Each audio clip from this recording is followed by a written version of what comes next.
YouTube to get live. And we are going to be picking up where we left off in RimWorld with our Adam and Eve colony.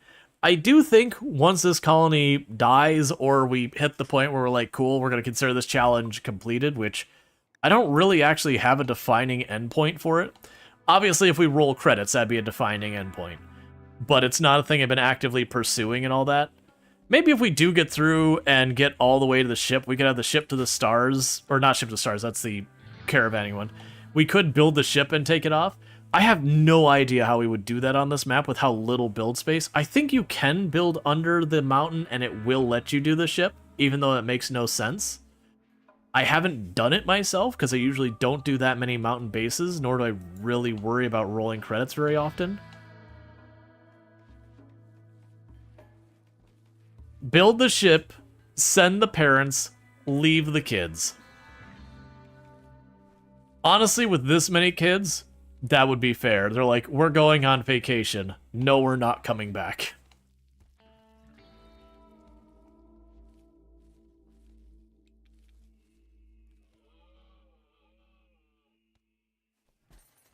Oh yeah, no, we definitely have terms we go out of our way to add to our tools to block that I'm like, this is a term that like I am universally saying no. And we also do have plenty of terms that they come in that we're like, no, yes, I could see the reason why that is in the mod, like auto mod, but it's one of those things that the likelihood of it being used in the channel for like the negative version are so incredibly low. It's just not worth me having it on the auto mod list. And if someone were to use it in the bad way, then we would just skip to banning that person. Because, you know, it'd be very clearly someone's going out of their way to be egregious and awful. Anyways, with all that said, the colony is going along well. We've got our colony of 17 people, so that's 15 children right now. We had a little bit of a dry spell of not actually having many children because of a bunch of stuff happening. But, that we are hopefully past and all that. Let's see, how did the colony make it to the end with a ship? But they were so evil, you just couldn't do it. So you send the dog, the only innocent one in the colony. Yeah, no, there's been fun ones like that. The one we had is when we did the evil run, which was for, I don't remember if that was for charity or a subathon. I think that was a charity reward. Regardless of what it was for, we did that as a reward that if we raised a certain amount of money, I would do an evil run. I'm pretty sure that was in response of, oh no, that was literally our subathon from last month, right? I don't remember. It doesn't matter. Whatever it was for, we were raising money for something. And I was like, okay, I'll do an evil colony if we get over a certain amount. I think it was the subathon. I think that was my first tier, which we hit almost immediately. But yeah. And it was like the whole colony is awful, and we eventually I was like, you know what, I'm ready for this run to be done, because honestly I was getting bored with the run. Because food is a non-problem because we were cannibals, so food just basically forced itself on us. And then on top of that, I didn't have to worry about a lot of other problems, because if I needed money I could just get it. Like, the entire colony became vampires at the end, so we had our closet of blood bags everywhere. So like, the vampires are super overpowered if you have them set up well. If you're going to doing the blood bag thing, it means you have like no negative and mostly just positives. And so it's just steamrolling everything. And it was just like, okay. So we kind of rushed the anomaly ending after we've been going for a while. Like, it didn't even do the anomaly stuff early on. But then was kind of getting to that point where like, you know what, I'm ready for this to be done. Did the anomaly ending. And we had, I think it was one of the children got the kind trait or something like that. So we actually had, like, the youngest child run in and do the anomaly thing. And the anomaly ending, you get the choice of going, hey, do you take in the dark anomaly powers of the person and make them into a super powerful pawn? Or do you, like, shut it all down and stop the evil bleeding into the world? And the answer is they always take the one that makes a super powerful pawn, because why wouldn't you do that? Because the one that prevents the evil from coming in the world just gives you a mild reputation bonus with all factions. Nobody cares about that. That's a not reward. But we did have, like, the young child was like looking at all the stuff the family had been doing the whole time, and all that, and was like, no, I will be better than the rest of them, and they shut it down. So it was kind of that whole thing of the entire colony was awful, and like the one good pawn's defiance to all the evil that they caused. Let's see, you made it to the end of the royal ending where Stellarch visits at the end of the run, but the game generated him as a wimp, and he had cancer and a couple other issues. So he's down in the instant the guards rolled him off the transport shuttle. Aw, man, that was when we're doing our best attempt we've had at the all endings run. The thing that screwed it was I lost the ship to the stars, and it was basically making poor choices on what pawns to send. I set a Yetkin, which means he took too long to heal between fights. And then on top of that, I didn't send them with the proper equipment to do what I needed to do. That said, the strategy we did as an ad-lib worked out really well for a while. It basically boiled down to our Yatkin just not having enough time to heal between stuff, and then we couldn't quite get all the traps set back up in between. Because I don't use traps often, but because it's doing a challenge run of that nature, the plan was you send just 2 pawns, set up the traps, and have a defensive line behind them that you lean on fire and stuff like that to screw with pathing and all that. But yeah, he got tagged after being weakened enough, and once that happened, the whole thing crumbled. So that bricked that run, because like that colony didn't end up dying in the end either. We just once we failed the ship to the stars, there's no do-over, so we couldn't roll all credits. One of those endings was barred from us. We even tried Arco Nexusing the first time to see if it would reset, but it just didn't. It's a one and done. You either do it or you don't.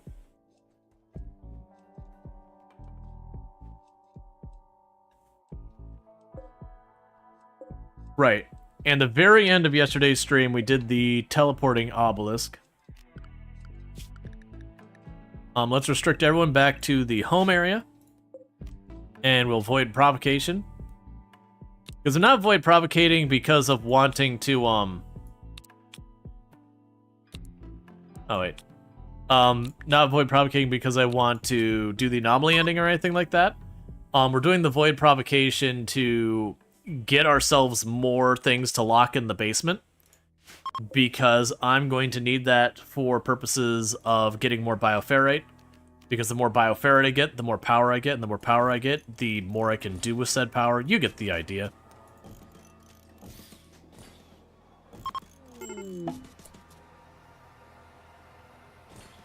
Something shook, and we're going to see what it is in just a second.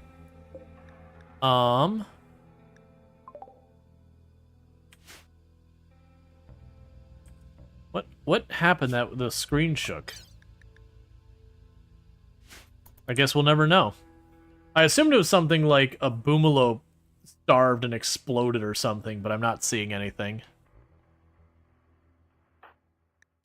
How nice of you to just leave Donkey Duff laying on the floor.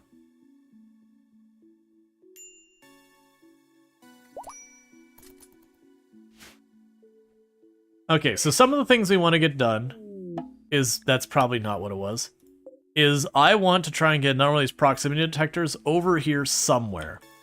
And the issue we're having with that is, one, if it goes too close to this tree, the tree doesn't work. If I do make an underwater wire, that can get the psst event, which is probably not the worst, because if I'm doing it across the water, it shouldn't spread very easily. But I don't really have a good place to do it. I think the best we can is maybe smoothing out some wall here and then punching it through there. And then just taking around this west coast here. And I could probably plunk it up here somewhere. And that'd give me a big forewarning if we got like a Revenant or Sight Stealers or anything like that. That's kind of the big danger we have right now, is those type of events and having no warning of what's coming. Alright, so we're having a little while go by and we haven't seen anything yet, so I'm getting a little paranoid. So for right now, let's take all of you off cooking.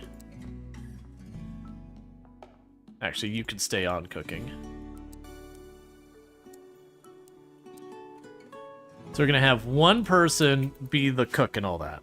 Just in the off chance it's a metal horror event. Because that means, statistically speaking, the odds that it is that one individual would be very low.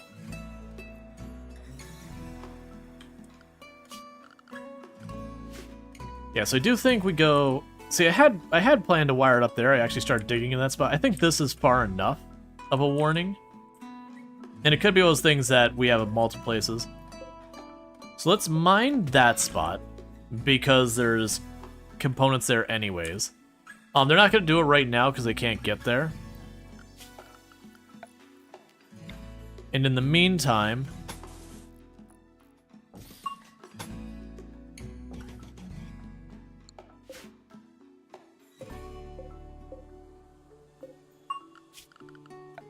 Did you smooth it out? Yeah, so we'll end up needing to dig through here just a little bit. Because you can only run the power cables under smooth wall. So I'll try mining those two. See if I can get enough of the smooth wall there. And then we can fill that back in with that. So smooth that tile of wall.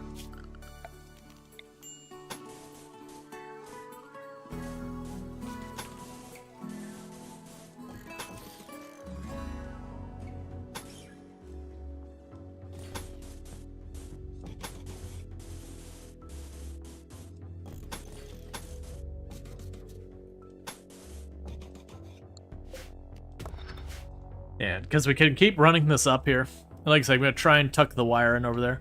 Because that'll be good. That shouldn't require me to run any of it underwater. Which means I don't need to worry about having the bzzzt event or anything happening. Or stuff damaging the wire and all that kind of stuff. Getting a little paranoid. It could have been the Harbinger tree. I don't think it'll trigger that one. But you never know.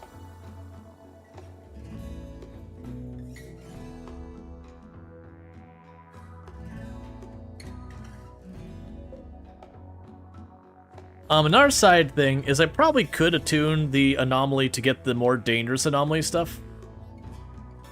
That wouldn't be a big deal. Because the only anomaly events that really worry me right now is the anomaly event around the going underground, the pit thing there. That could be a bad one. Just because the nature of how big it is, how many kids we've got. And in addition to that, we could also have it be the Devourers. I don't think would be a big deal. We got a lot of DPS.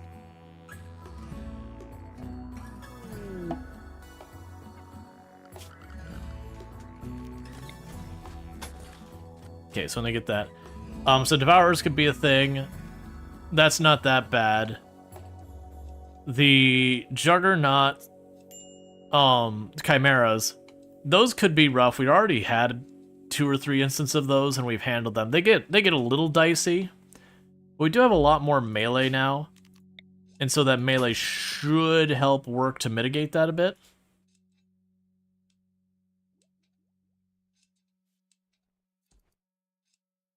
Yeah, I think up there is too far for them to reach without zoning them. Alright, I guess I'll let them loose. Because I was holding them back in case whatever anomaly event triggered was something awful. It might have just been that Harbinger tree. I didn't see. Did it spawn in a different place? No, it's still in this area.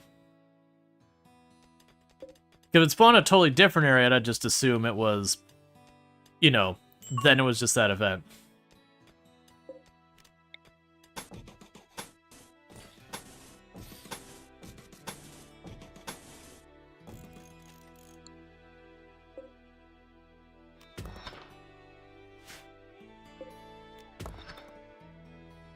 Yeah, I'll just tuck it over here somewhere. The whole point of this is to get a bit of an earlier warning. When we have site stealers and all that. And unfortunately, I don't think I can go farther away than we already are from it. Over this way. Without cutting across the water or causing a problem to our psychic tree. Dealmaker would like to talk. It is a perfect pawn, which is always dangerous. In this case, though, we've got ridiculous numbers that I could just pile everyone behind it Entity escape on the Sight Stealer. You three go deal with that.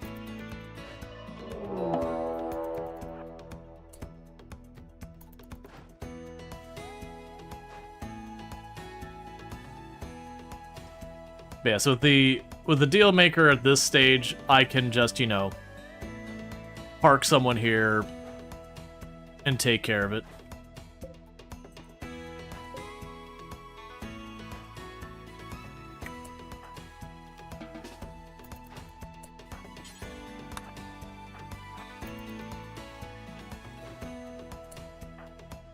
Look.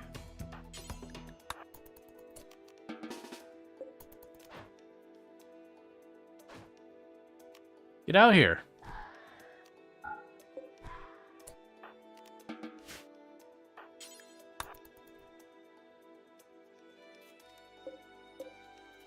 Okay.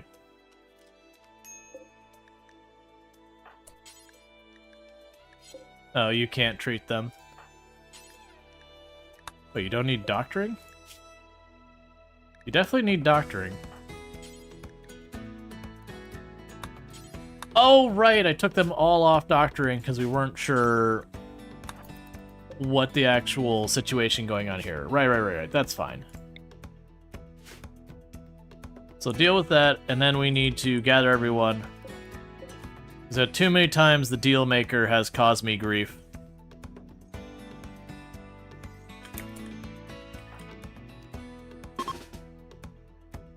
You have the baby. Put the baby down.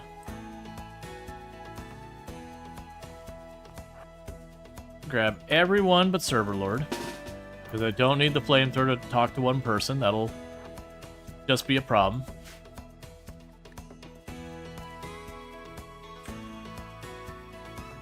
So we're going to have ourselves a nice casual conversation.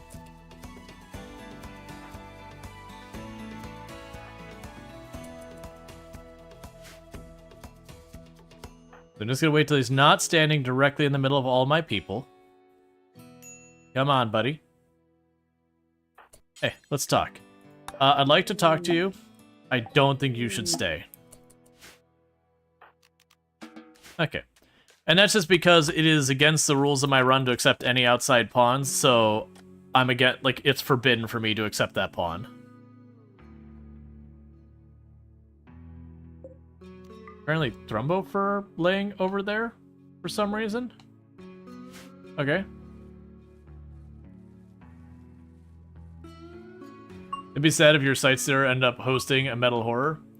So it's not the way the game works. For those who don't know how the metal horror works behind the scenes, the game rolls and says, okay, it's time for metal horror. And it just magics it into existence and then makes an excuse as to why it's there. There is an exception where sometimes it'll bring someone on the map specifically with a metal horror. So, like, for example, maybe that deal maker could be carrying a metal horror, like, infection with them. You're waiting for him to kill somehow 5 people. Well, that's the reason I brought literally everybody. So that he could get one hit in, and we'd probably just Death Star him down in 2 seconds. So you know that's those ones when you get it, when you Void Provocate, and immediately, like, the Unnatural Healer, the Deal Maker, someone shows up in your map and like, you have a metal horror in you. I know exactly what's going on here.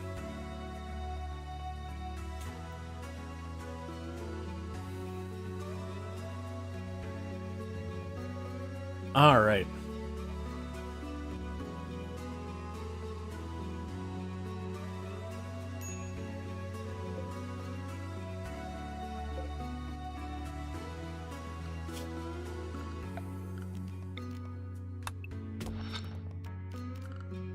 Okay. And we'll keep running the wire like this. And haul those components back.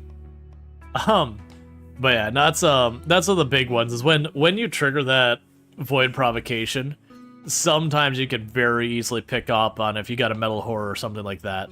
A lot of times it's not necessarily as obvious. But yeah, when you do avoid provocation and immediately someone shows up on your map, you're like, all right. All right, I understand what's going on here. You don't fool me. Because void provocation won't trigger the person walking on the map just in general.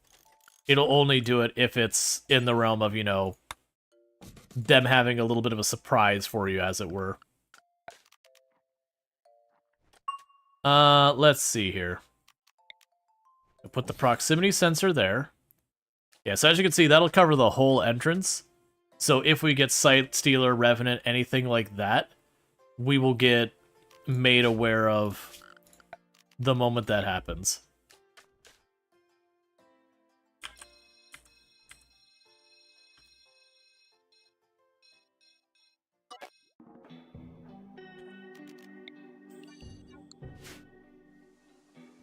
Okay, so just don't want them cleaning all that area out there.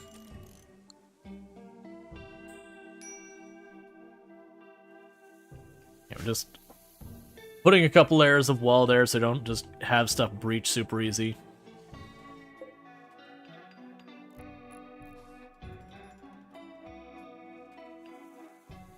Cool.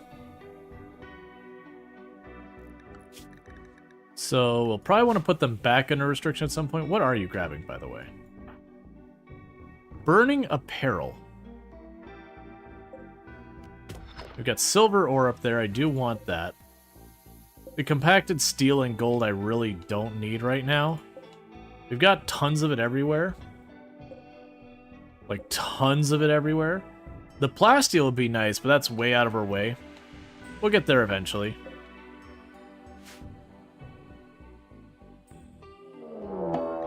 We have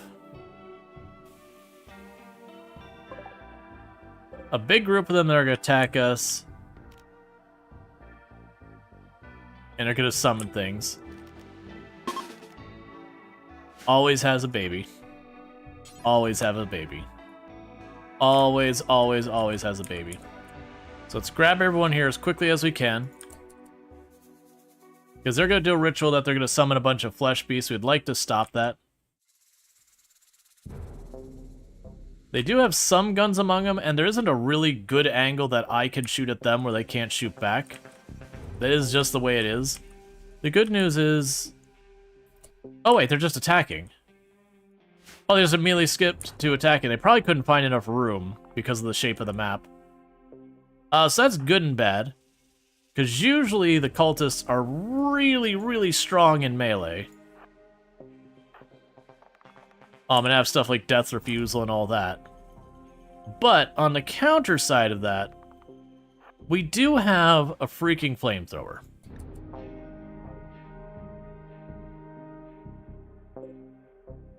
Yeah, so the nerve spiker probably won't matter too much. They do actually have a decent number of close range and melee.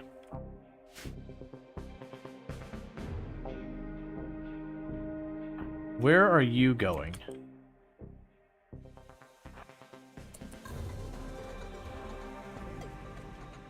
Why are you moving so slow? Oh, right, you got a peg leg.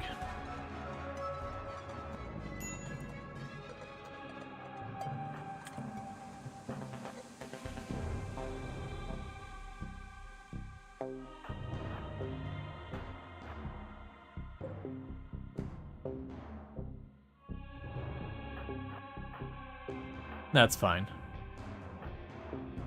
We're waiting for the last couple to get in here real quick. Then we'll start lighting up the door. Because this should be a group that the, just blasting the flamethrower should do. Oh, this is the, Oh no, you're not the one with... Mind Numb.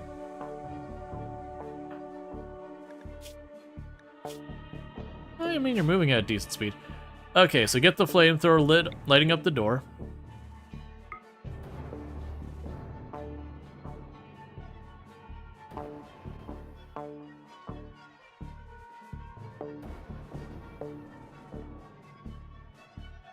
Alright.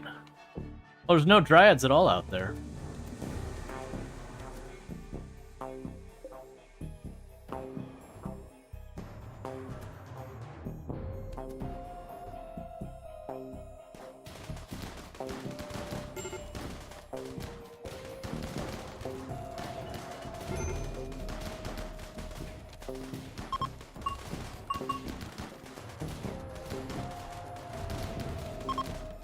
Yeah, just the flamethrower getting work done.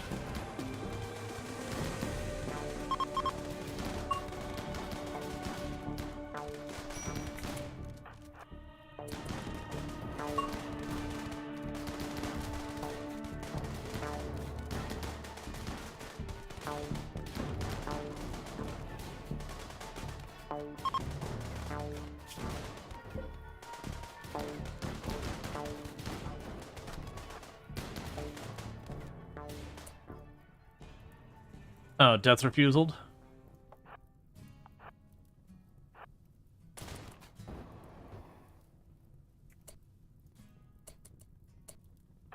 Okay, start putting out the fire, because this room is getting real hot real fast.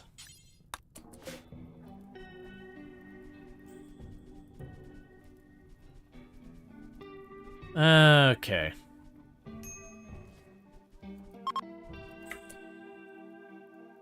Why are you on fire?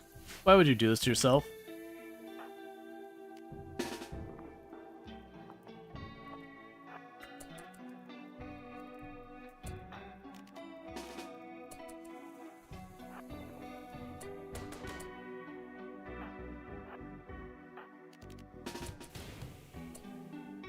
Okay.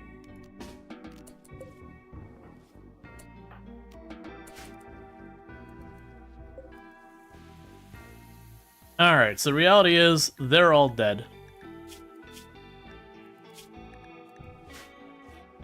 I'd hope to maybe snag a survivor or two just to see what we get out of it. So the injuries we got mild heat stroke and some mild cuts and some burns.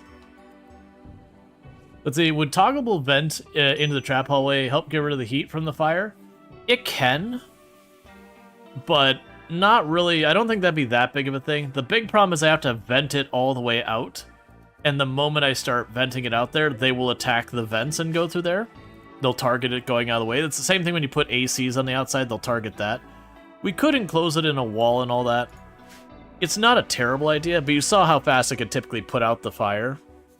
And getting rid of the source of the heat is kind of more important than actually venting the heat off. The vents don't really get rid of the heat super quickly. Like, if you want an example of that, I've got this vent over here, and this tile here still ends up being like 150, 200 degrees Fahrenheit, even with the vent dumping out this room that's like 60 degrees. If you disassemble the exit door, wouldn't it instantly become outside? Yes, I can do that. I do keep the exit door there, though, for stuff like if we have like a really big, dangerous Manhunter pack, so like a Manhunter pack of like 20 rhinos or something like that. I could just close the door and not have to deal with it. I'm not super worried. We actually don't end up getting that much heat in this room, despite using a flamethrower.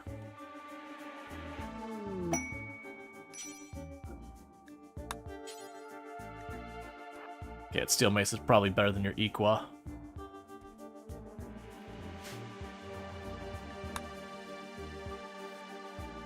I'm not actually that worried about it. If the room was getting hot enough that it became dangerous and was burning us, then I could easily just step away, and I've unintentionally made like a kill room for heating. You can put it in a passive cooler if you could. Like I said, it is possible. Like, that's the hottest we've had that room get, and it was just barely starting to put it into like mild heat stroke concerns. But I'd have to be in there for a while, and it cooled off relatively quick once everything got shut down.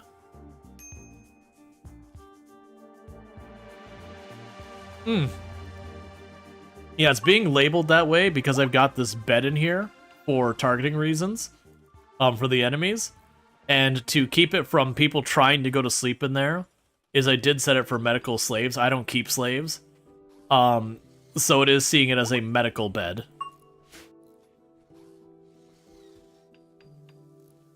But the purpose was to have a bed that no one would use in here.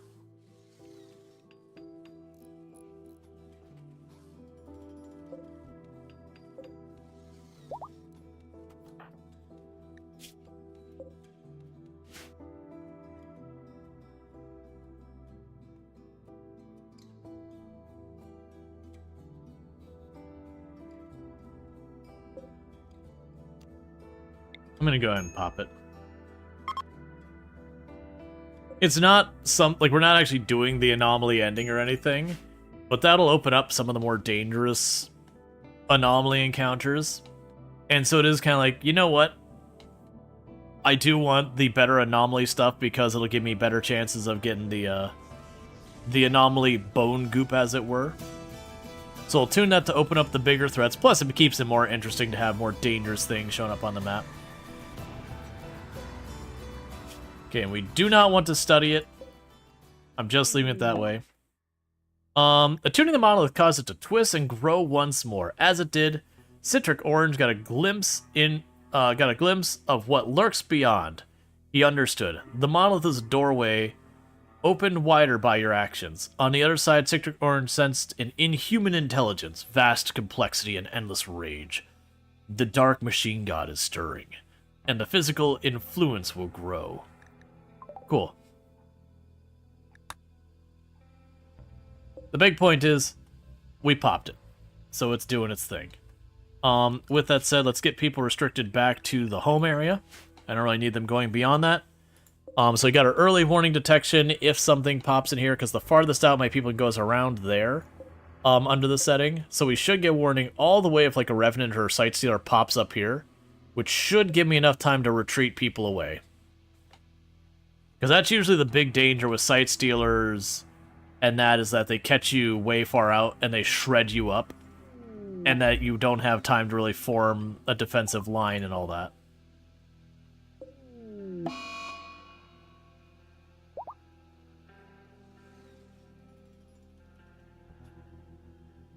Alright, that's still over there.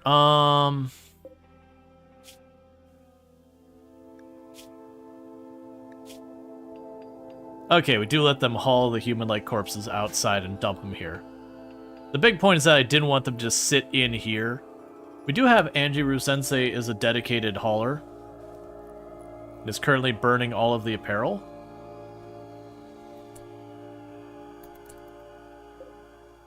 Okay, so they are burning worn-out apparel.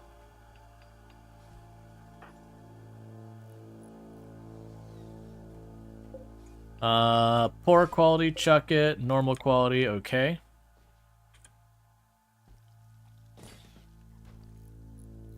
Hey, the Inns. Get a shout out to the Inns, who is our fantastic content creator. Been playing a lot of Oblivion lately. Does stream in German, just as a heads up.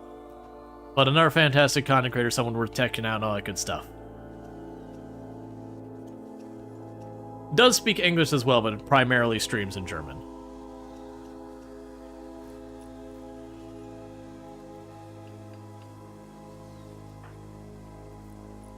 Yes, they're all hauling the mushrooms back and forth.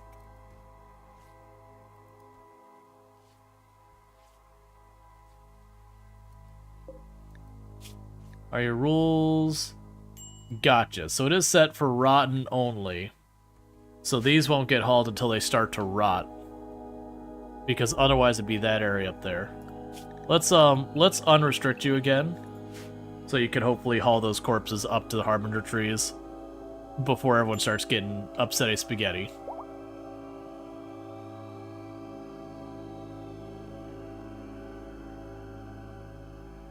Okay.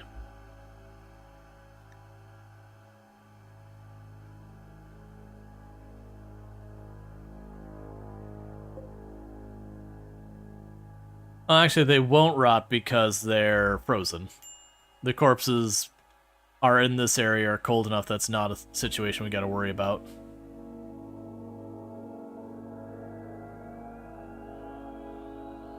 Okay.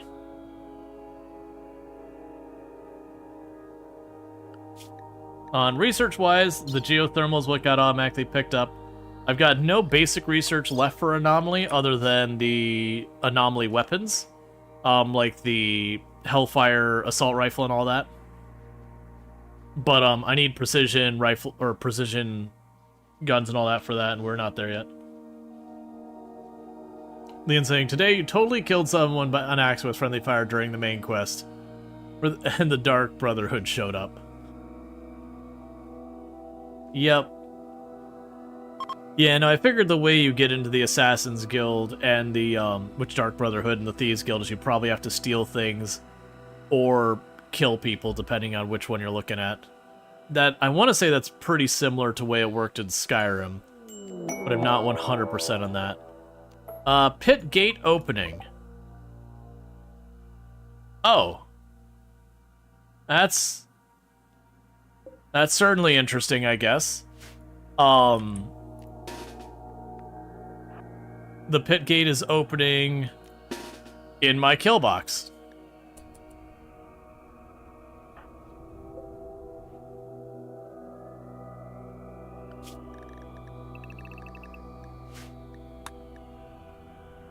And this is the event I'm most worried about causing me problems.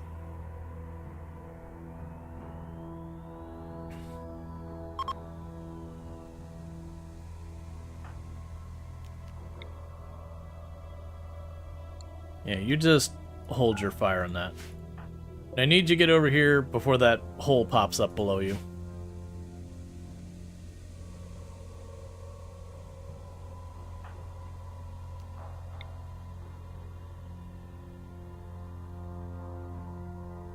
You got the little pocket I could do here. Now you could, this is Sparta, anyone who attacks you. It'd be interesting. So the downside is it will ultimately go away on its own. But that would be a weird thing about having a literally unpassable spot on your map just sitting there. Oh, wait, we might be able to do something spicy here. I'm gonna try probably a bad idea real fast. This is probably a terrible idea, and I shouldn't do it. You, run up real fast before that fire goes, or before that goes away. Light that up.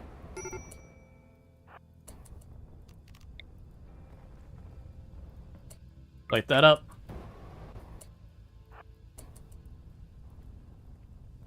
Come on, move. Light that up. Light this up.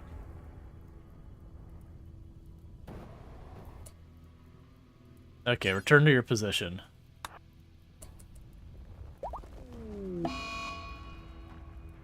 Okay, so it did put out a bunch of the fires. I was afraid of that, but I also didn't know. Yeah, so I don't think the room's gonna get hot enough to matter.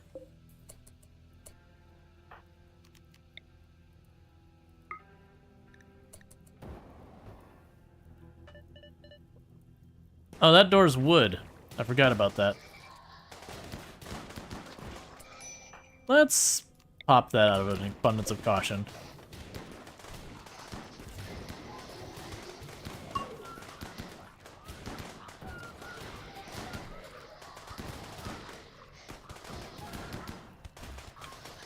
Where are you going? What do you know that I don't know? How did... Oh, we have people flanking around the back. That's not great.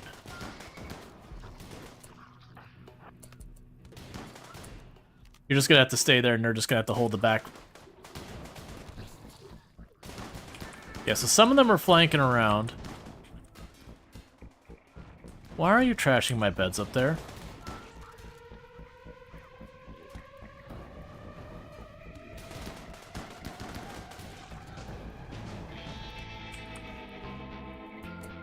Okay, so I've got a handful of them that ran up this way. A bunch that went the other way. Meanwhile, I'm going to need you to stop lighting fires for a minute.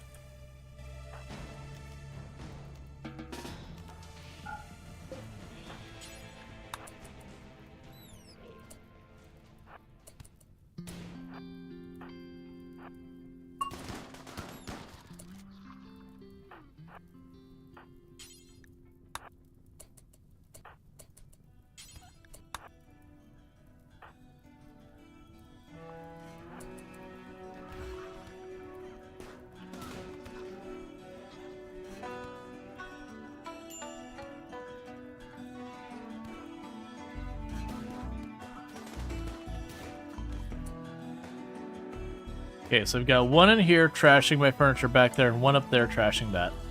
How are you all doing? You are doing not great, so you all get out of here. Server Lord gets out of here. And you two get out of here for now. The rest of you keep moving.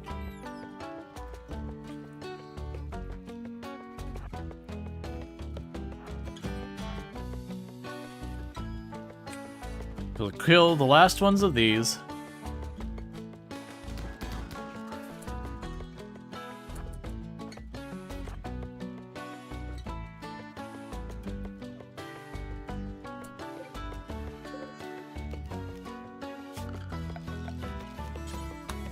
Yeah, so I didn't get enough time to set up any of that, which is a little bit of a bummer. It made basically I didn't get any of the benefit of it.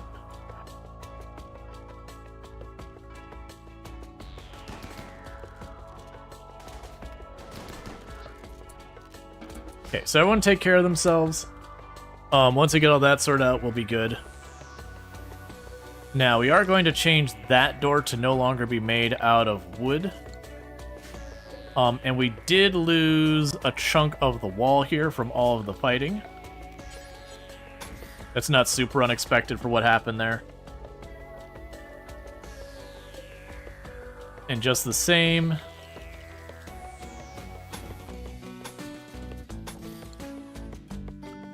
we lost a chunk of wall over here. Why is the baby in the fridge? Because what ends up happening is if a room gets hot, they always end up taking the baby to the fridge because it's in their comfort zone. Because just the way RimWorld works... Come on, man. Don't make me take care of you manually.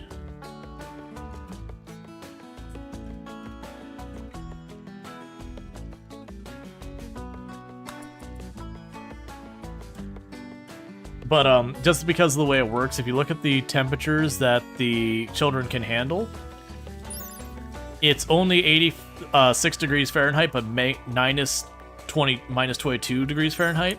So if you have any of the areas start warming up, they just immediately take the baby to the freezer because the freezer is in the safe range for the baby, whereas the hot area in your base is not.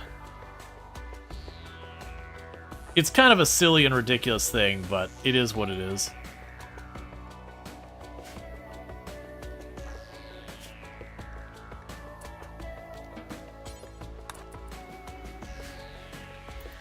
Alright, so give our melee team a chance to recoup. They're all cut up and all that. Meanwhile, you go grab your weapon. Because once we get that, then it'll be time to pop down below.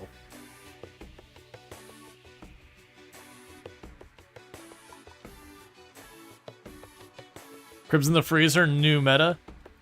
I mean, you'd never need to worry about... I mean, honestly, the baby's overheating. I don't think I've ever lost a kid to heat stroke, which would be the concern there.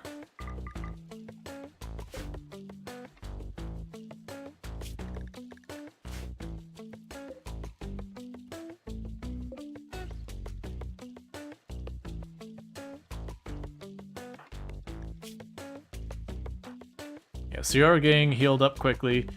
So Anjiru Sensei is the one who's the most thrashed.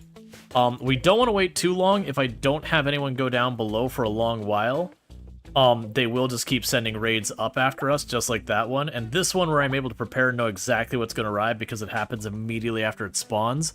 The other ones are less predictable. Because, I mean, technically in the earlier seeds of this challenge, there was a colony wiped by a fire that included a baby. Well, yeah, I mean... Right, but that's a little different. Like, actively burning down the room the baby's in is a little different than, like, oh, it's a little hot.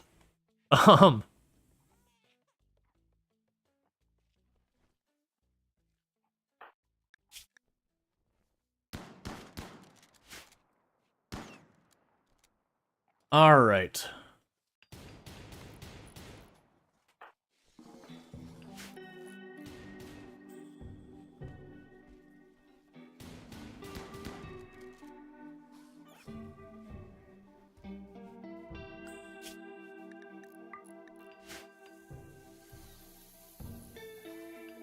So does it reset back to the appropriate thing? It did not. So like I said, we'll make that like that, just because by flagging it as such, no one should ever use it.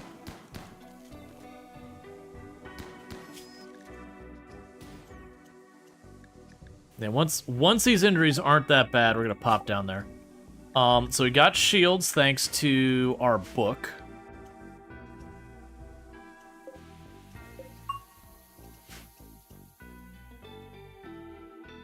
I need to get down in there soon.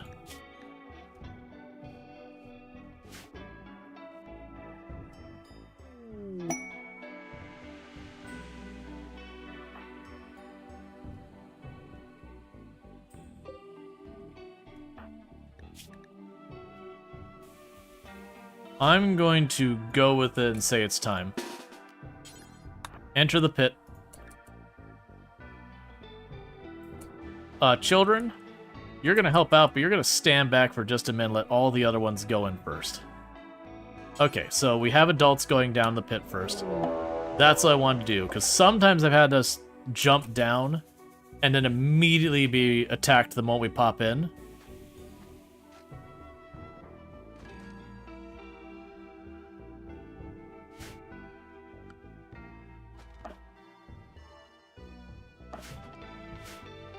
Okay.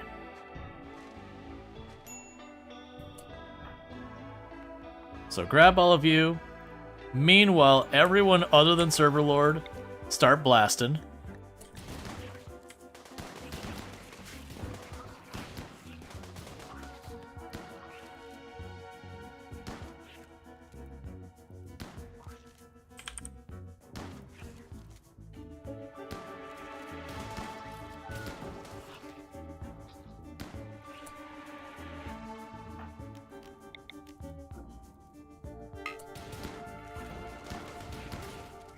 I should not be using that flamethrower as much.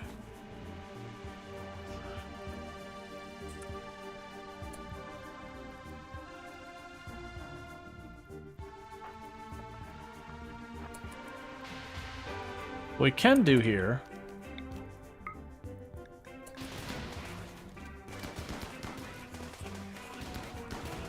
Oh, that's interesting, a whole pocket of glowing mushrooms.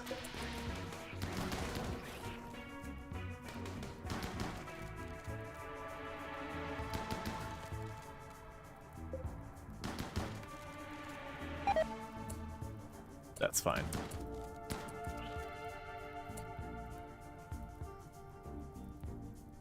Yeah, so basically I'm just having them pop all of this stuff nearby. Trying to expand our field of view as much as we can. And I'm honestly just going to let the fire burn here and build up the heat more and more. If it does start to get too hot, we can just climb the ladder back out.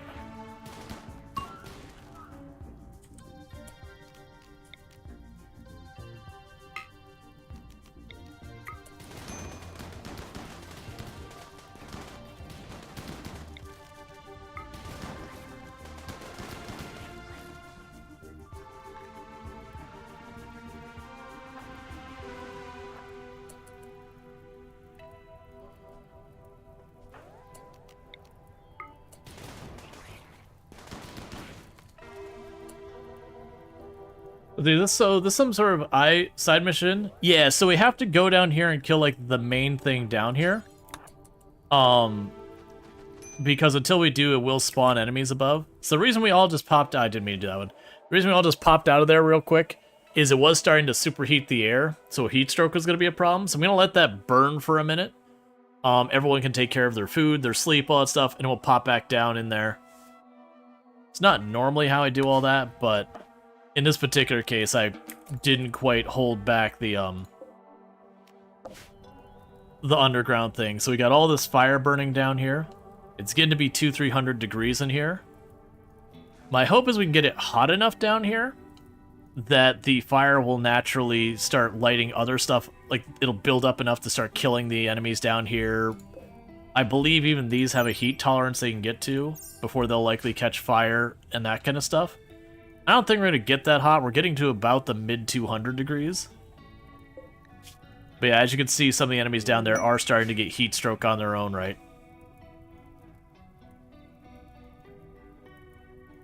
So it's you just have a base with unwanted tenants. Yeah, and what'll end up happening is after that goes for a little while, we will be able to just deal with. I keep clicking all the wrong things trying to peek down here.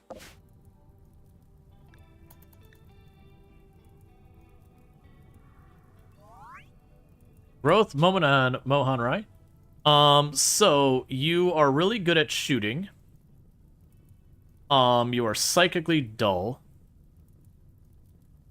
I don't really need another melee, and you've got shooting already, so we'll give you very neurotic because everything else there is kind of a negative. I think I'd planned for you to potentially be a, we'll do those ones. Planned on you to potentially be my hauling person. But you having plants as well... Oh, I'm looking at the wrong tiles. Like, why don't I have a schedule? But I think, honestly, this won't be too bad.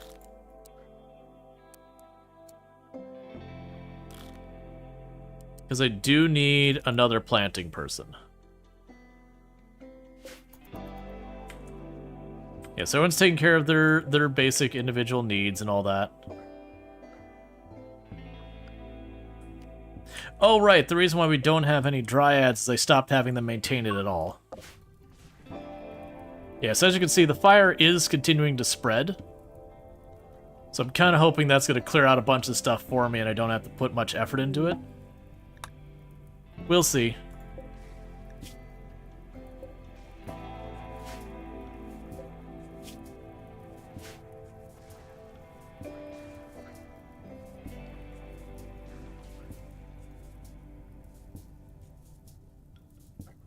Once that temperature comes down a little bit, we'll pop back in there.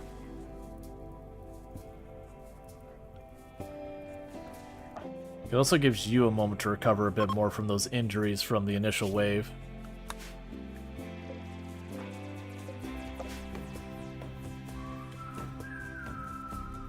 Oh goody! A ton of chem fuel in the back corner there. That create a heck of a lot of heat if it gets over there. Oh, steel wall, that burns really well.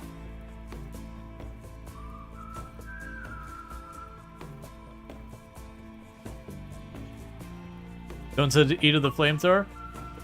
Yeah, Eve probably needs to stay out of there because she's gonna have that baby any time now. Last thing I need is for her to go into labor while down here and getting down. We have to grab her and run her out real fast.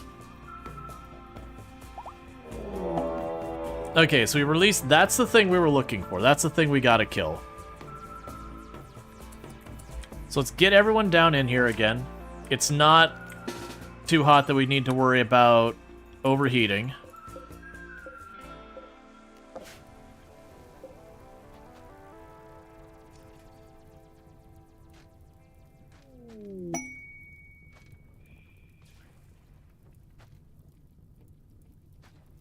Honestly, it keeps walking through that fire. That could be something that works out for us. If it sets itself on fire and just downs itself, then we don't even have to worry about any of the encounter. But of the anomaly events, I've lost more people to this one than any of the others, just for when you pop him out, you get someone downed, and that kind of becomes this race of trying to get people out of there while you still can. Because all hell breaks loose.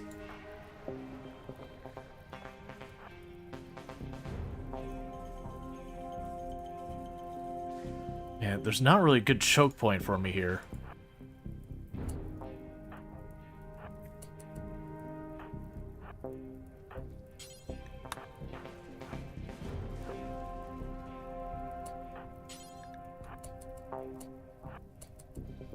Okay, ranged team.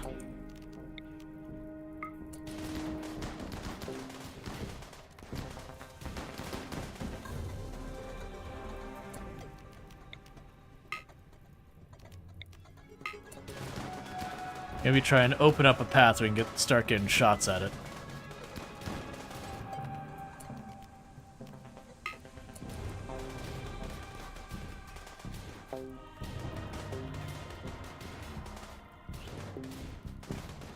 So as soon as that block goes, we should have line of sight.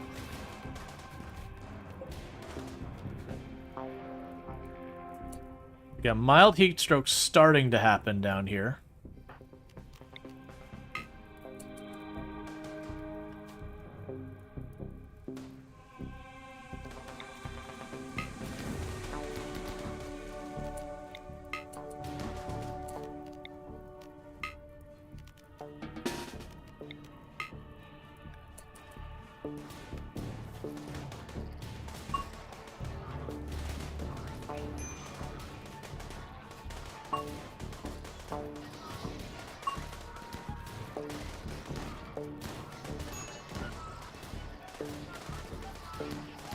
Okay. The flamethrower is doing a good job of keeping most of it at bay. Okay, so I did kill the big one.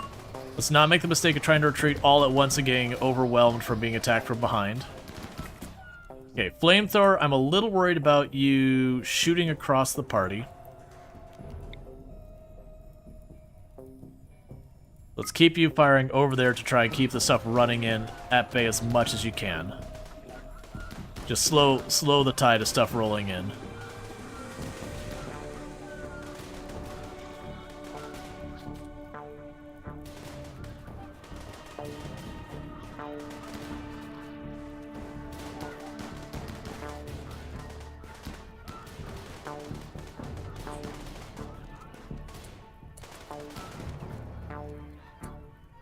Okay.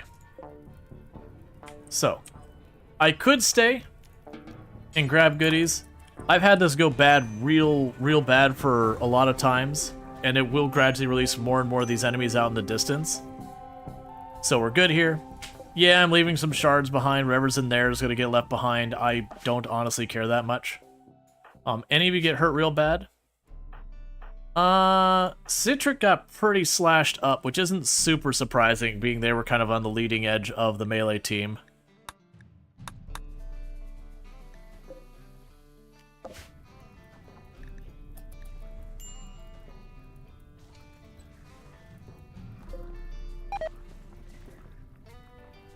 Yeah, so that just dropped a corpse, so not worried about that.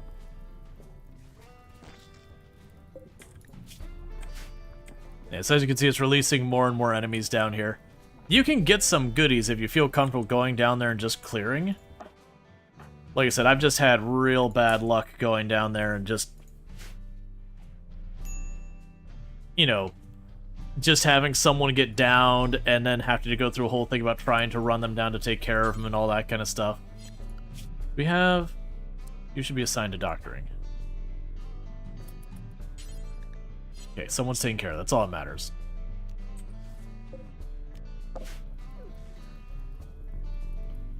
Yeah, so a lot of stuff running around. Now the danger of going down there is in 5 hours it collapses, and if you are down there where it collapses, it's instant death. There was a couple little guys. Not something I want to go out of my way and do that. Does the pit gate get filled up? Yes. So what ends up happening is you see how it says 4 hours? That's in-game hours. Once that happens, this will fill up and become flat ground again.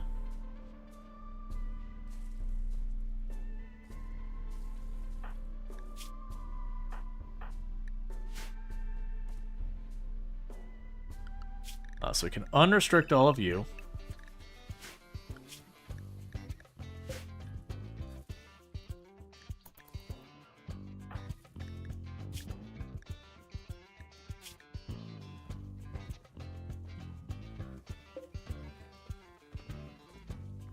And all the corpses are starting to rot. We'll need to get those out of here.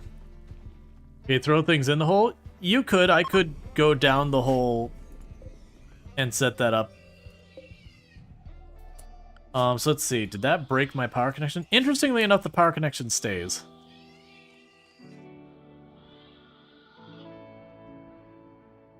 Yeah, so we do have a problem with all these corpses in here need to be hauled out.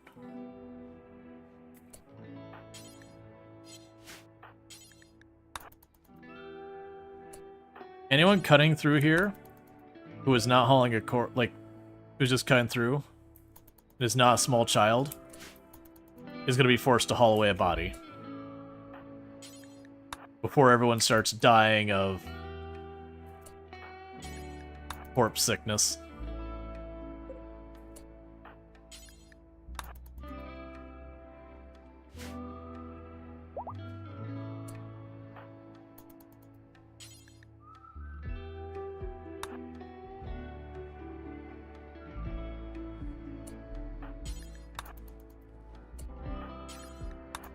Okay.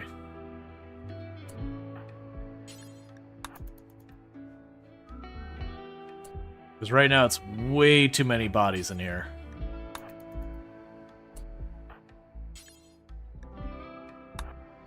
Okay, haul you out, and you.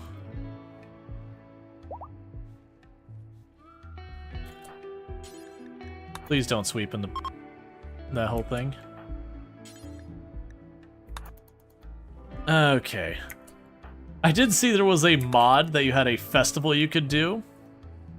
And the entire festival was like the Corpse Disposal Festival or something like that. That the entire idea behind the festival is it would make all your people grab a corpse and take it to wherever the designated place was. I was like, I get it. You just don't want to deal with this nearly as much. And this is a way to force them to do it. You think it'd be handy? Oh, yeah, no, if you're talking about, like, right-click drop it, you can have someone pick up the corpse and then climb in, and it works. Yeah, like the Bring Out Your Dead festival. It's basically like that, just like this thing that suddenly all of your people grab a corpse and then run to wherever there's and drop it. So if you have like 12 pawns, it means 12 corpses.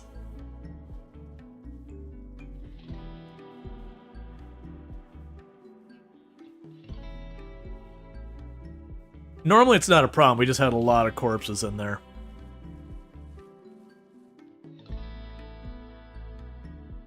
Hence here, we had a lot of corpses in there.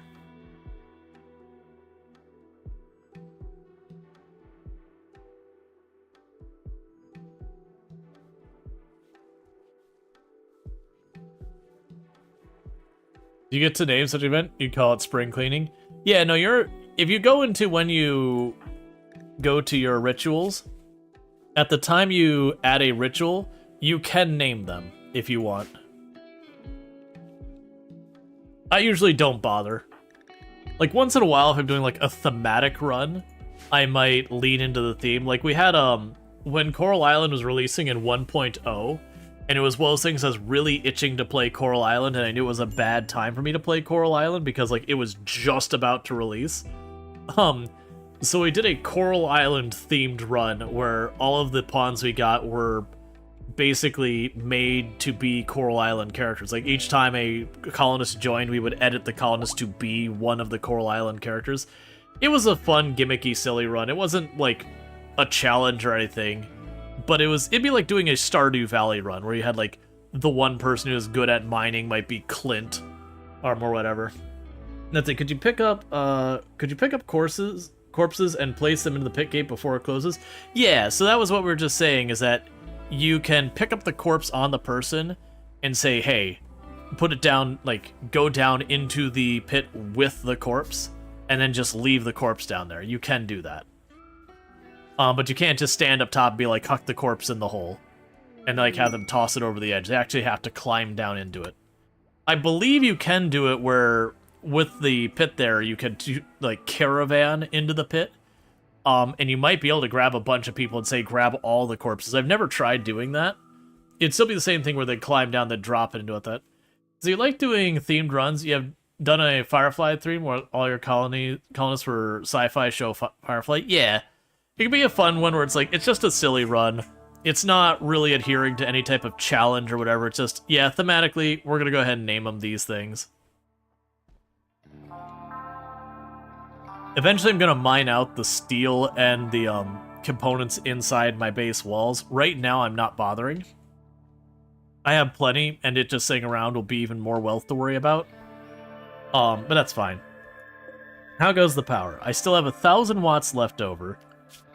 Basically, what I'm waiting on now is I either need the machining to be researched. The ground-penetrating scanner would be another one I'd want to set up if we had the chance. And honestly, a lot of the other stuff is just waiting on things. Xenogenetics, I want to get going. We would make a dedicated room for it. But I do want the possibility of, like, as we get people popping in, that we'd keep doing that so we could get our people really strong and all that. It is possible over the caravan menu too, but don't add your pawn.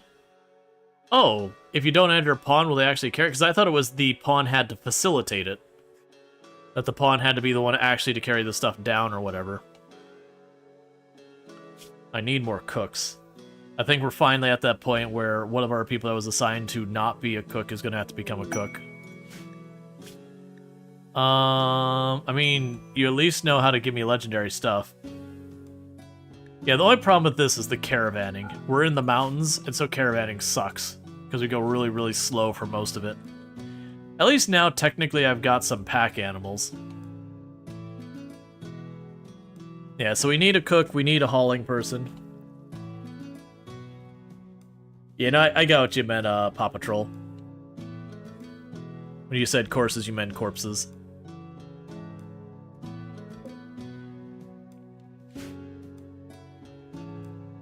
It's more like drop pod things. You could send them without the pawns, too. Yeah, and the drop pod I know you can send without that. I didn't realize you could do that with the pit gate. That's cool, though. Alright, so schedule. Get you back under restriction. We're gonna keep poking the things that go bump in the night. I'm looking for, You don't have anyone with high psychic sensitivity, right? Should probably try to set that up on a couple of people for when we're doing this. Yeah, I've got you with dull and no, but all the other ones are neutral. That's fine.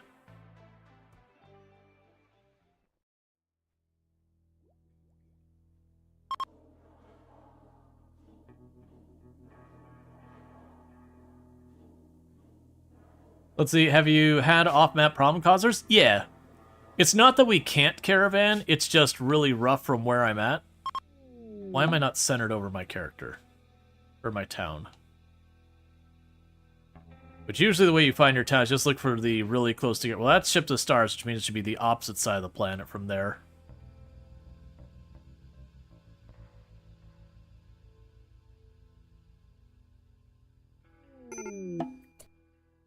Alright, Donkey Duff's in labor. That's not really good timing. Why am I having problems finding my own home? There you are. Yeah, so we're up in these mountains. I have to path out this way. So I've had it. It's just, it takes a good couple of days, so it's one of those things I gotta be careful about. We've done more than our share of them. I don't know what I just skipped. Dimming Sky. Okay. New schedule, safe zone. That does mean we are going to be dealing with the Noctil event. That should be fine. Oh, we need to make one significant adjustment. Expanded area, safe.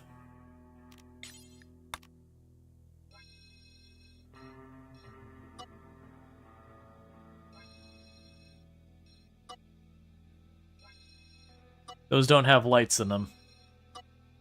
Because they can't have lights in them.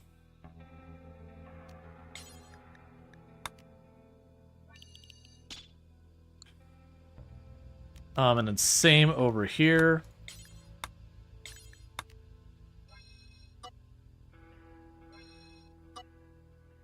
Okay, the rest should all be fine and lit. I think everything else is lit. Do you have any sidecasters? Mild sidecasting ability. Because I was using the no research mod, my tribal, like, all of the kids aren't being correctly marked as tribal. Oh my god, I still hate that whole thing happens, where it cancels them doing the whole having a child. You see an unlit room? Oh yeah, we got this area back here as well.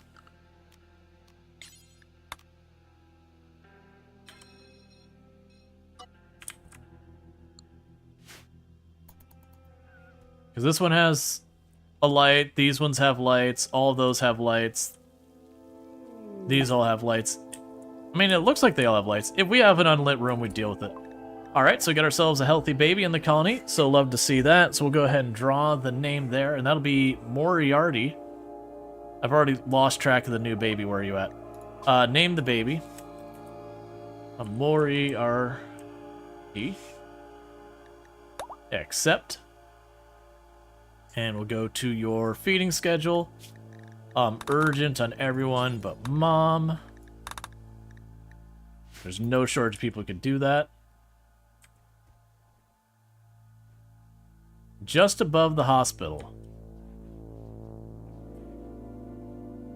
Ah, I see it. You are correct.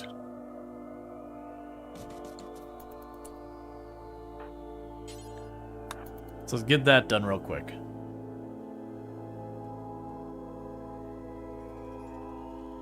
Because what'll happen is any of these rooms that aren't lit up will be a problem. So with unnatural darkness, Madame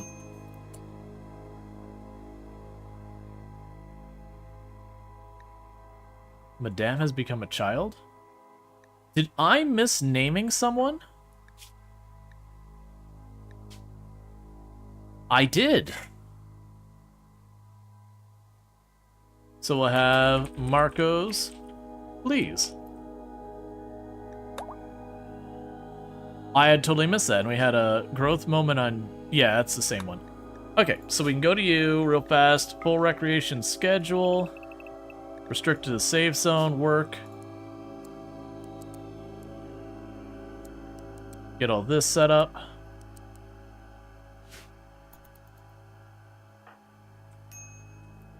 And what are we going to have you equip weapons-wise? Because...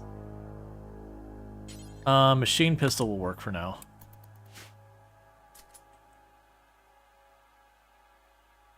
Maybe it's a mimic. It happens. Oh, right! I totally forgot about the sick baby.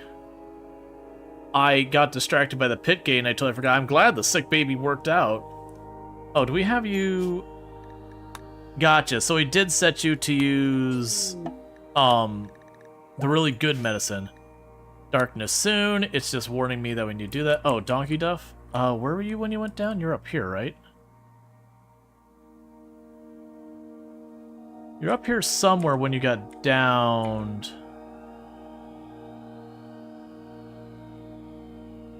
By labor. There it is.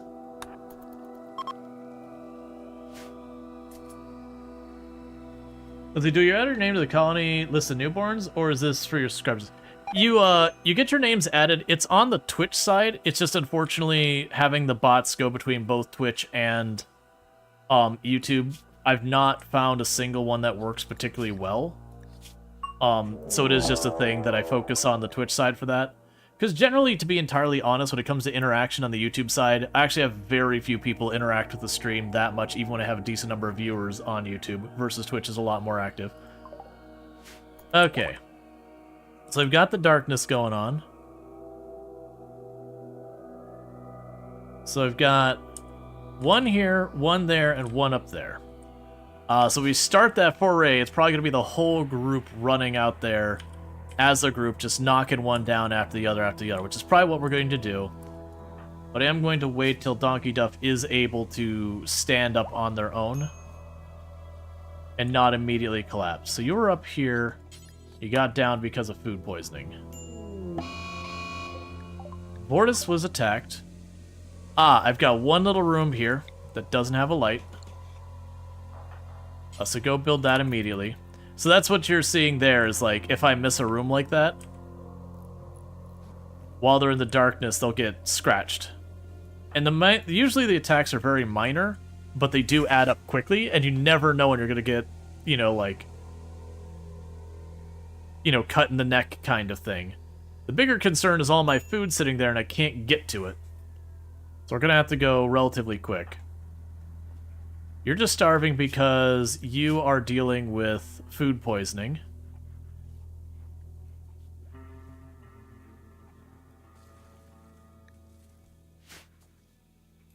Alright, so the rest of you, other than Donkey Duff, you're gonna move. One reason Donkey Duff's not coming is just by the fact that, I can't wait for that food poisoning.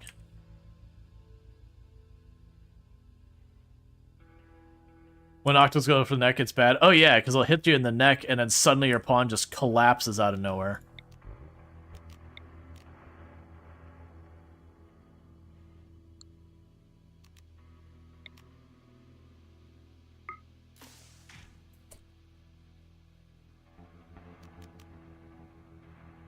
I'm probably going to have to just run out here quickly, because if I try and do the flares inside this, we'll likely have all our people walk over the traps. We're just going to try and go real fast.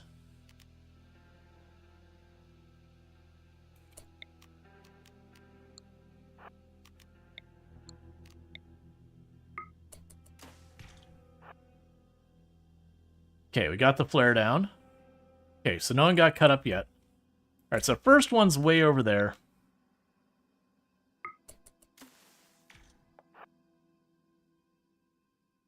Just need to keep cutting across one after the other.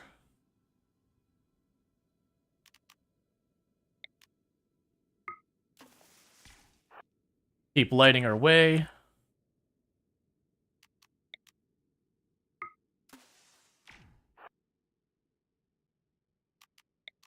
I'm going to try and do this all in one quick go, because if I don't, it's going to be a big problem because of food.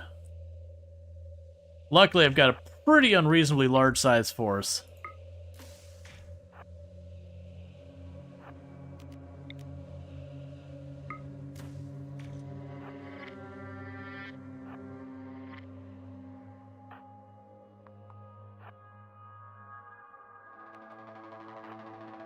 Okay, and that's all of you. Open fire.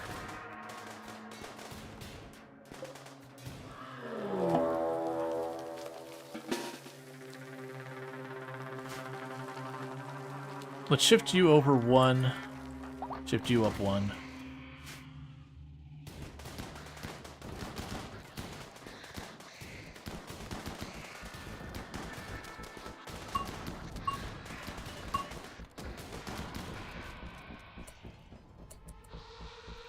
Nicely done, team. Keep the pressure up.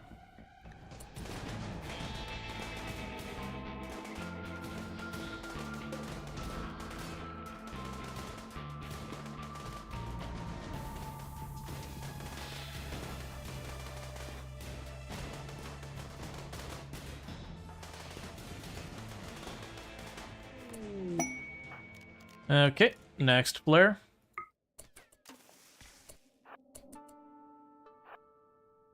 Okay, we got our next stop up there.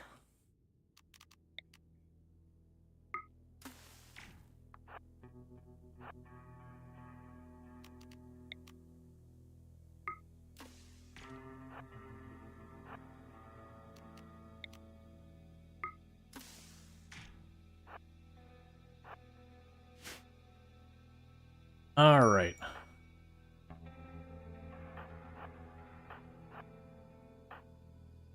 This will be a little harder to position people around where I can cover them where they're running around. Getting the kids in the middle here, because they're more vulnerable to hits. So position them all like this. And this will potentially trigger the attack.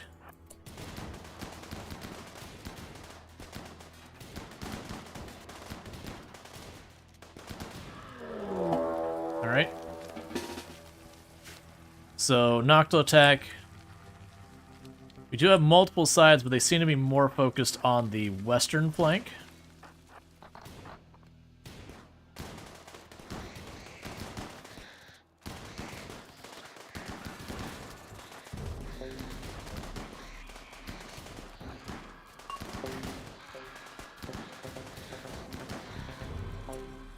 Okay, and we can open up again on this.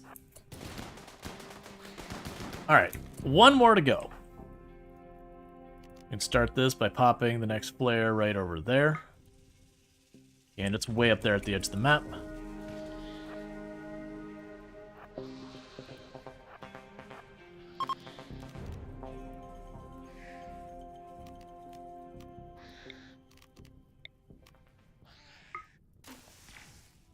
Oh, I see, it can queue up multiple. Well, that's not really what I wanted to do, but it is what I did.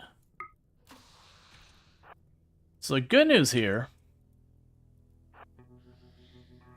is I shouldn't have to worry about this side too much and kind of hold off some of my fronts a little bit. More than likely we're going to hit from the right. Let's actually shift up that way farther. The reason I'm thinking that way is with that providing a lot of cover for the Noctiles. it'll give me less time to react, defend myself, that kind of thing. I'm also going to drop a flare over here, because these flares slow down the Noctils if they're standing in it. Alright, so grab all of my range people, mash them up against that cliff as hard as we can. The you here, the you there, move you over here. And shoot the warg. So it doesn't have a chance to turn against me while we're doing this. And now shoot that. Oh, nope, not you.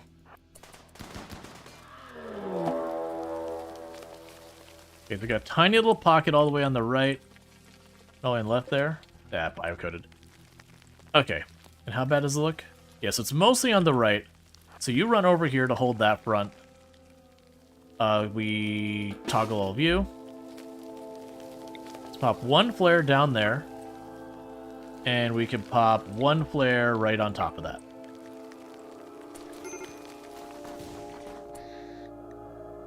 Yeah, so you got break risk happening because of hunger and all that. That's a lot of Noctils.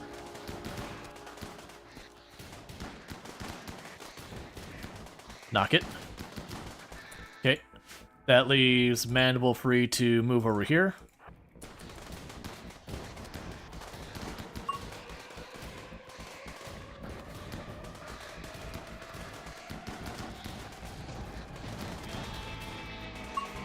That's what you love to see, is they don't even get a chance to move at you at all. Just get utterly trashed.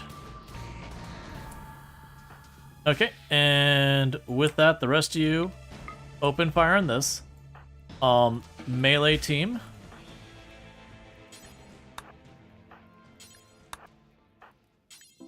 Go ahead and grab some Noctils. Oh, and also, where are you at? The flamethrower. You don't need to do anything here. You can't really capture any of that. And all the previous Noctils are already dead.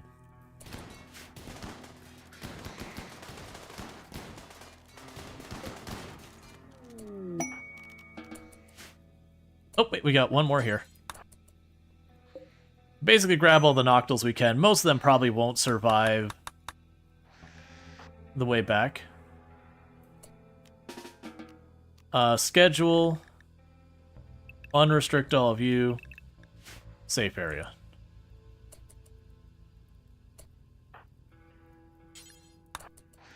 There's one apparently still dying over here.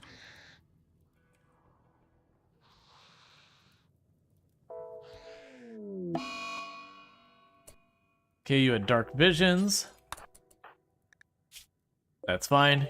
Keep trying to capture what we can.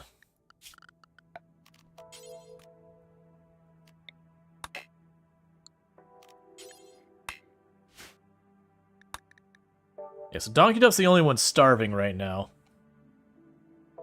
Good handling? Well, I mean, we have enough firepower here that we can shred stuff pretty effectively. That's kind of thing when you get to this phase of the colony, as long as you're mindful of, like, are you offering the enemy more cover, or are you offering yourself more cover? That's good. The incinerator is just really, really good at keeping enemies from being able to consistently push at you. You keep nearly collapsing from malnourishment just by the fact that you have the food poisoning and all that. But you should get through that soon.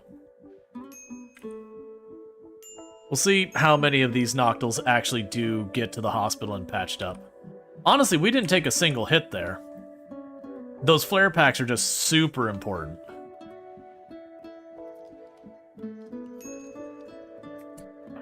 Okay.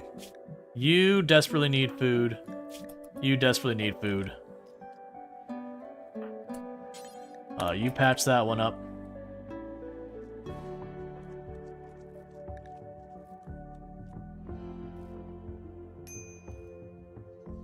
Yeah, there's a couple scratches in Dark Alley. Yep.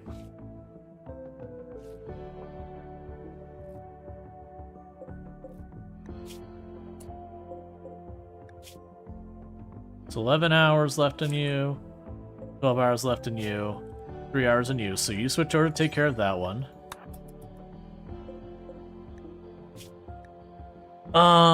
And that gives advanced research. So we'll let them stay on that research.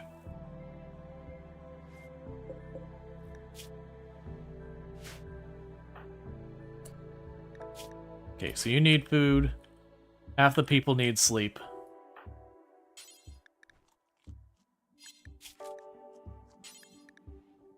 Okay, and we do have people who are actually working on treating the noctils and all that. So it should basically take care of itself. So that just massively increased the amount of bioferrite we're bringing in. We'll still likely lose probably one of them before we're done, but that was a really good event for what we needed. Solar Flare? Yeah, no, we did actually at the very end, the very last level up, or age up, whatever you want to call it, on Luxray, did give us the offering for having Luxray become a doctor. Because that was the thing, it said they'd only become a doctor if they rolled a passion for it. And it wasn't looking like we were going to get it, but we did get on that last one. Because generally I'll usually take a passion on doctoring for literally anyone who gets it. Because over time, having like 9-10 people who can run around and patch everyone up, even if they're not as good as it, having that many people who are at least okay doctors means after a raid, everyone's patched up in no time and ready to start healing up and going again.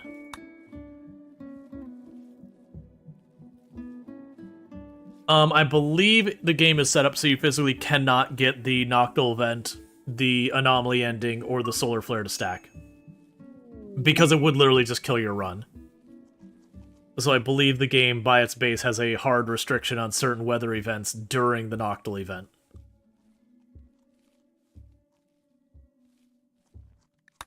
I don't know that for 100% for fact, but I was pretty sure I remember reading that that was a thing.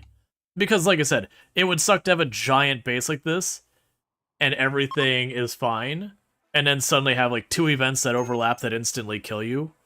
Like, that would... You would have every single post on Reddit and on every forum just screaming up the thing. It's like, I have a run that, you know, you have 400 or 500 hours in, and suddenly it's just dead because of these 2 things.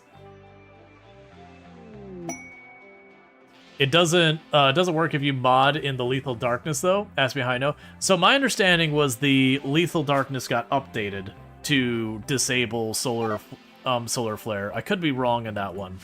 I know it didn't used to, but I think they did update it. So if it doesn't include it, it's a thing that they're aware of that you can have as a thing. Because I know that was a problem with that mod. Meanwhile, let's go to our zones, allow safe. Put this back in here. I'll probably have to make a darkness zone or whatever. I think if you had a pinpoint on a colonist, yeah, that's a good workaround, to have everyone huddle under and then like put a torch down real quick.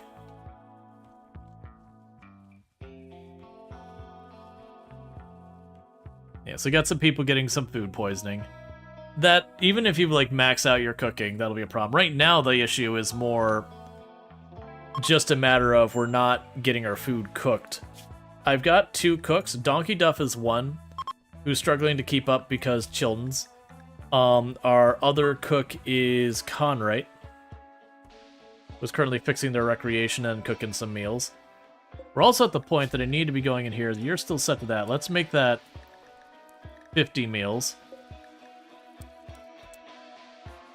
To give ourselves more of a buffer.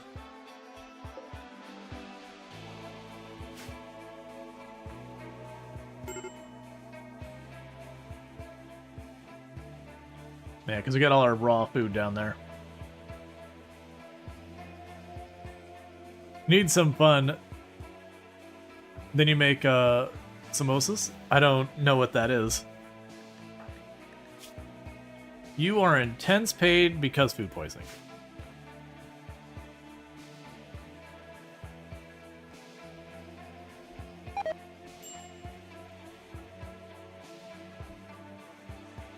Okay, so we're getting actual meals produced again, so that's good. It's just how fast I can obliterate those meals is a problem.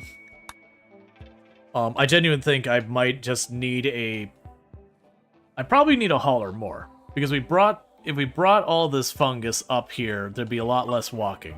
And that's something we already acknowledged, we're waiting on people to age up to have them do stuff.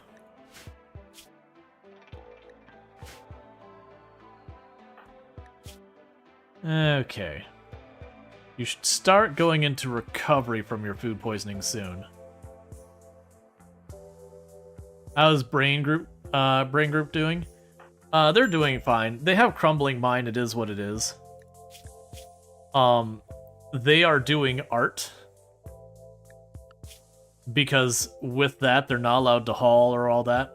So literally, I'm just having them produce art, and if they can't do that, then they hunt stuff.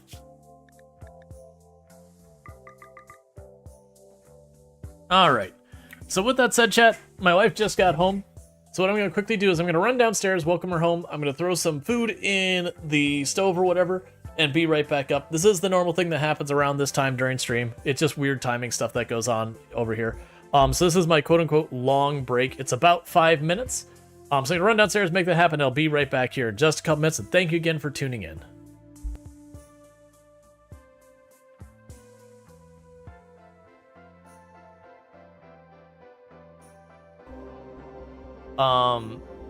Is there something I don't care about I could just toss in front?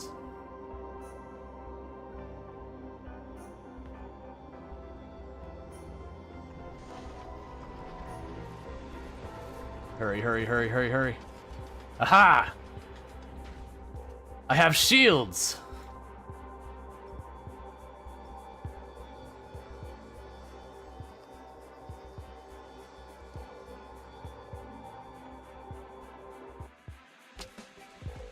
It counts. It counts. Yeah. Your child will be 100% safe in that treehouse. I wish it kept the treehouse up there. And we could build a bridge that stands. But it takes an engineer to build a bridge that barely stands. Alright. I have a potato harvest all... Like, I'm someone who'd actually talk through all that kind of stuff. Because I was going to put up a review that said, well, great. The bot's busted.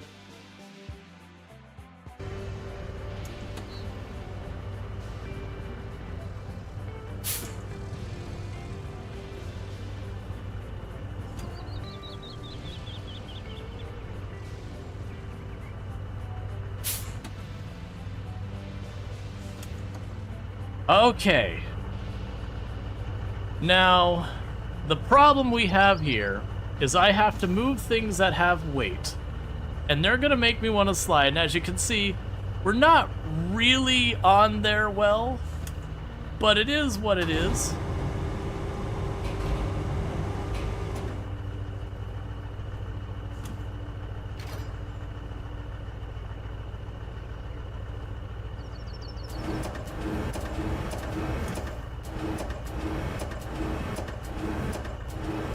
Hop out. Okay. She's like staying in the relationship, getting paid. Getting out of the relationship, also getting paid. Yep. No matter what, if it involves any type of romantic situation, getting paid. She was like De Beers with those diamond ads. She's like, if you want to break up, you have to have a weathered stick.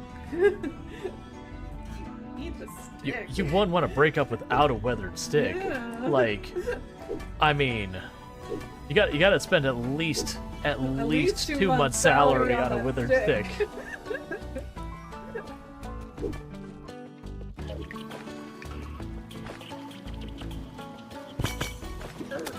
No, no, no, no. I got hit by something else. I saw the trigger too, and I got. Thing we're going to do is we're going to declare a variable. We're going to declare that variable of a type integer. And we're going to set its value to input 1. Don't forget your semicolon.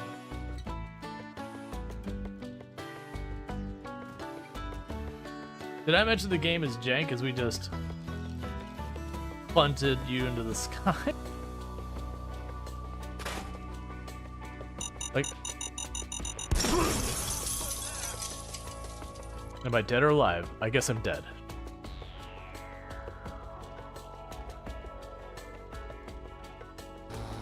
And off the cliff. Whee!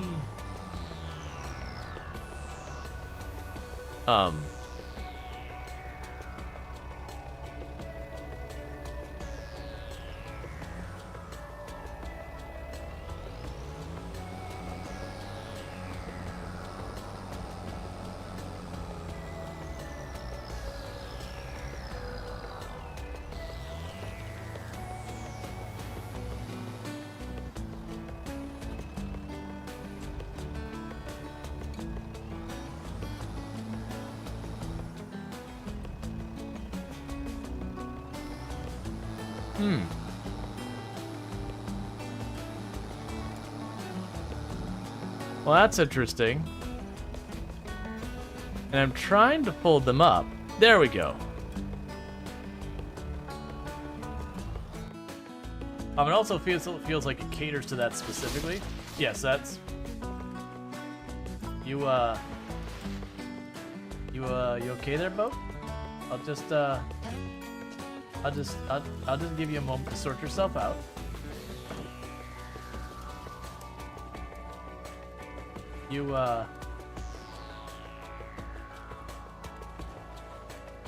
Nothing's breaking, right? No. All right. I mean, you take your time. When you're ready, you can settle down. It's making terrible noises. I'm not sure how well you can hear it, but it's going crunch, crunch, crunch. This is not the way I should have done this. Oh well, it's too late to turn around and rethink our choices.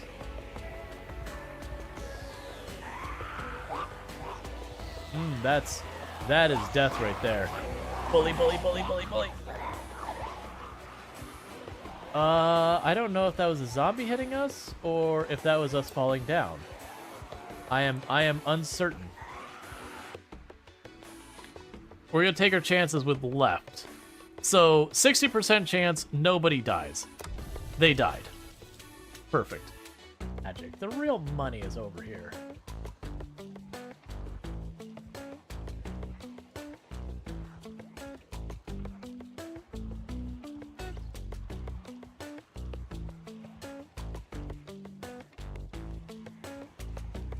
So how do you feel about this corner?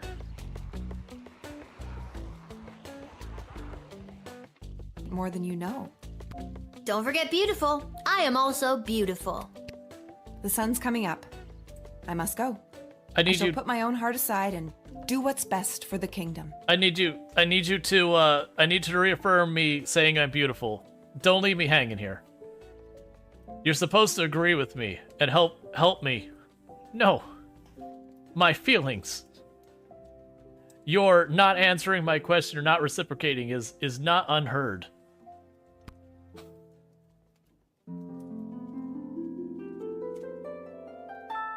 Also, give her tacos. I know, right?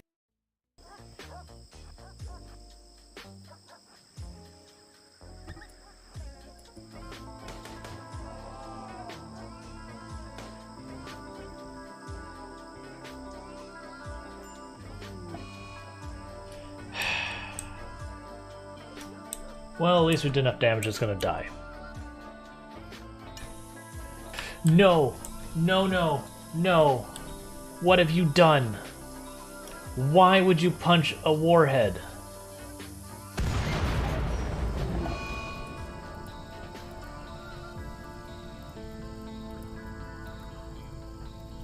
You're alive. It's amazing that you are alive, but you are in fact alive. Literally everything in Storge just got exploded.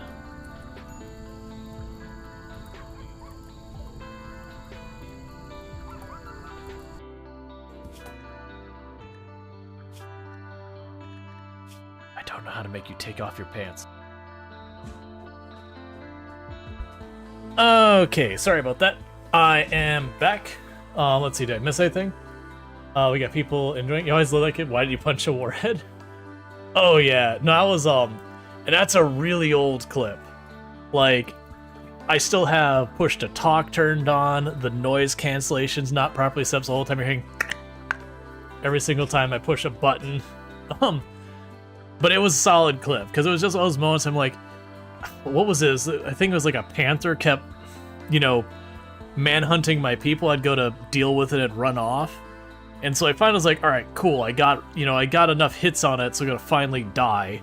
And the person tantrumed on like not even that much of a mood break, and just ran in and punched an anti-grain warhead. And normally I store those away from everything and seal them in walls and stuff like that because of that reason, even before that clip. But that particular time, I just hadn't had a chance to do it yet. And I was actively punished. Why do we have the pulsing exclamation mark? Was it because someone set the baby on the floor?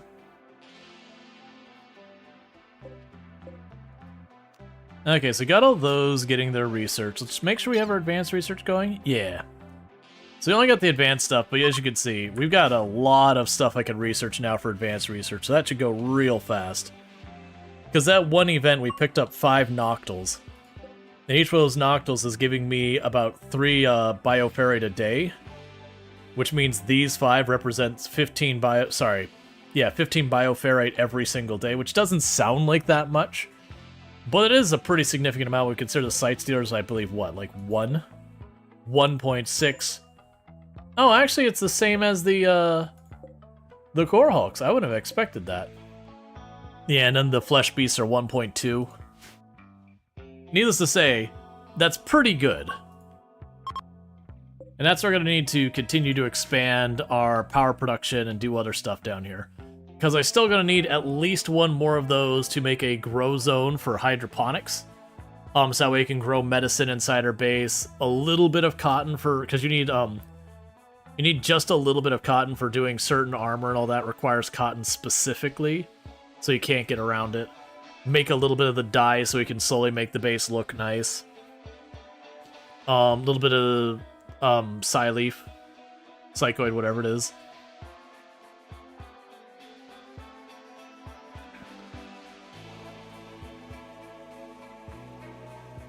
I'm gonna destroy that vent. That vent's causing too much problems for that staying cool. Because making this little pocket here super hot. You can also deconstruct that door we have hidden in the wall there.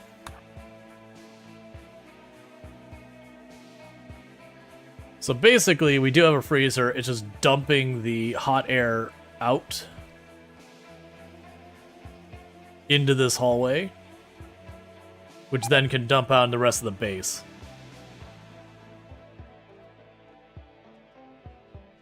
Because it shouldn't be able to get too hot back here.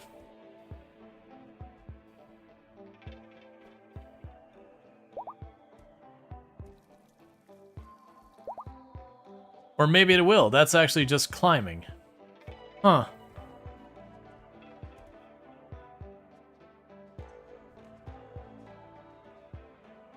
Yeah, the rest of the base is staying relatively comfortable.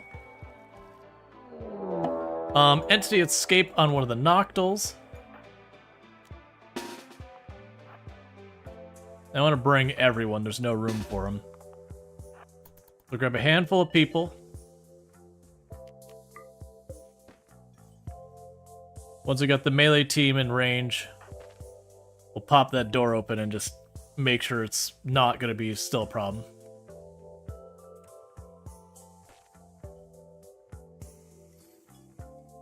Okay, so with that, that's far enough, so we can go here. I'd like to not kill it, but it is what it is. Yep, so we did end up killing it, unfortunately. That's going to happen. That's actually one of the reasons I like to get Revenants more than anything, is because you never have to worry about accidentally killing a Revenant. And it can be a very safe thing to deal with, because it doesn't directly attack you. So there's no risk of someone getting like a really unlucky cut to the neck or anything like that. So I really like dealing with Revenants. They're almost a freebie for Moonbreaks as well, because they get targeted and executed. They turn into a spine, just put it right back in the bench, you get your catharsis, and it didn't cost you anything. Usually with release, you also have plenty of time to get your people into position to hit the choke point, just blast the hell out of it when it's trying to get out. Yeah, so you're still recovering from the Nocto Claw, that's fine. Because you literally just fought them. Yeah, it's getting up to 90. So yeah, no, I guess that door was actually helping more than I gave it credit for. So put the door back there, lock it into its open position.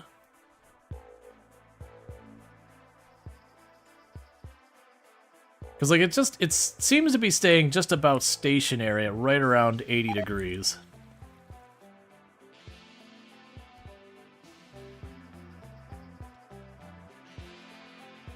There's something about this design I'm forgetting, and I don't know what. That there's a whole trick where you could, like, build a door, leave it open, and have the ACs feed into it. And it wouldn't matter. But that's fine. I'm not super worried about it. We'll have to figure out a place to put a freezer. Didn't involve vents? No, the trick I'm thinking of didn't require a vent. It was you'd have an open door and kind of surround it with the heat pointing into an open door. And the open door effectively didn't bring heat through the same way as other stuff, so it was effectively like a nearly nullifying of the heat force on the door itself. But I clearly have something design-wise wrong with it, and I don't know what I did. I do know it needs to be an open door, though. Is it the door supposed to be unroofed? No, because I know the trick was I could literally put it back over here and cave thing, which is one of the reasons why it was clearly not meant to be that way. I just don't remember what it was going on with this. Yeah, so that's staying at 64 degrees. It's bouncing between 64 and 200. That seems to be working more correctly to what I expect. So you can see, like, it's not making this hallway any hotter. The hallway's actually cooling off, despite having two of these ACs blasting heat into it. Oh, you know what I think it was? I think I couldn't have it closed on all sides.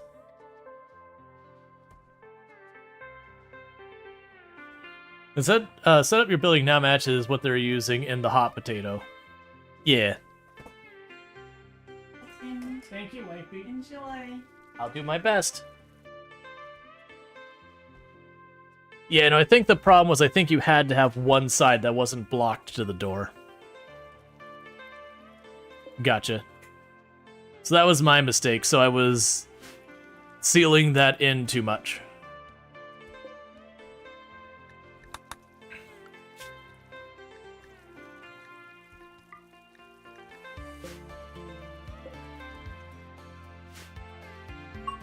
Because what I'd like to do here is first, let's make sure I'll actually be able to build this without a column. I'm pretty sure we do need a column. Yeah, so this room will need a column if I expand it. So what we'll do...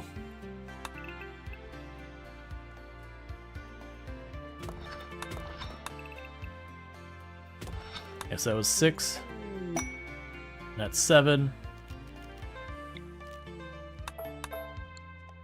We'll have one of those shelves will actually be a column.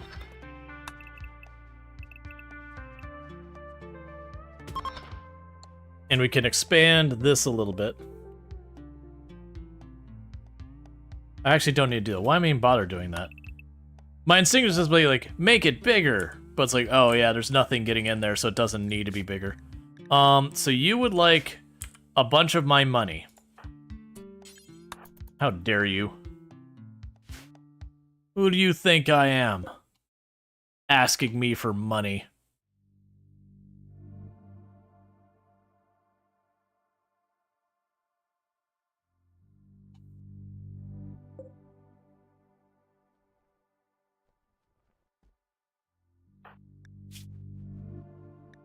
All right.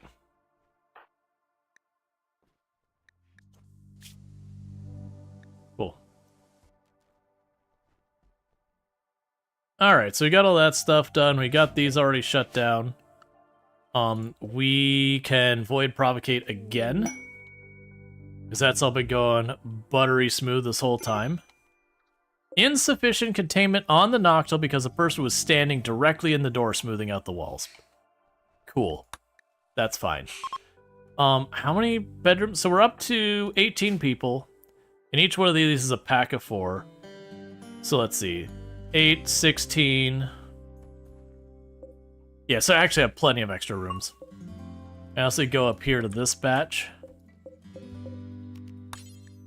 Switch us over to prisoner rooms right now. So we're basically waiting on research for the time being. That my hope is we can get the biotech stuff going soon. That way we can start, like, doing all sorts of wild stuff with our pawns. Start taking prisoners from any of the raids we have popping in. Start taking genes from them aggressively. and trying to make ourselves some super juice pawns.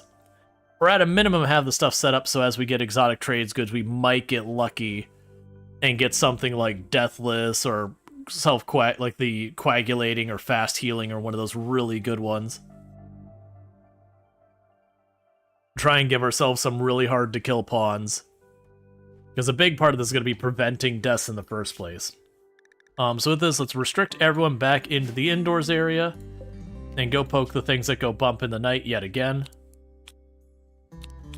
Because if the day ends in Y, it's a day to go poke the things that go bump in the night. They'll probably also want to begin abusing de-aging. Oh, which quest do we have? Oh, to hell with that. Your reward isn't good, and I don't have anywhere I would build that. I got the actually, I don't really have the materials. I didn't realize we were slowly running out of stone. That is a very unexpected thing.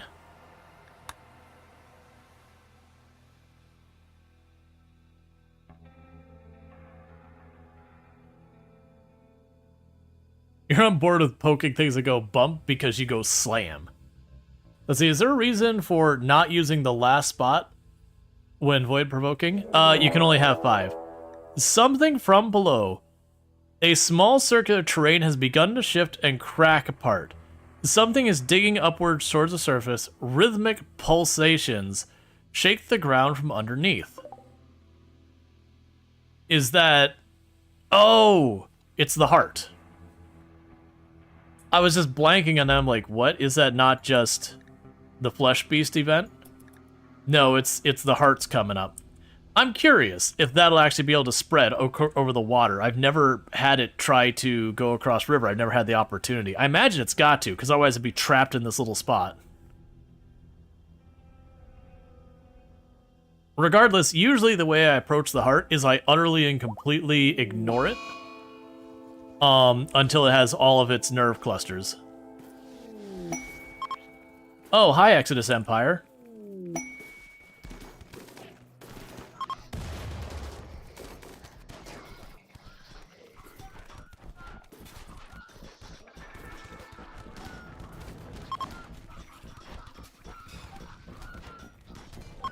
That's a whole lot of something going on down there.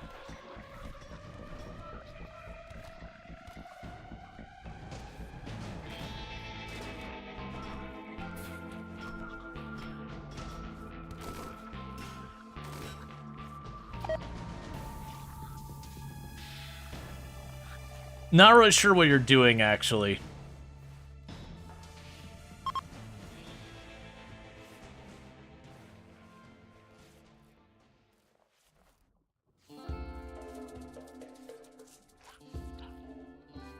I love how you're just standing directly under the thing that can spit acid at you and just rolling with it. It's a real bold strategy.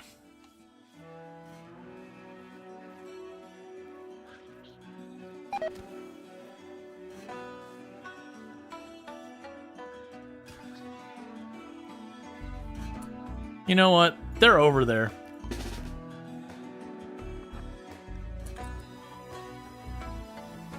We can run up quickly while that's recharging.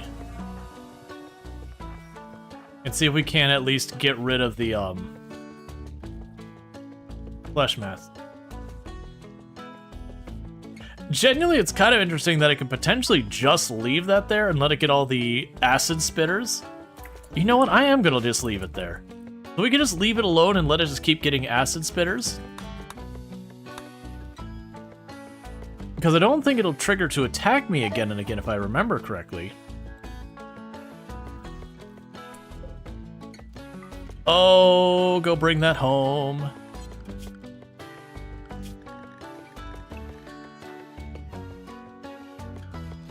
So let's go ahead and claim that real fast. You got anything else really good laying on the ground over there? What about you? Yup. Schedule. Unrestrict. Go bring that home.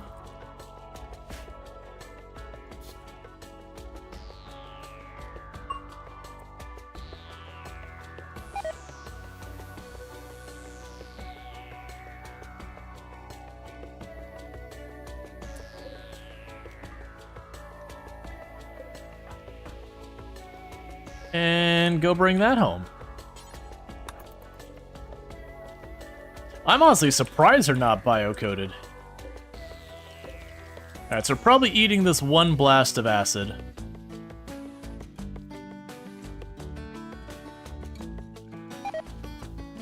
You missed. Sucks to be you, acid spitter. Okay. So one's back at the perimeter, back to restriction. So that'll be good. Alright, so let's pop into here some of the weaker weapons. So Vortis. There's a charge lance, or whatever it is. Let's grab a regular old boring shotgun.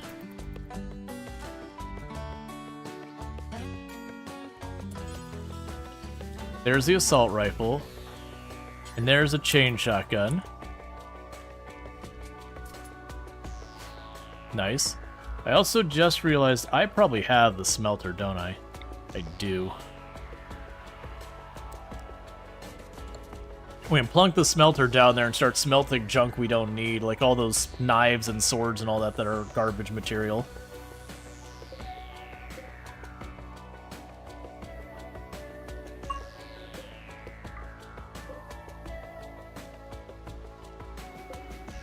Yeah, because that'll be interesting, because it can't reach me. And if we have a raid, they're going to immediately get spat on by the acid spitters on the way in. So it's kind of like having a turret that I don't even know if they'll attack it or not. So, very weird. Oh, you know what could be the big problem, though? Is if we have a cultist raid roll in to start doing rituals like kidnapping, I got to run under that thing to get there. That might not be the end of the world, though. I'm gonna choose to ignore my problems right now. Yeah. Let's see. So honestly, at this one, I'll take Fast Learner. We'll give you shooting, we'll give you plants, we'll give you social.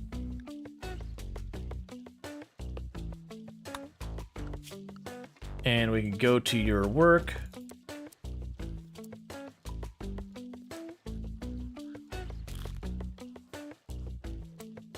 And you two can help out with the growing. So I don't really need more growers, I need more haulers.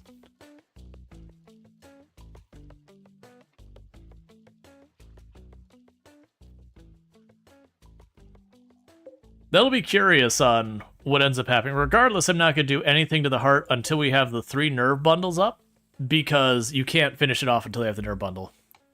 Let's see, the kidnappers do it 3 times, and then they attack, and they really aren't a big deal if they summon flesh beasts, you just let them attack the cultists.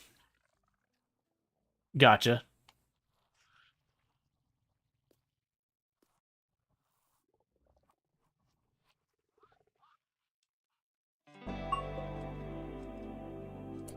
Alright, so real quick, that one flesh beast getting a little close. I'd like to deal with it before it runs in and catches one of the kids. There we go.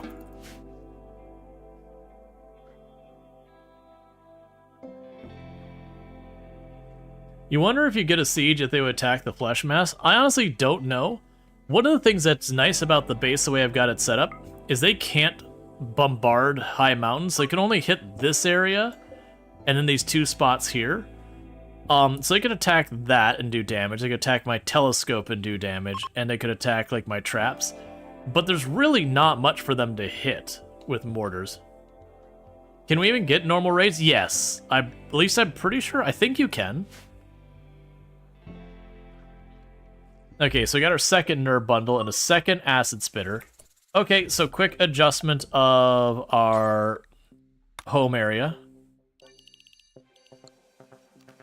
Is I need to go here, home area, remove that.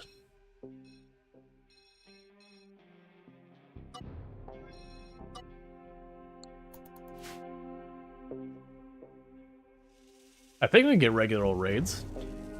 That actually makes me curious, Quest. Do we still have the ship?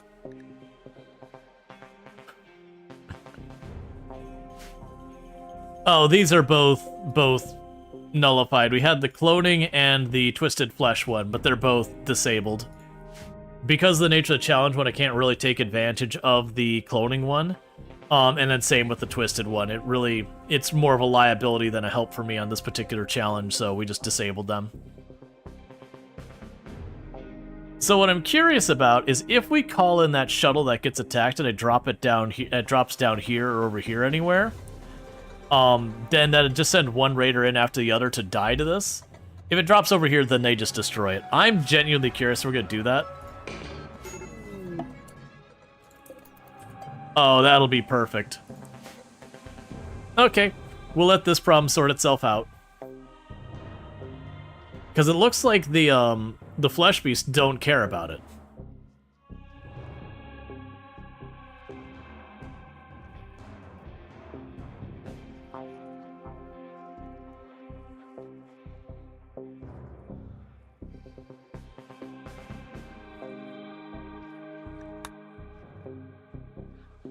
So we'll let these just go back and forth.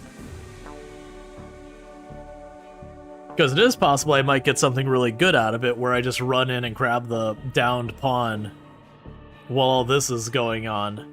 You know, tank a hit of acid or two. Maybe get some, you know, fun weapons or whatever out of it. Probably not. It'll probably be a bunch of crappy melee pawns. But it'll be interesting to see what happens with it.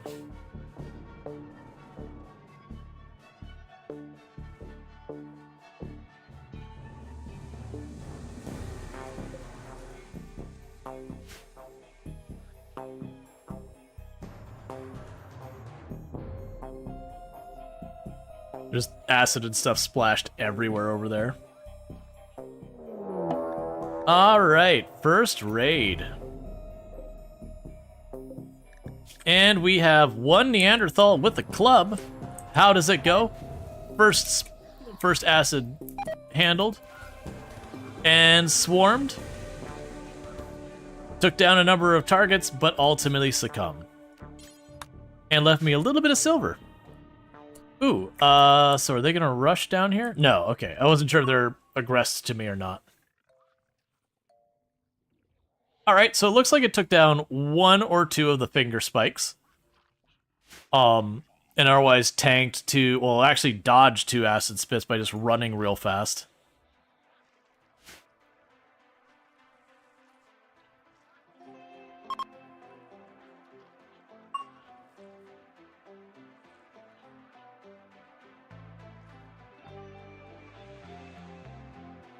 Just wait and get a second flesh heart to appear, like, over here, and just have this, like, weird maze of flesh heart death. Okay, so we officially have all three nerve bundles. Alright, second person with club. How will they fare? First acid dodged. One spike down. Two spikes down. Three spikes down. Four. Hey, nicely done. Took down 4 spikes before they ultimately died.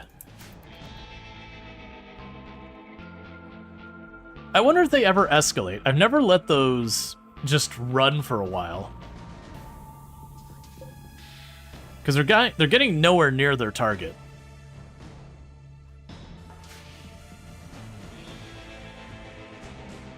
I also wonder with those continuously triggering again and again, if we will have, like, the Empire drop down again. Because if that happens, then we can just push in and wipe this thing out. Because that's what we were waiting on, was for all 3 of these to spawn, and that just happened while that last person was on his way through.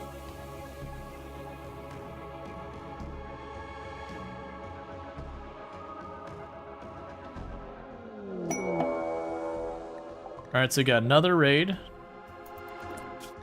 Another person with club. Mysterious cargo.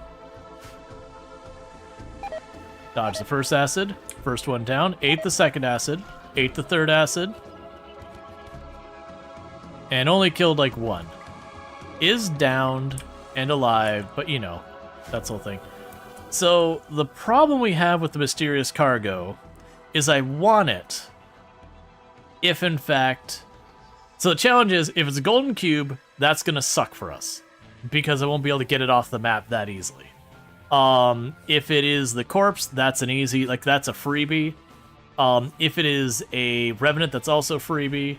Assuming the Revenant spine lands somewhere other than way up here. I'm going to do it because I make bad decisions. So we have a recreation book and crafting. A prestige helmet's the good one. I'm actually more interested in what drops in. Alright, where did you drop it? You are a monster. Genuinely, I could honestly just let it sit up there and reform for me. And when it reforms and comes in to deal with me, we can just watch for when this pops and just wreck it. Because I can just duck everyone back into a corner and just blast it to the moon. Okay. So go bring that in. Okay, someone's already hauling it. Or putting it on, either way. As long as it doesn't sit out here and rot is all I care about.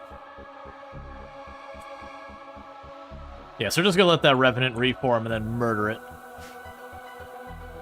Yeah, no, that Revenant very much is gonna get demolished. Okay, we got Man with Club once more. This one even worse at shooting. Or at being melee. Alright, so it ate 2 of the acid sprays. Got 1 finger spike down. 2. 3. Oh, we're getting Xenogenetics next. Alright, so I got 3, and it also dropped me more money. Interestingly, I thought you could only get 3 of these on one. They're up to 4, which is a little worrisome. That's actually a lot of acid it's going to be able to throw around. But I'm kind of hoping we'll have like a proper raid show up here. And then that, or a trade caravan for that matter. And that'll distract him long enough for me to roll in and clean up.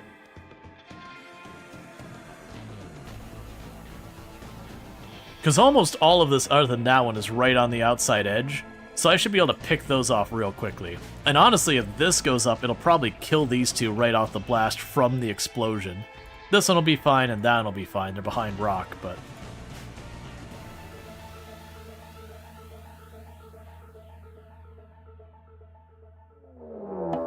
And raid. And you got guy with knife. This one having really high melee.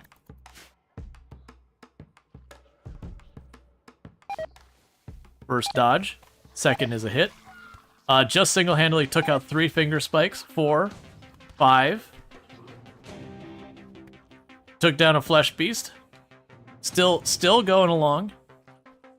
6 finger spikes. And is actually making a move on the ship. Okay. Made a proper move on the ship. Actually got some pretty good damage into it as well.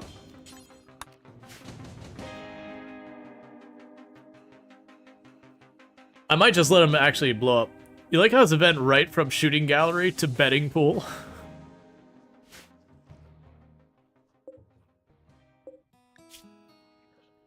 Apparently the bear went to hunt some of those things. Okay, we got the next one. We got bear showing up. Decent melee.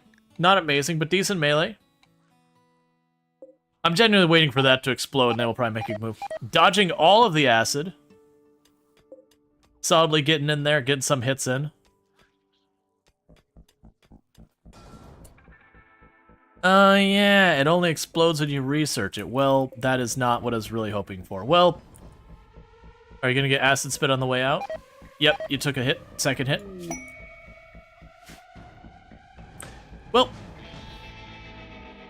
that little gimmick was fun while it lasted.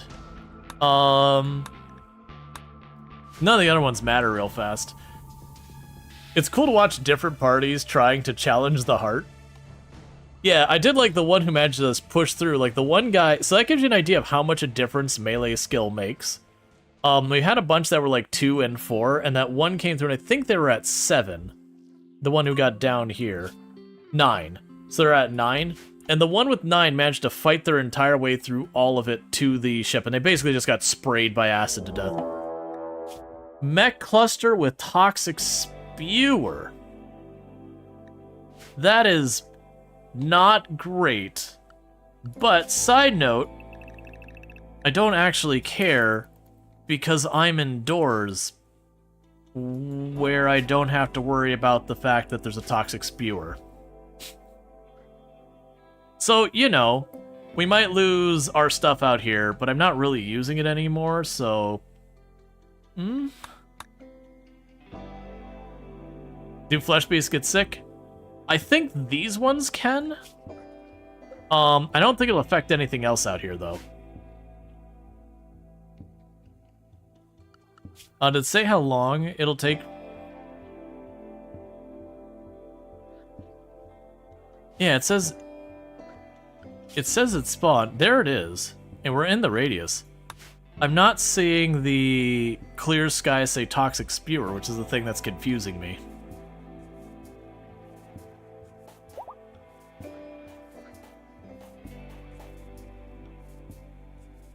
Oh, you're spitting out, little guys again.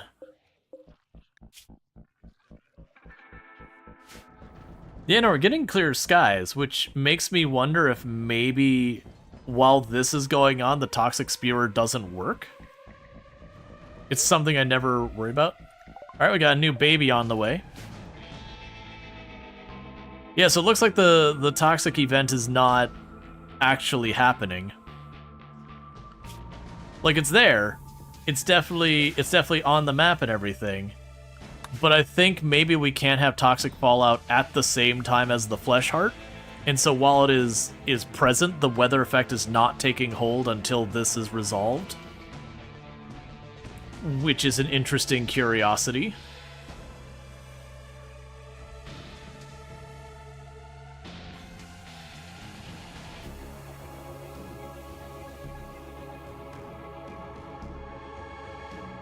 I think the negative consideration would be over time, as it spawns new enemies here, that eventually they would trigger to attack me.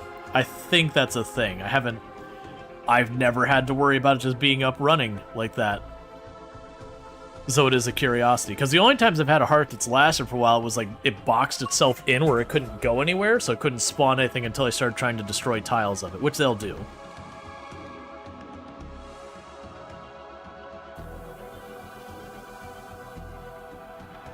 Now that everyone's stuck indoors, and everyone's just hauling and cleaning and that because they got nothing better to do, we're not worrying about that hauling happening anymore. The food is getting in here.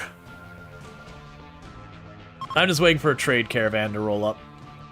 Once that happens, we'll just run out while all this is distracted, and just chop through it. Because even if like we can handle this well, but that much acid hitting our people will potentially take limbs and kill people. That's a lot of acid to tank, especially considering I don't have armor. Literally no armor. That helmet, that's my entire colony's armor. Luxray right there, who claimed the helmet, is like, I am amazing, look at my hat. Literally the only armor in the entire colony. Because we're doing random research, I don't have the control, and they've been just skipping on smithing, which is a prereq for machining, which is a prereq for that. So, you know, it is what it is. To be fair, our research is way behind where it should be.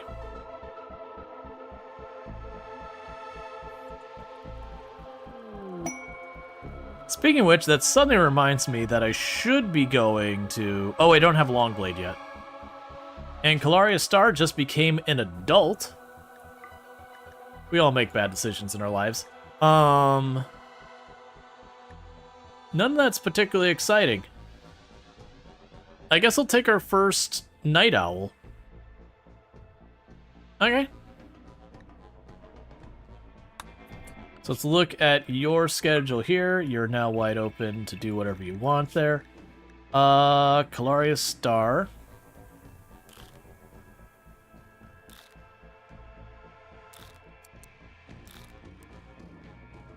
So, with Kalaria Star being a Night Owl, even though it doesn't really matter, you're underground and all that.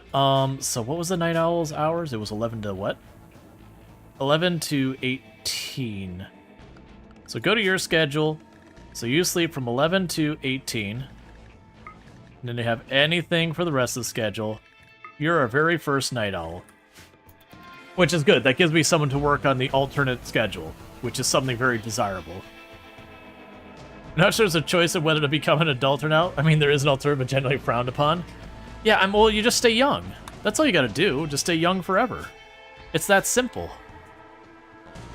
We are officially hitting the point that we're running out of things for people to work on. Because they just have so many colonists shoved in here. They grow up so fast. Oh well, can do more work. Exactly.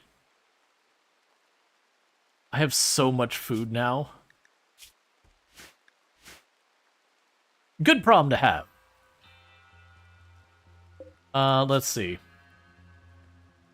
And let's add, after all of that, lavish meals forever. Same here. So basically the order of operations: cook baby food, cook simple meals, make packaged meals if you can, otherwise lots and lots of lavish food. That'll compress the food in there and boost moods. Yeah, so basically just waiting for any kind of distraction just to, like, I don't even need them to actually fight this well. I basically want them to soak up those acid spits, so I can hopefully knock down some of those acid spits before we start getting lots of hits against us. Or if I get, you know, the whole thing where refugees come in or whatever. Anything that I can distract the acid for a little while. I'm getting a little worried by how much stuff it's spitting out. You should mine to the back rooms or ancient dangers. I mean, there's an ancient danger over here somewhere. I mean, I can mine more out. I don't really know what the next thing I'd be mining out is at the moment. Is kind of the delay on that.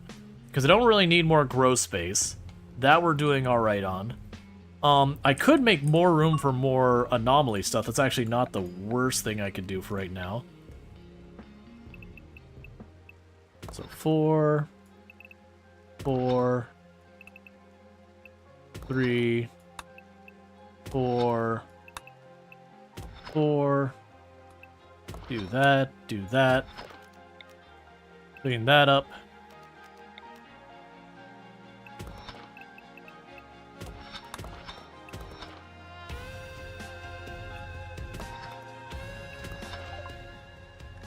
We got Mind Numb Serum researched. I really don't care about most of the rest of this, so it's just whatever. 4, 4.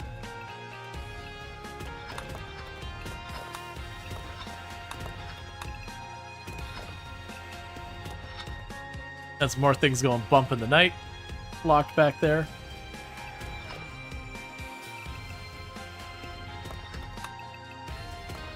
Honestly, with all this,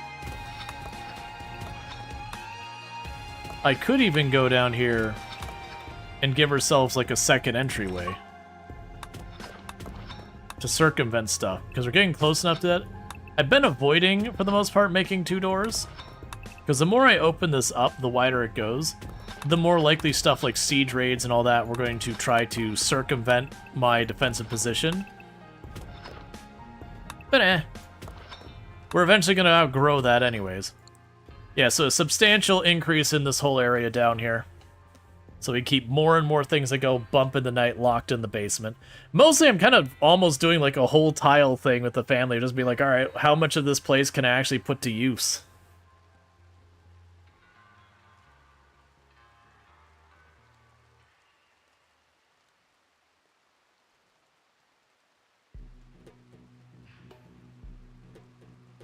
And also be able to go down here. I got so much space to work with.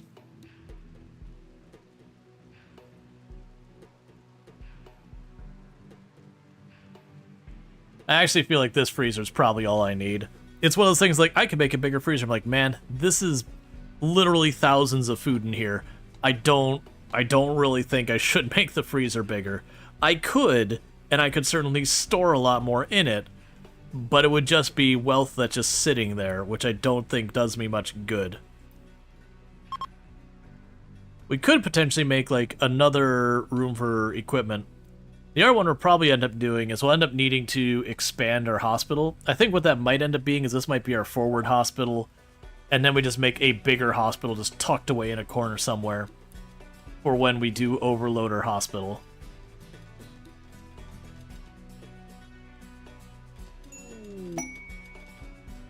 Forced approach by the Empire. Sure. That'll go fine. Land way down here. Trust me on this one. Hey, perfect. I think you're just out of range, too. Well, as long as I don't walk under that acid spitter, like you are dangerously close to, that should be a self-solving problem. Go ahead and deconstruct that shuttle when you get the chance.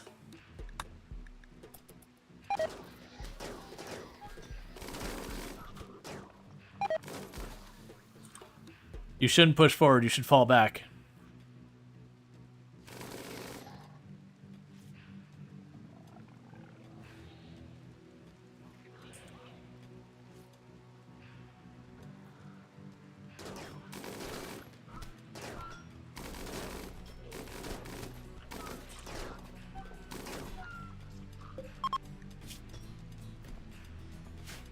Random social fight in there too, why not?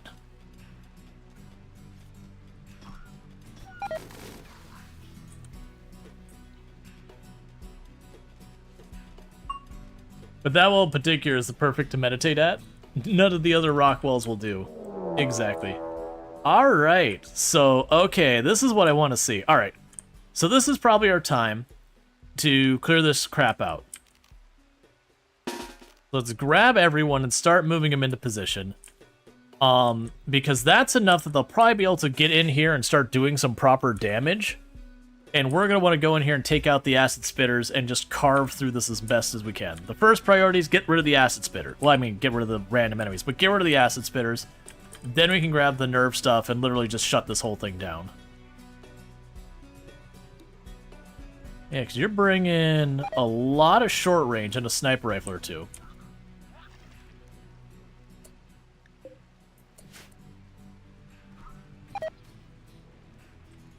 You should not be just taking that.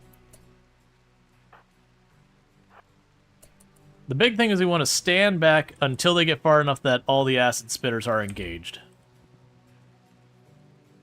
Honestly, keep the kids out of this one.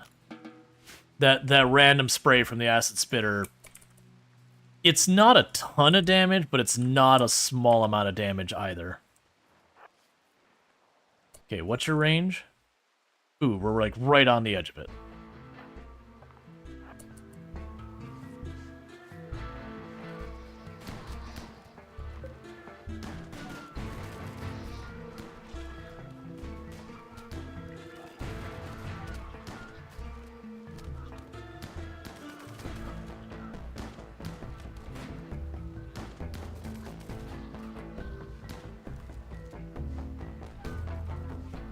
Okay. Oh, Mandible, one step farther back, buddy. As soon as you spit, we go.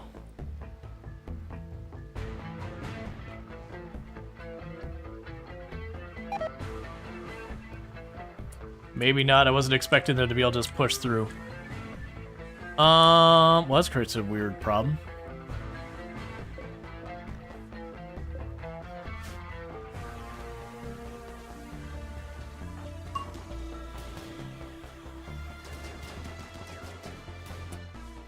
Alright, get out of the way. Let them fight each other. And by that I mean get out of the way over here so you don't get acid spit as one giant mass.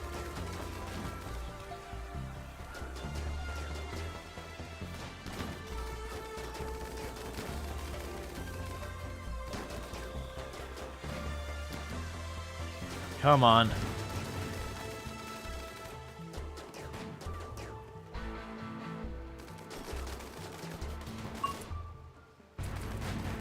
Okay, we accidentally hit one of the Exodus Empire, so that was a little bit of reputation hit. That's okay. I'm gaining 20 and we only lost 2 for technically doing damage to them. Okay, so they're broken. Let's rush in.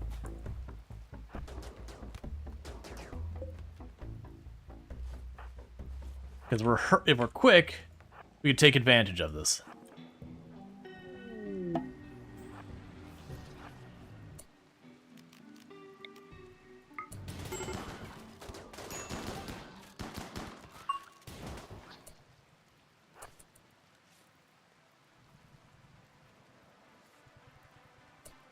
How hurt are you?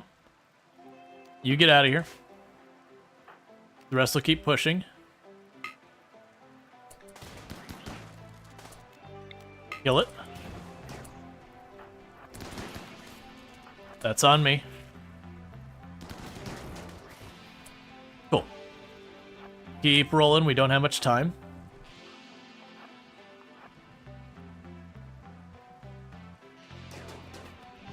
Okay, all of the ranged people.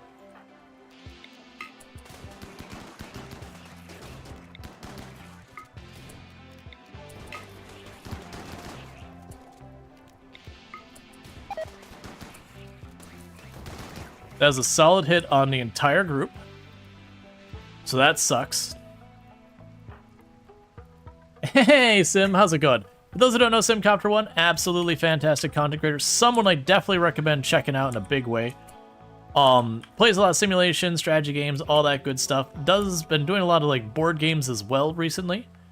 So that's a lot of fun over there.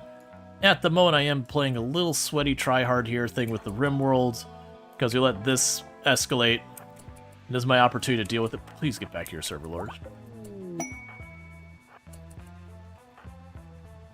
Okay, so I want to just start carving in here to get that last acid spitter. And once we get the last acid spitter, we should be relatively safe to do it.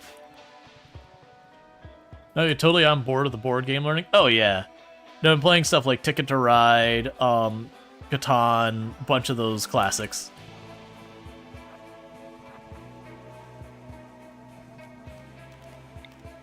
Okay, so start carving your way in here as fast as you can. Because we want to hit that acid spitter that's over there.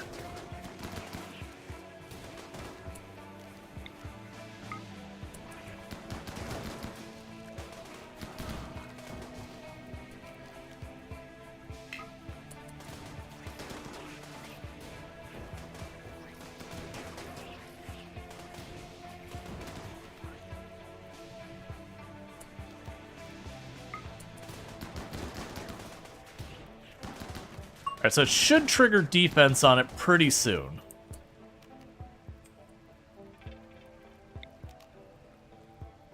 Alright. Been letting me take it to ride, Catan, and Harrison Lane. Yeah, that was the last one. I couldn't think of its name. Because that's the one out of the group that I'm less familiar with.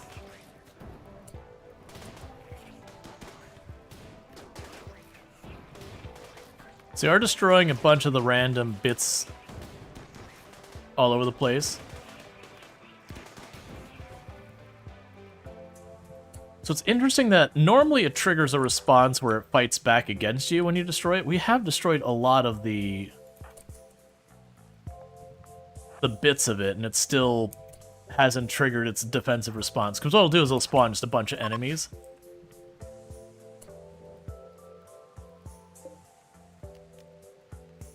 Okay, you analyze that immediately.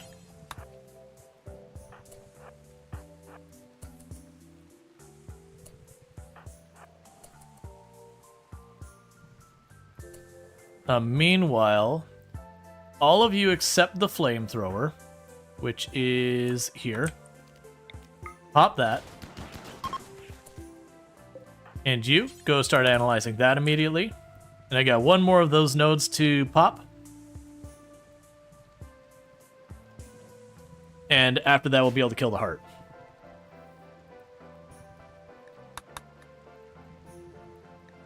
And like everyone here got a spray of acid.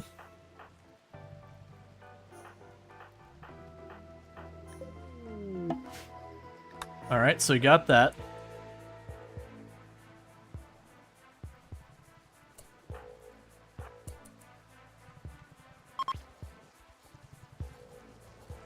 The heart grew another nerve bundle. Literally where Citric is...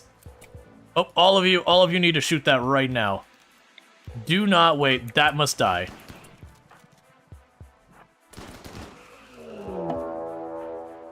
Run.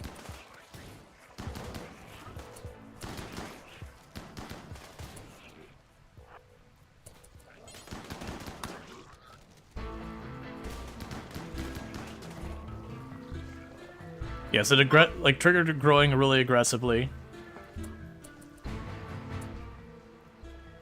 That was what I was talking about, the defensive response.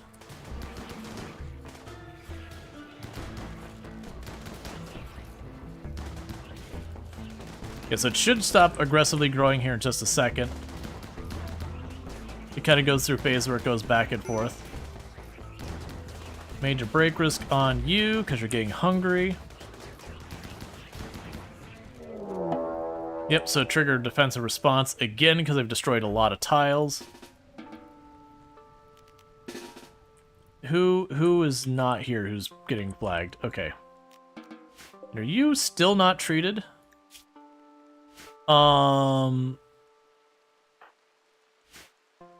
You can one of you doctor back there? Yeah, you can doctor. So as soon as they lay down, you'll be able to actually do that.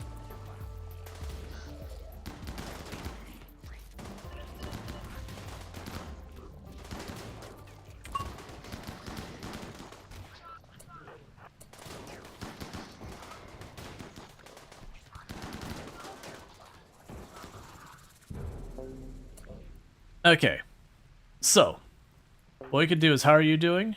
You're getting a little nicked up. Doppel, you run down there. We're starting to get corpse rot exposure.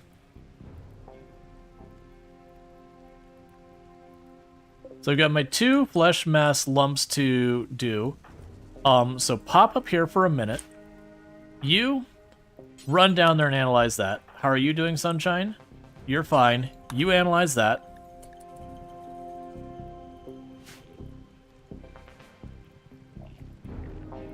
It's moving farther over here. I'm trying to get them to not be standing close to the corpses. Okay, yeah, you should be in the area where you can't get surrounded by that. Okay, that's 2 out of 3. And so the moment they finish, we should be able to pop that 1 tile, get in there, and finish it.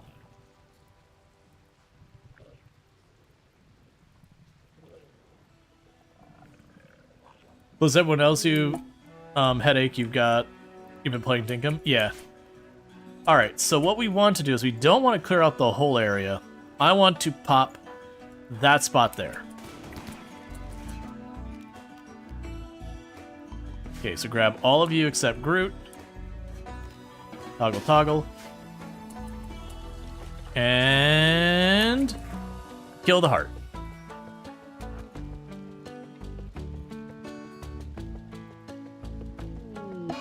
Okay, Claria just had a mood break. That's fine. And the heart's destroyed. So, go about your day. Order. Allow all that stuff. Ooh, I've got a couple of enemies way down here. That's a little worrisome.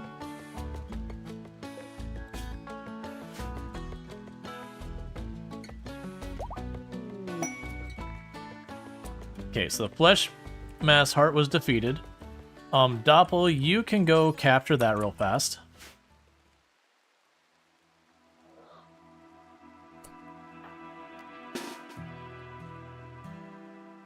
Yeah, so everyone who's not Doppler Groot.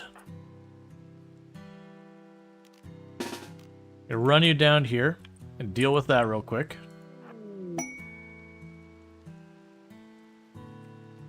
And then we need to get them all back because they're all getting tired and hungry and just generally having a bad time.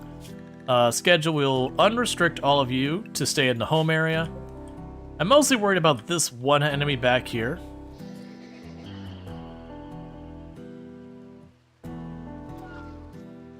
It's gonna be just the one survives it.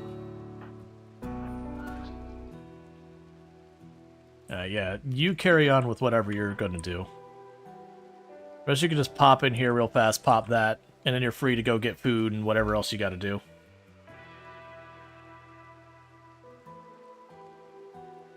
Okay.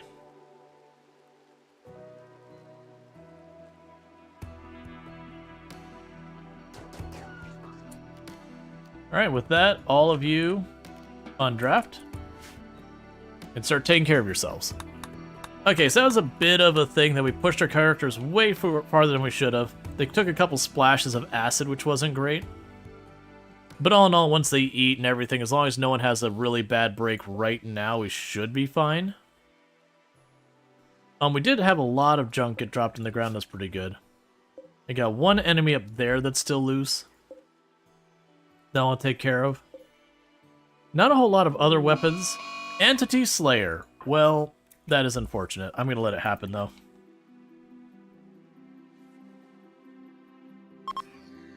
Okay, so it's just one. That's fine. One Gore Hulk is a totally acceptable thing. Meanwhile...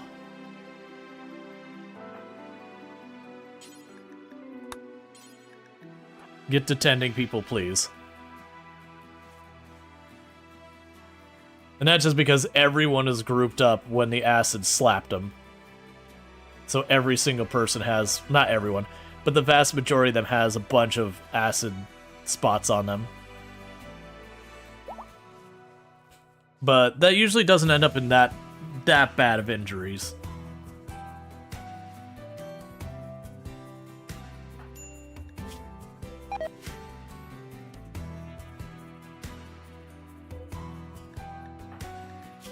Okay. So you're getting better. Yeah, so it's mostly rotting corpses that they saw because of all the fighting up there is the only outstanding problem.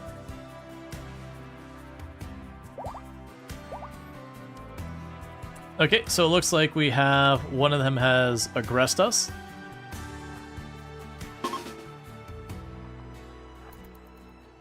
Just gonna pop everyone over here. We have enough firepower, we should kill it almost instantly. Nicely done, team. Go capture it.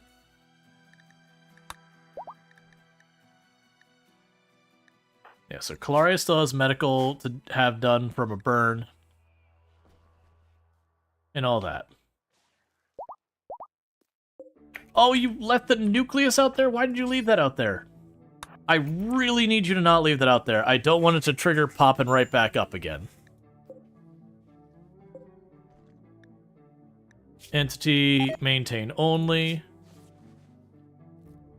And you're patching it up, that's fine.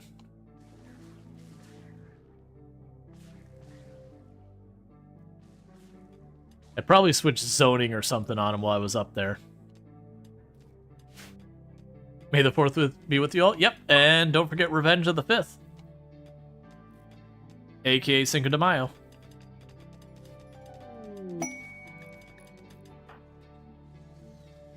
That's cool. You could just sleep on the baby's crib. That's a life choice, I guess. Parenting is pretty exhausting, I hear.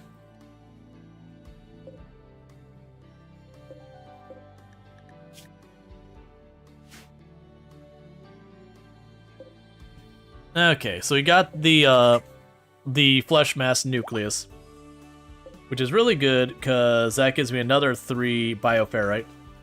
One thing I'm going to go ahead and do here is cancel all these.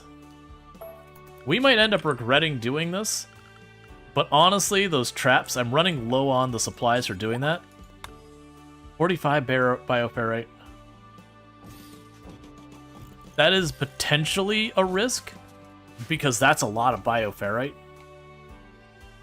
But we are starting to get a lot of things in here for that bioferrite. You don't do Cinco de Mayo? That's fine.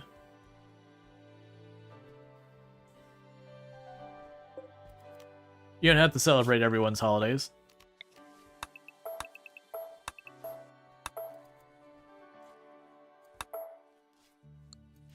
Okay. Actually, can I smooth that one tile? That's fine as well.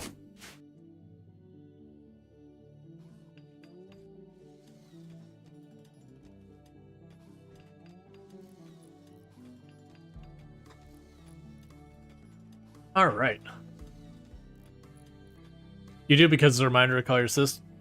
Yeah. I don't kind of go out of my way for it, but I do end up enjoying, like, a lot of Mexican food, a lot of those kind of places. Almost all of them will have something going on for it. And then there's, like, different places we go. They're, like, touristy places that'll have events around that time, too. So it's not like a big cultural thing for me. But it's one of those things I'm also not someone who'd be like, oh, not gonna do it or whatever. It's fun. Granted, I'm not super into, like, having bands play near where I'm eating in general. I just find it kind of loud and annoying. So a lot of times when you go places and they have the mariachi bands and all that for Cinco de Mayo, it's like, I don't have any beef with mariachi, but I'd rather be able to hold a conversation with the person I'm sitting with and not have to yell over the music. But it doesn't matter what kind of music, that's always true. Like when you go to some of the like some of the beach town kind of places, a lot of them will have like, you know, guitarists or whatever playing, you know, along the beach and all that. And it's the same experience there. I'm like, look, man, I like your music and all, but it's just too darn loud. I'm old. Let me shake my fist at being frustrated how loud your music. Oh, did that Revenant ever pop back up? That's still staying as a spine. I figured that thing would have been out here by now. So capture the Revenant. I totally forgot that was up there. I actually don't know how long it takes for that to reform. I know it will eventually, if left unchecked, but I just don't remember. That's kind of one of those things. The Revenant's spine delivery. Why did you slow down time? Oh, there's one of you up here. Hang on, I missed that part. Okay, go get the Revenant spine now. I missed that there was one of them that ran up here. Well, that's good. So that means I don't even get the consequence of letting the Revenant go. Honestly, that Revenant could have been really bad if it would have popped while I was doing this here. Because it could have downed one of my pawns in the middle of all that, and they could have soaked a couple of hits from acid very easily.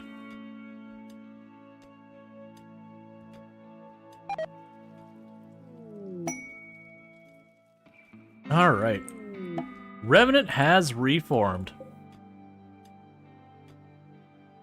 I'm half tempted, if the Revenant breaks out, to just let it go. And just go through its cycles, that way I can fully research it. And the reason I would potentially do that is that way in the future when I go to chase it, I don't have to keep landing the flares.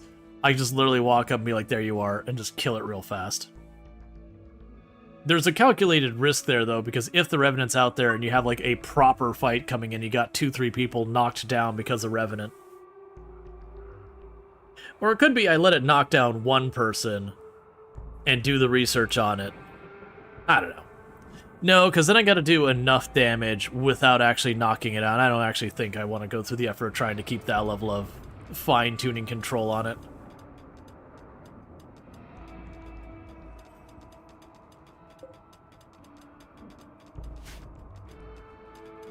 And then meanwhile, you give 4 per day. So you see, the Revenant actually gives me more Bioferrite per day than any of the others.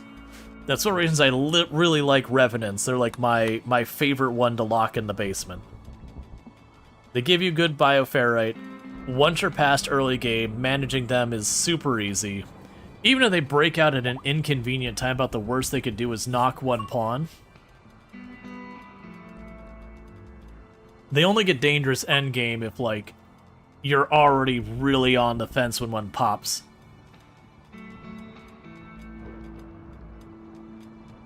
But that's kind of the same with a lot of things. They're good if you aren't playing low pop. Yeah, exactly. Low pop, low equipment. Those are the two things that get you in trouble with the Revenant. Alright, call the combat supplier. Oh, thank goodness. You're gonna take all these junk weapons that I don't want? Yes, please. It's just my entire library is just a bunch of really garbage tier melee weapons that I needed to be melting and we just never got to. I apparently have some decent melee weapons in here that I didn't even realize. Get these bows, get the auto pistols, the pump actions we can get out of here. The nerve spiker, we're at kind of past the point that those are relevant.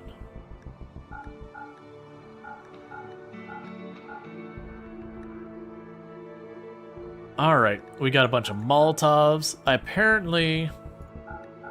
I will grab one stack of the EMPs.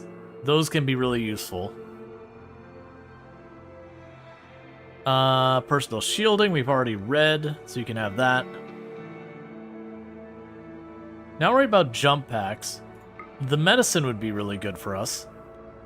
Let's see, how do you keep your pawns from freaking out about living underground? Either have undergrounder or get the tunneler ideology. Either or will make it like literally a positive mood thing, not a negative. I don't think I can make these Zeus hammers work. It'd be nice to get the chain shot because I'm gonna avoid trading for those. The shield belt would also be nice. I'm gonna not trade for those. So we're gonna go ahead and get a big stack of medicine, like a really big stack of medicine, which is really needed. So you haul that back, you haul this back, and you haul those back. Because we just got ourselves almost 60 medicine, and we got ourselves some other goodies as well. We got EMP grenades. Oh, so you're underground, that's cool. Yeah, no, I don't do many mountain bases, but, this particular one, it was this particular map style where it's the narrow river that cuts into a mountain. I've not done one of these that we got off the ground properly, because I only realized this was a thing you could get maybe not quite a year ago. And I was like, well, I want to do one. So this is like the very extreme diggy hole. What are you doing that's... You're taking forever to study that, and you're slowly dying because of it.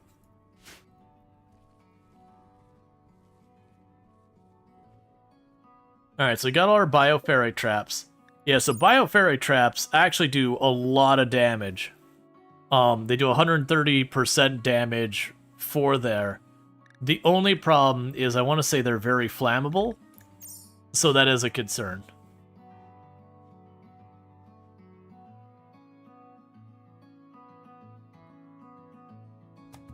No problem, Set. You have a good one.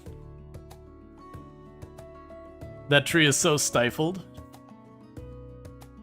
This tree or... Yeah, so medicine we're good. Yeah, so genuinely I don't need to do any of the stuff with these. So we're pretty much done with the dryads. I'm going to keep the trees there, because I think, one, if we cut down the trees, we take a mood penalty on the people linked to the trees for a little while. Did you get that? Wait, cannot haul? Can you not haul it? Oh, entity corpses. Yeah, you can go ahead and chuck entity corpses up there. That's fine. I was like, why can't you haul it? Dusty Complex. That's another thing I could work on. Start getting the relic stuff made. So we can go ahead and do ideology.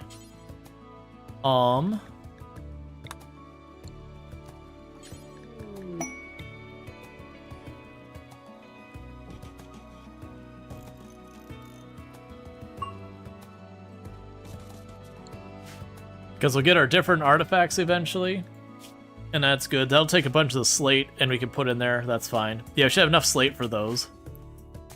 And we are mining a ton of this out, which will bring in more stuff for us to cut brick. But then we can start putting some effort into actually getting our relics. I haven't done that in a while. Not for a specific reason. But yeah, so what we could do... So we've got the village, we got the Dusty Complex. So those are both caravanning situations. Ship the stars we can delete so we're not seeing a Mechanator layer. I don't care about doing a Mechanator, so we'll get that out of here. The monolith I might leave, because we're actually at the point I can awaken the monolith, I think literally right now. Like, literally, if we wanted to roll credits, I could go that route. The big problem is that thing right by the edge. That actually would be a very rough one for us. Now, the good news is, like, all of this is enclosed. Honestly, so there's only a couple places it could put the spires. It probably wouldn't be that bad, but we'd probably want to wait till, like, I actually could tunnel through and have other ways through stuff and whatever. But, I'm probably not going to worry about that. We'll leave that alone for right now. Ancient Complex, Ancient Complex, Ancient Complex, don't care, Ancient Complex. Oh, right. This is supposedly spewing toxic stuff everywhere, but then I don't know why. I'm thinking maybe because it triggered at the same time we had the hard up. I think it just caused that to not work. Because we're still showing as clear skies when supposedly we're supposed to be getting toxic waste spewed on top of our base. Which, granted, it would only affect this river, it wouldn't affect the underground part. But we're not even getting the effect. It's not down, like, it's, sorry, yeah, it's not, I'm not covering, it's over here. So, I don't know.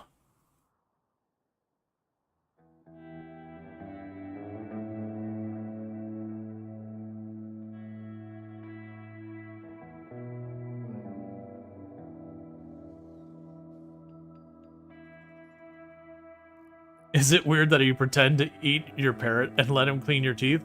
Yes, it is. Yeah, no, you're not wrong. That is... There's really not a way to walk around that one. It is weird. It's just weird. There's no second part.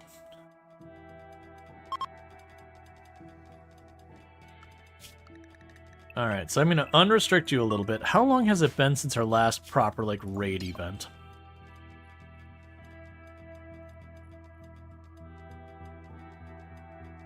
It looks like it's just happened a little bit ago.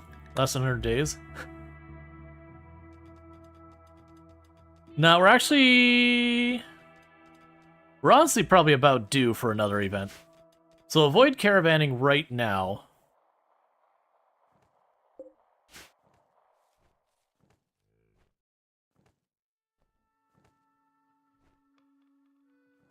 Parrots are weird in general. It's like a 5-year-old you have for 70 years. Yep. They're cool animals, but it's also those things that you also should be really careful about, stuff like parrots for pets or anything. It's a good thing that nowadays people are very much like caution, being like, hey, be very careful about, you know, taking them as a pet. Generally speaking, it is a pet that will outlive you quite often. And it's just kind of one of those things that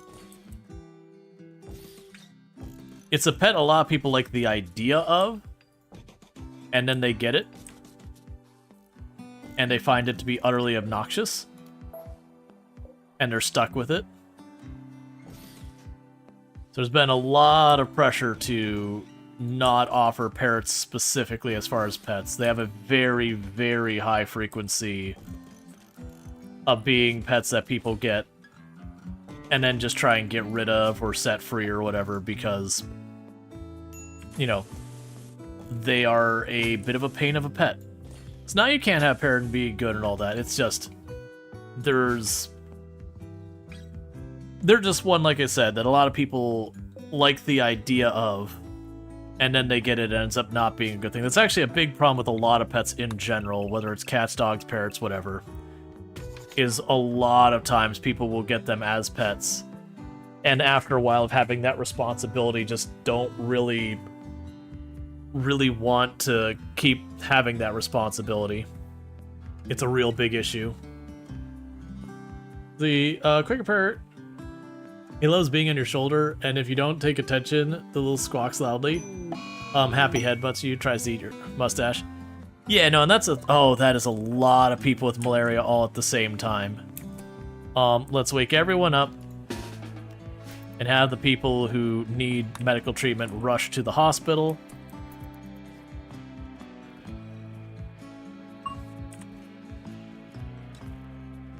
Okay, you had a bad 10, so I'll bump you up to Glitter World.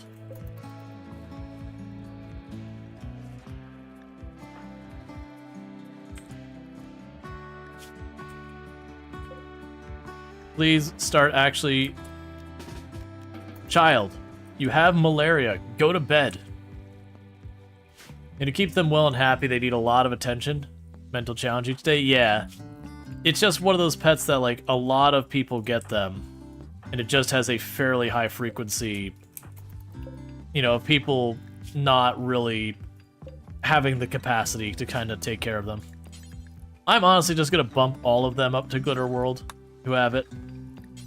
I know it's potentially a waste of Glitter World, but that's a lot of people for me to keep track of. And I do not want to lose a colonist because I just didn't see that they got like a really bad tend early on. And no one sorted it out.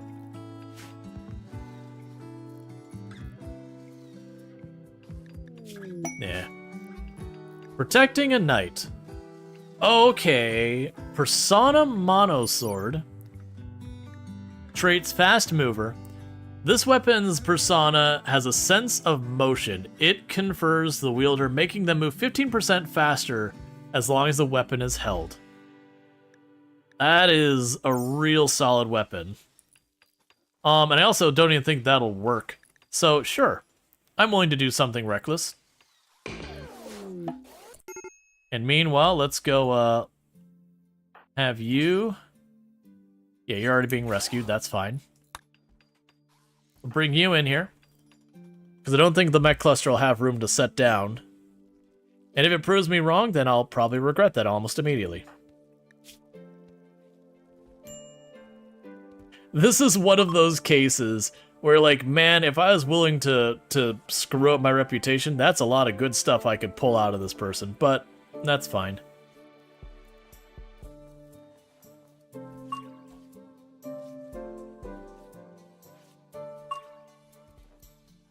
Yeah, it's still a pretty bad 10 even with the glitter. We'll go ahead and have you preach health. I need to get that mod back where at a glance you can see where people are doing.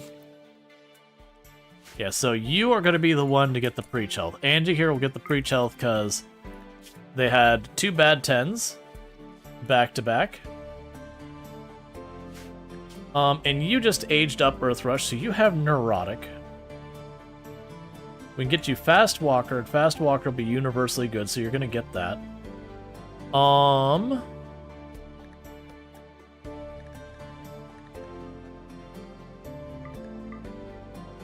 don't really need another person to do that, so we'll go ahead and just give you a range of different stuff. I go to work.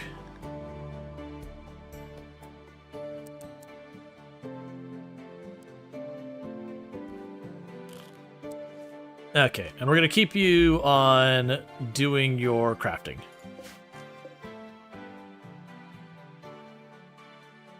And just look at that, I think that's going to be... Yeah, we're just about to run out of Glitter World. That's fine. Yes, that should be fine. I'll drop you down medicines-wise. You are going to stay on the good stuff. You're going to stay on the good stuff. You can be dropped down. I changed my mind. I don't, like, my fear is we do have a bunch of doctors who are not good in the colony. I don't feel like going through and microing, being like, this doctor treat this person and all that kind of stuff.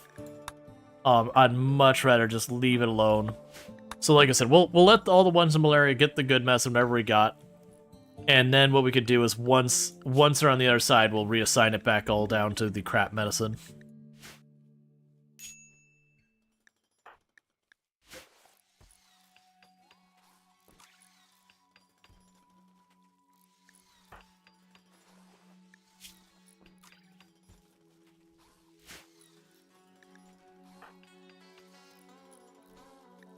Why are you out here not getting tended instead of playing games while you have malaria?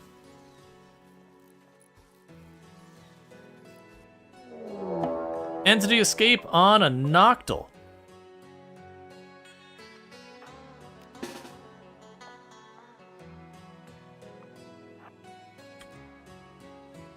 Honestly, just bring everyone real fast. We'll try and be quick about it.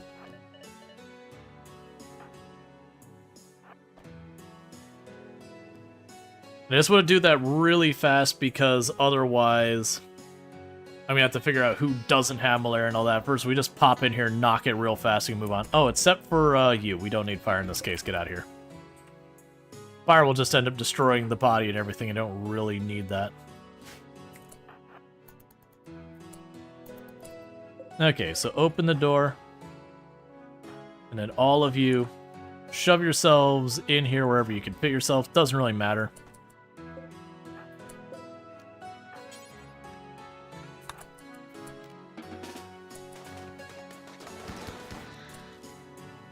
Okay, all of you on draft. Did it die? I think it did. Nope, it's not dead. So Conrad, go about your day. And you do not have malaria? Alright, you deal with that.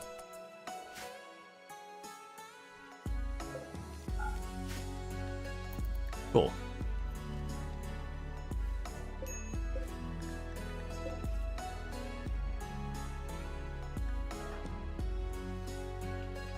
So I have everyone running back and forth, getting their medical treatment, all that.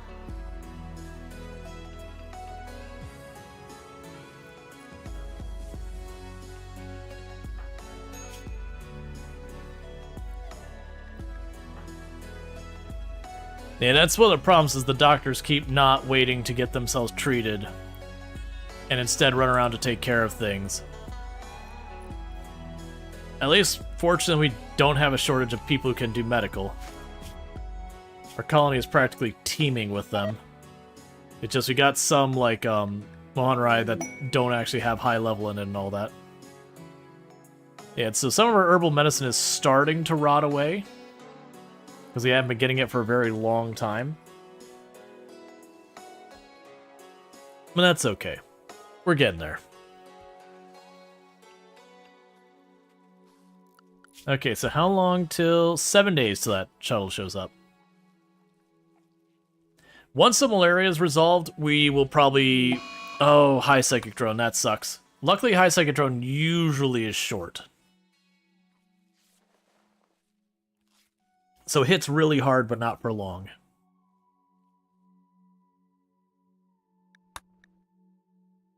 Honestly, with it hitting while everyone's asleep, that's probably a pretty good start.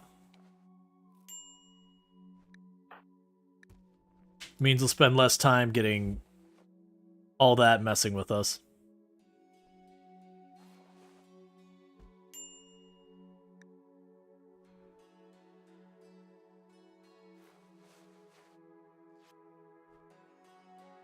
I need you to stop and get treatment.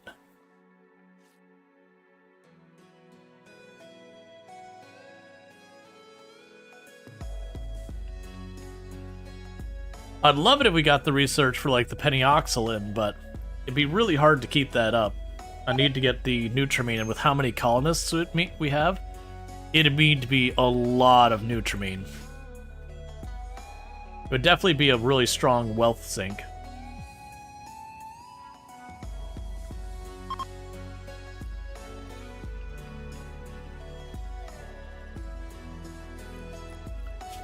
Okay, so we don't care about what's going on here. You're getting the xenogenetics. That'll be another thing I can work on, is making our gene lab or whatever.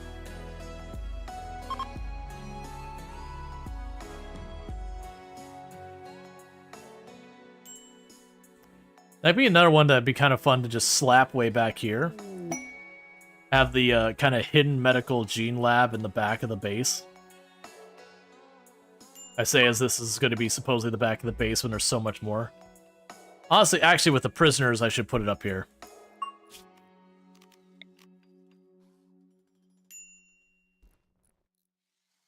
So this will be an interesting consideration.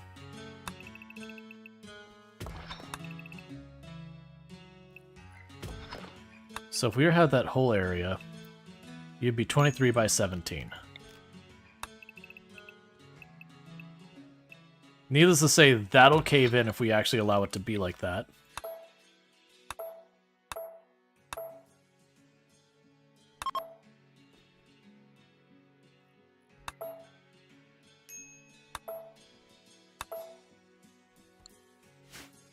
Then it's making a big room back here.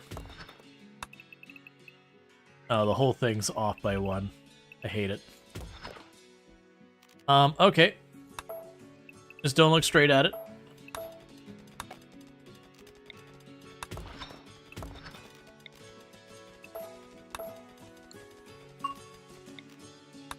And that's going to be our unreasonably large gene lab. Because why not? That's pretty much the entire argument. Why not? I don't really have a solid argument of why anything else. Oh, we also probably need to go here to allow... Oh, no, you're still inside the whole area. Let's also choose safe. Okay, you're still all inside the area. Oh, cool. Because I'll end up needing a lot more of these for containment stuff. Oh, we can go structure, slate doors. A big thing is that, like, a lot of our production just ground to a halt once this happened. The malaria, I mean. Because everyone's laying down, recouping, And anyone who's got medical is busy medicaling and not anything else. So it does kind of drag a lot of the colony construction stuff to an immediate standstill. Well, that's okay. We should be having people getting immune relatively soon. If not already. Yeah, it looks like we got the last couple ones who are getting there. Medical emergency. Okay, you're still gonna make it, but you're much higher off than I wanted you to be.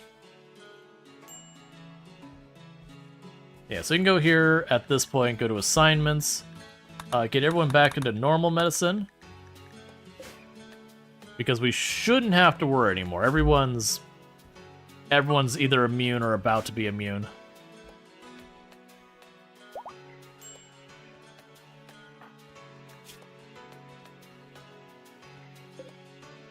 Cool.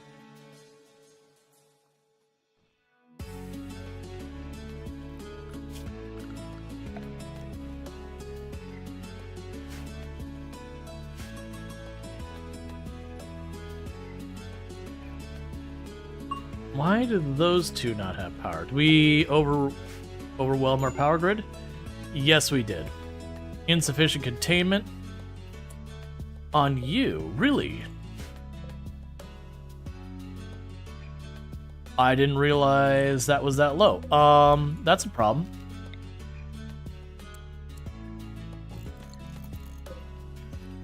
So we need more power, and you need a light to turn on.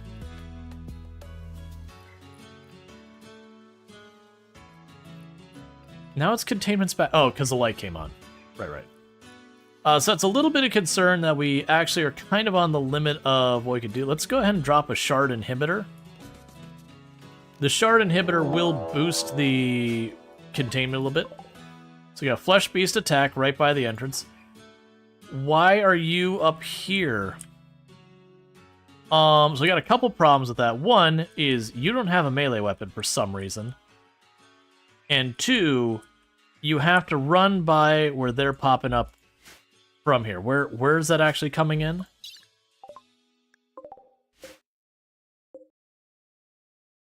Seven seconds. Hey, Anjiru? I'm gonna need you to hide. Oh, can you not occupy that space as well? Okay, for right now, you just chill there. Everyone else is going to need to get into a defensive position and deal with this attack first. And then we'll sort your junk out.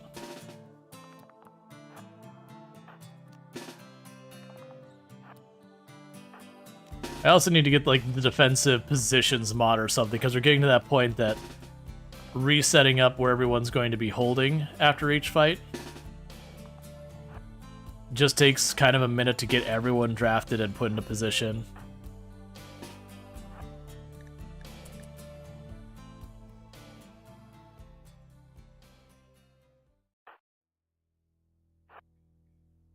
So hope here is...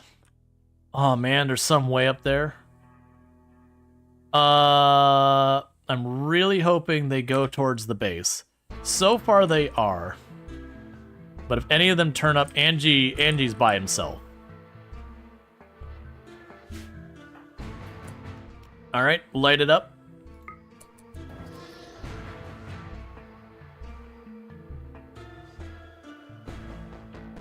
Okay, the good news is it looks like they're all heading towards my base.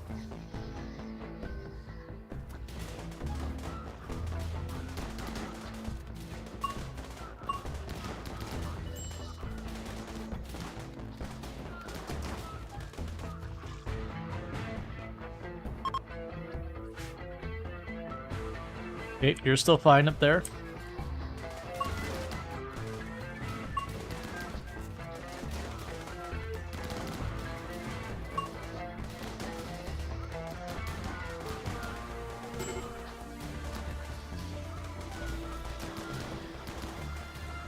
Alright.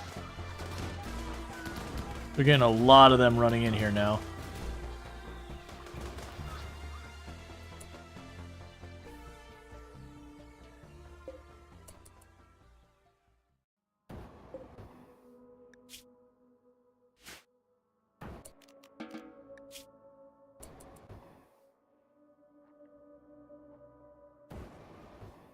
Okay, meanwhile, you can go about your day.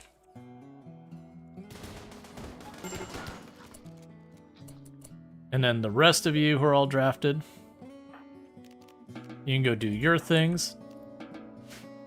You try and capture that one. You try and capture this one.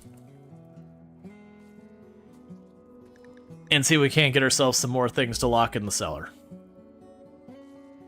Of the people who got injured, you took a couple cuts, you took a couple cuts, and you took a minor cut. So not any major injuries.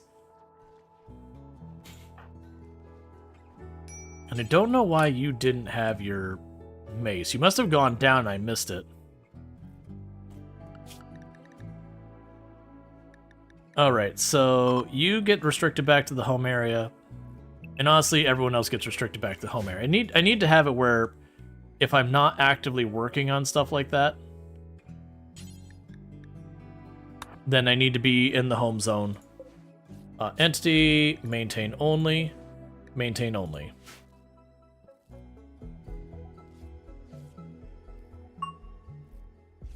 And Angie, how are you doing?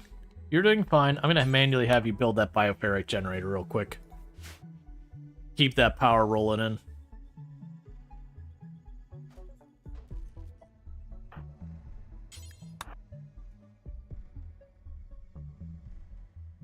Because I'm going to need all the power we can to run this base. It just keeps getting bigger and bigger, and even though the individual lights don't add much power cost, there's just so many.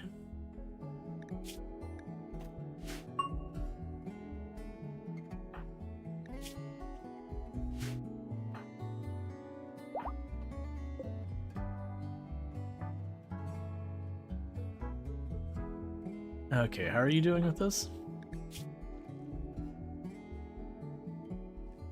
You get your sleep.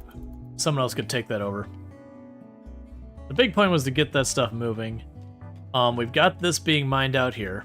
The intention is that this will become our bio lab kind of thing. Let's actually, just for a little bit more character, take those two out as well. And that's gonna, like, I'm not gonna need 90% of that, but I feel like doing it just to do it. Kind of give our people stuff to work on. And we got plenty of food. Everyone's working on stuff. Let's go ahead and all these doors here. Latch them open. Latch that open. Latch you open. Since that's done being constructed. Latch you open. Forced Descent. We have skill trainers, reputation. I want the plasteel the most. These are usually pretty much free missions now to do. So we go ahead and do that. When the enemy rolls in, we can probably just knock them down with the sheer amount of guns we've got now. Now we still want a caravan to start pursuing our relics. Because that'll actually give us a source of getting more ideology points by just passively having people show up to worship at our relics. And as long as they have a good time, they'll be happy. And then on top of that, it's just a fun thing to do. Alright, so there's the raid. What are you bringing with you? You are bringing, honestly, genuinely, a pretty solid amount of firepower. How badly are you two hurt? Not really that badly. So what I might be able to do is mash all of you up into this corner. And so when the enemy goes to run around here to start shooting at them, anyone who runs in the lead will just get sprayed with an army of bullets.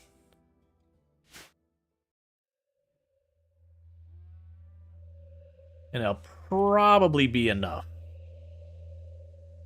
That's at least the hope. Friendlies drop from the Empire? Where? Okay, this'll be an interesting mess. Honestly, those friendlies from the Empire could probably just handle it. I'm a little worried about the friendly fire.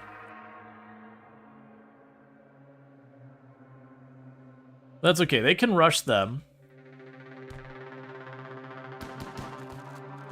And if any of them sneak past, then we could just open up.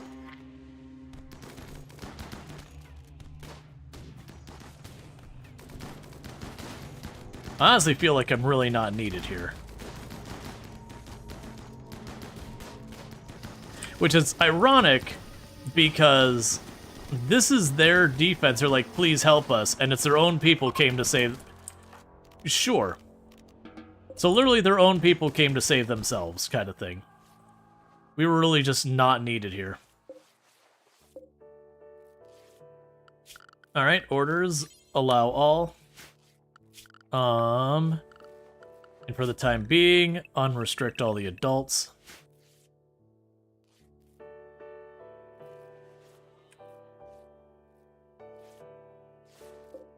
Yeah, so he dropped some sniper rifles, a heavy SMG. So Groots, you go grab that heavy SMG. Go ahead and haul the sniper rifle back. That's something I'll probably only use for, like, utility reasons. Same with that. Same with that. They dropped a lot of sniper rifles, actually. Oh.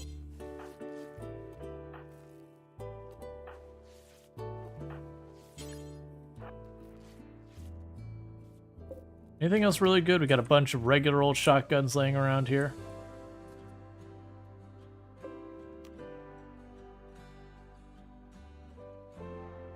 Man, I managed to wipe out all but like one or two of them. Shame that some of those guns, like some of the better ones, like that machine gun, was bio-coded. Still, as a free easy upgrade. Did I have someone hauling that? Yeah, they just hadn't gotten there.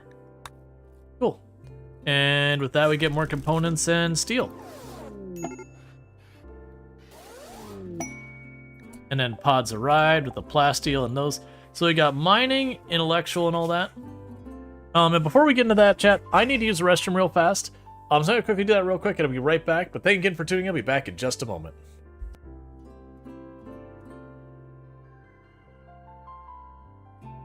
The gap to see the full damage. Oh, they're probably popping through that gap. I'm just trying to get the ones that get all the way down here. This is going to get you killed. I mean, I have to deal with it. It's just a shame I can't shoot them through it.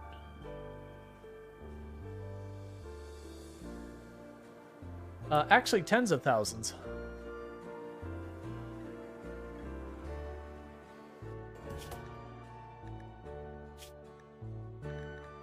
I don't know how to make you take off your pants.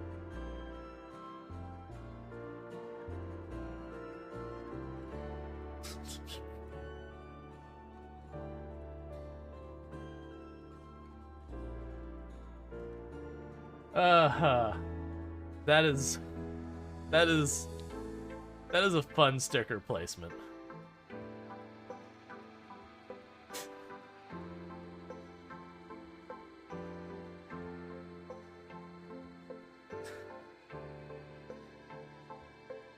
Oh, that's almost as upsetting, actually. I think we are doing the trap.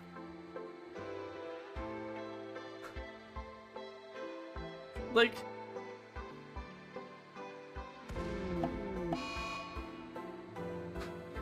We had a marble meteorite just strike a duck and kill it. Okay. I get it. I get it, Cassandra. You didn't like that duck in particular. That duck in particular was a duck you decided did not deserve to live anymore. This duck, Duckling 11, Cassandra, not a fan. Just really didn't like the way the beak looked. There's something about it just really irked her. And since there's two sides of that airlock, this shouldn't be really that bad.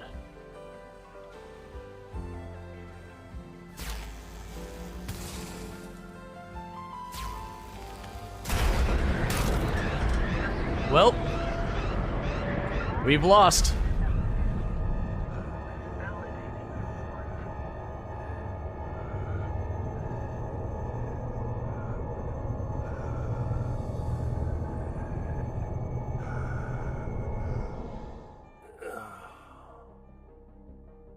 I thought we had depressurized it. This event may be recorded for training and quality. So that's the thing that confused me, is we depressurized it and was exposed to the entire opening.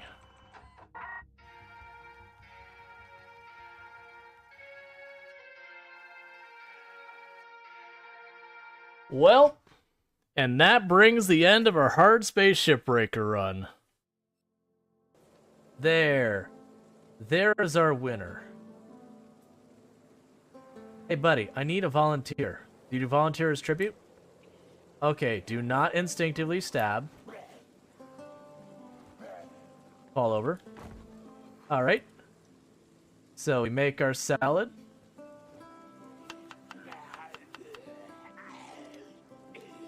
Welcome, buddy. And we have 121,000. Or sorry, 135, 121. So we have beaten our record. Alright, and we are back. Anyways, I do not remember what I was doing on this screen. I do know I was checking. We had the skill trainer for mining and intellectual, and I was deciding who gets it.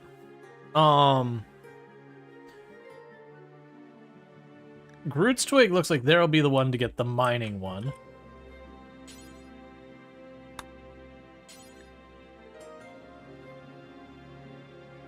Huh? Oh, is that the Groot's? Yeah, that's the Groot's Twig that, never mind. I'm looking at the wrong person. Sunshine. You can have the mining one. As far as intellectual goes... Yeah, so you'd probably focus on that. You go and get the intellectual. I don't really care that much because you get the skills anyways. The only ones of those I tend to really care about is like medical and cooking when you have a colony that has basically none of that. Those ones can be well worth it.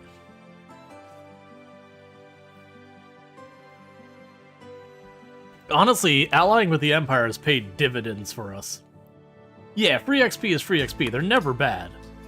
But it's like, none of those do I approach and be like, oh man, I really need that one. Quite often it's as easy as just being like, oh yeah, well,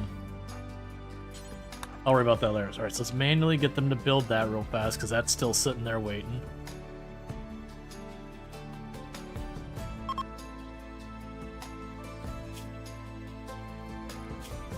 Okay, so we're starting to get a surplus of alpaca wool.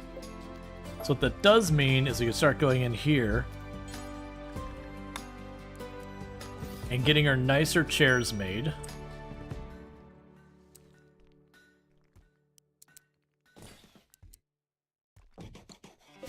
Meanwhile, bills, smelt slag, due forever. And we'll worry about that for right now. I still need the machining tables and all that good stuff. We've got this being carved out up here.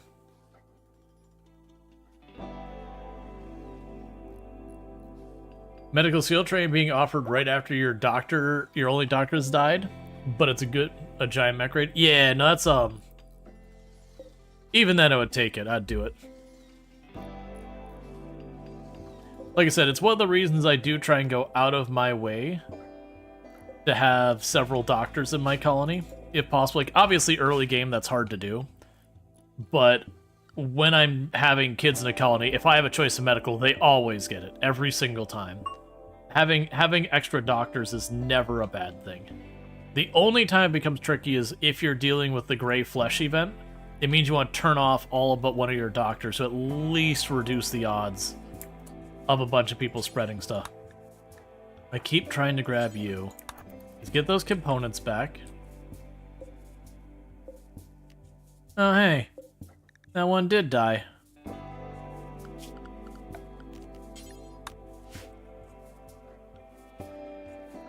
Alright.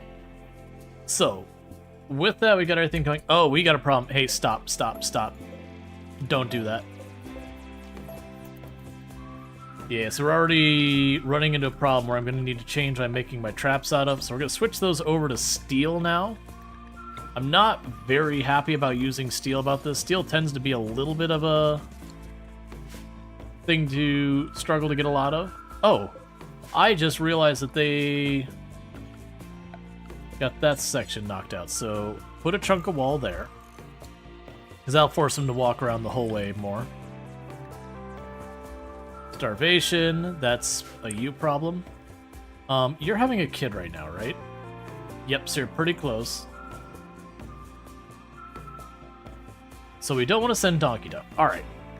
So, I do have the village device. So we can roll into here to find some stuff about our first relic. So let's accept that.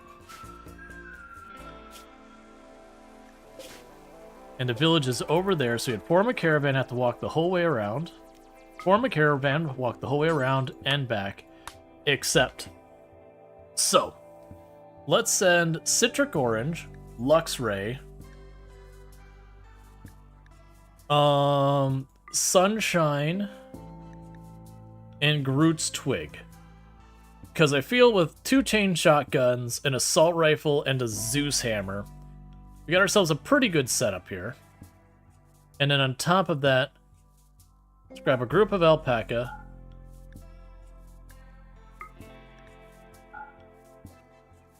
Yeah, we can grab a big group of our alpaca, bring them as well. And that should help us get over there real quick.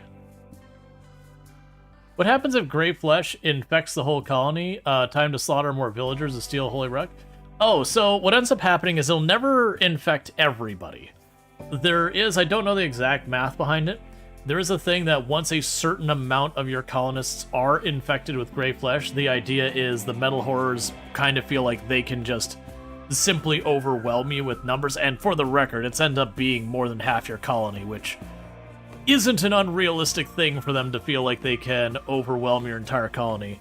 Because even if you survive it, you're going to lose half your colonists that had them burst out. But yeah, so it does reach a point where they will just auto pop out on you kind of thing.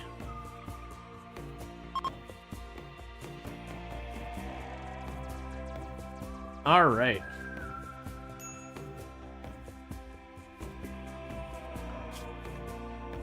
Okay, so the other one we have, so that's about to finish. We have the Dusty Complex. That might be one worth considering. I could accept that one as well.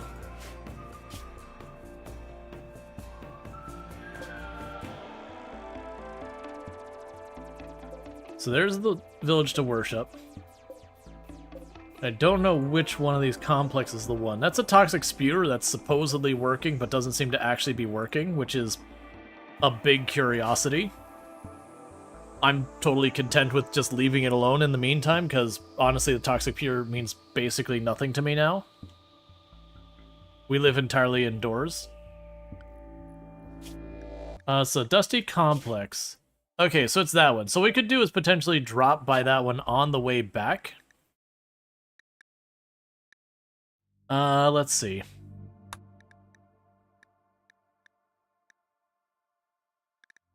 I'll just keep researching stuff. Yeah, assuming people are in good shape, we'll hit the first one, then we'll drop in on the second one. And maybe we'll get 2 things of the relic research in one go. Since one of them is kind of in line with the other. I just have to be a little careful, because as they're away for a while, we will eventually have it where recreation does steadily decline while you're caravanning, and you'll arrive at your destination practically pissed off from a complete lack of recreation. Oh, the food hasn't been hauled yet. It's like, wait, how are we not doing well on food? Right, I've got a giant pile of 3,000 something fungus sitting there.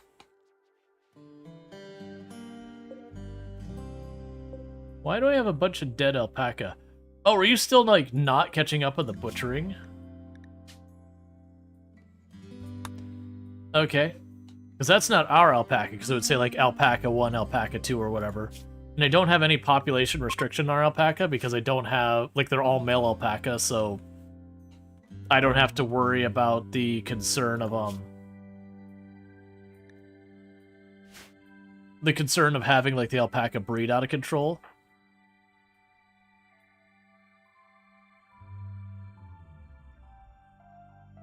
Right, we also were looking at potentially needing to get ourselves another person to cook. I'd have Kalaria help with that, but they could also research. Mohan Rai might not be a bad choice, because they're helping with the growing, and I think we're good there.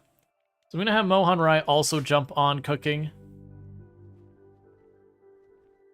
Yeah, no, that's what we did. We jumped to its location. So yeah, so this group is going over there, and on the way back we'll pop over there. And we'll probably still skip that toxic spewer and not worry about it.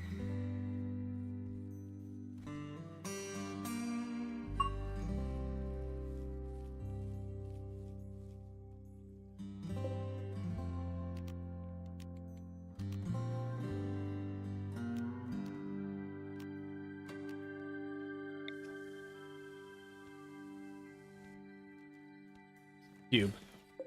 This shelf, clear, critical, EMP. Because we have one set of EMP grenades we traded for. Entity escape on a tough spike. Melee team, get into position. I don't need everyone, just bring a handful of ranged. Get you in position.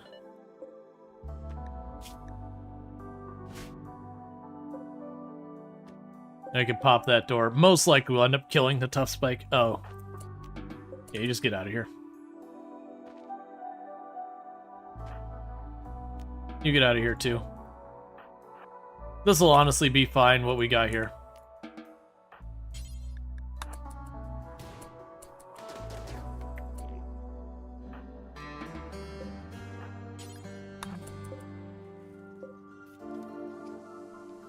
Okay.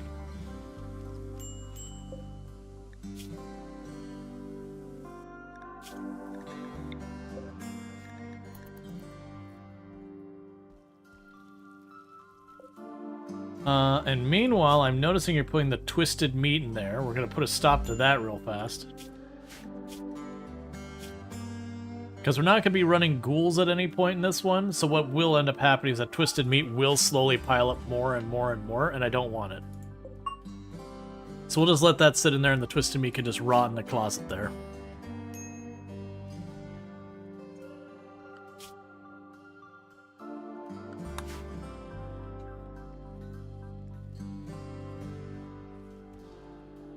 But yeah, if we can get our 5 bits of information, we can start getting our relics. And that'll be a fun, like, little addition to make it a requirement that I get all 3 of my relics.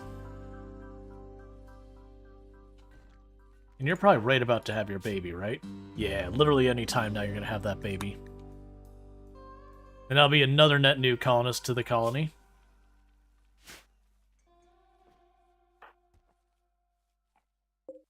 Man, this poor tree has been getting 0 progress on it.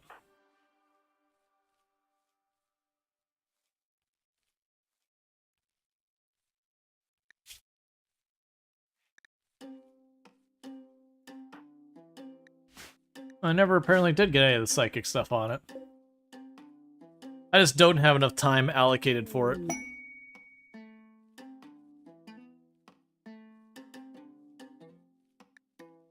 Okay, so Server Lord is inspired, that's fine. I just realized I should probably make a handful of sleeping bags for the caravanning parties. Like 4 or 5 of them. Doesn't help right now, but that wouldn't be a bad move. So bed rolls out of alpaca wool.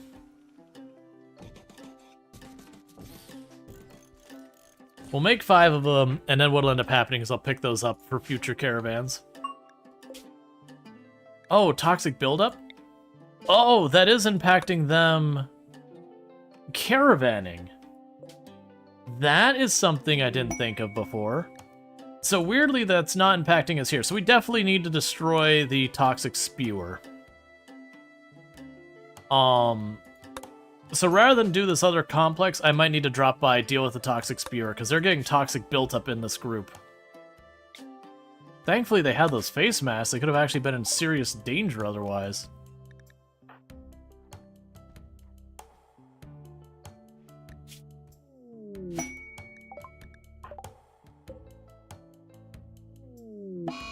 Alright, so we're at the village. Zoom in. So let's take a quick peek at their health. Yeah, so we're at minor toxic buildup. So the one big downside is it takes a while for that toxic buildup to go away. which is a bit of a concern. I see the one villager. Is it literally just the one?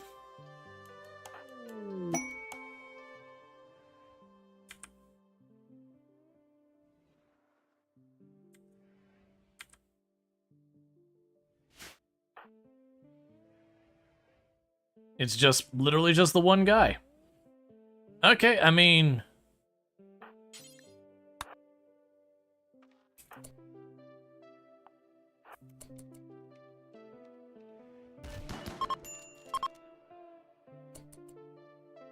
And just like that, we have hacked it.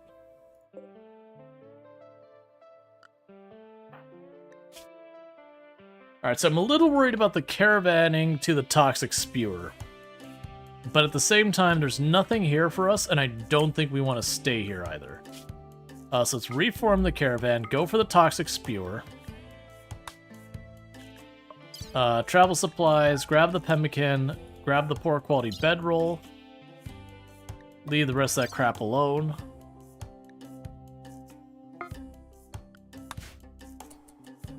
So that is going to be a problem.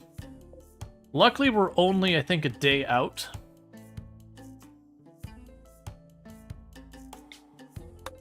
We're going to push the toxic spewer, take care of it.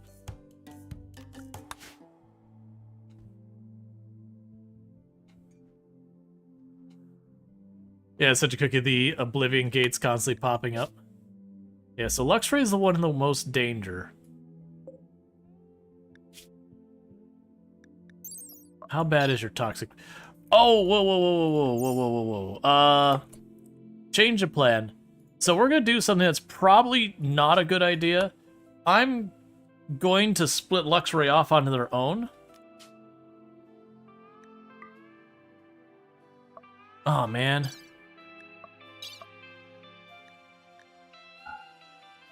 Grab the pemmican. And the bag. Luxray, you stay out here.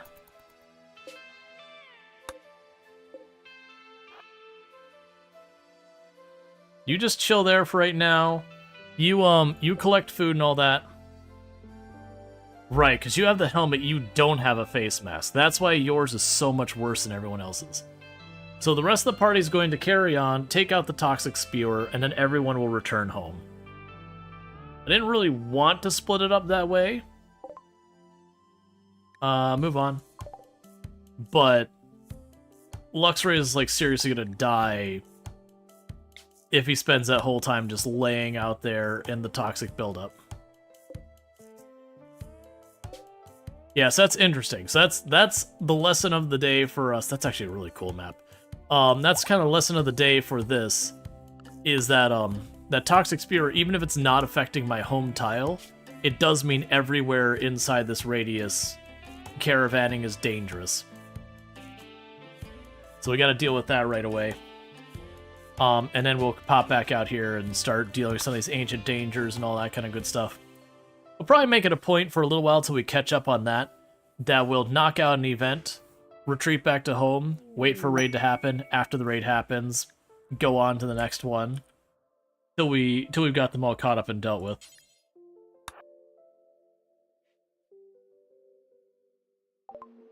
Okay, so let's see here. They've got Glitter World. I'd love that. We have a bunch of Nutrimine. I can't use it for anything I care. That's not true.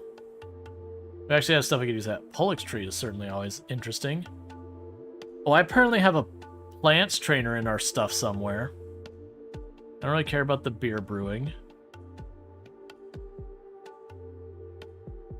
As far as stuff for me, there's not a whole lot I want out of this.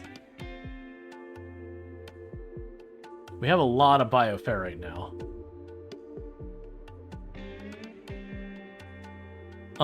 Let's see here. So grab the Glitter World. I need to trade you something to satisfy that, though.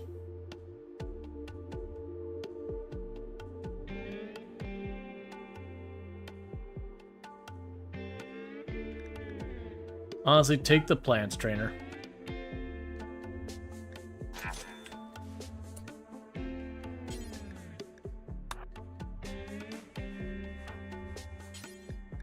Okay, so haul the Glitter World in here.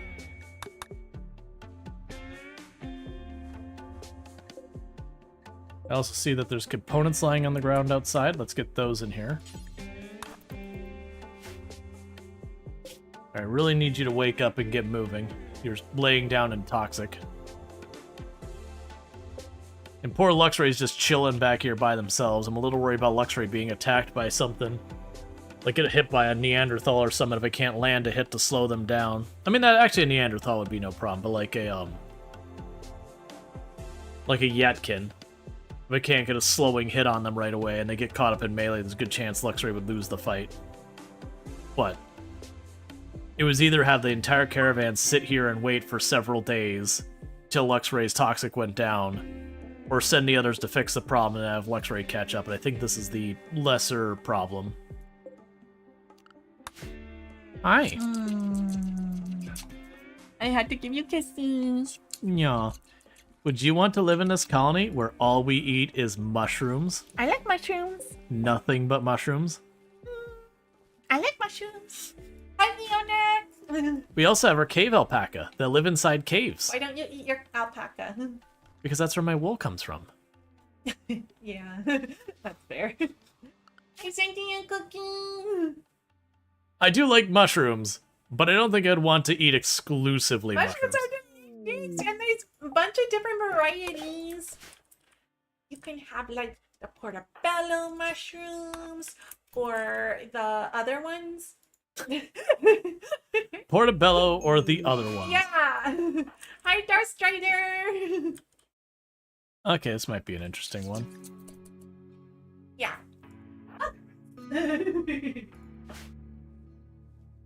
Alright, so Claria's dropping them off.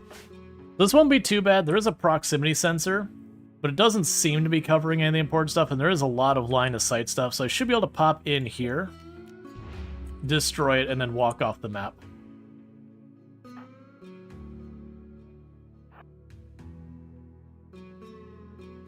Meanwhile, we'll keep an eye on this over here, because Claria is loading them up into the shuttle. Did I grab the slower group string? No, it's just you've got some significant toxic buildup.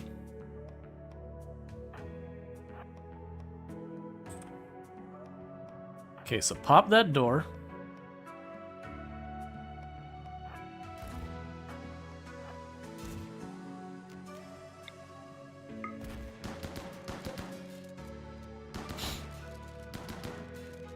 Meanwhile, Luxray can start going home.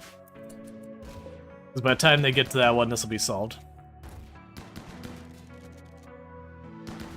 Though the no jogger tough Yatkin and picked up Luxray sense. I mean, that's, it's not often I have because it's very rare I, caravan one person. But I have had that case where you just have, like, one really, really dangerous pawn catch your caravan and just deal with it.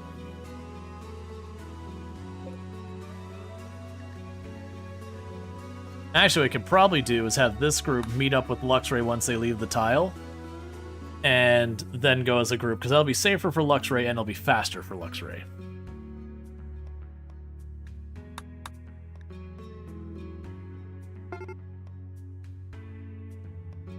Sunshine's caravan has run out of food.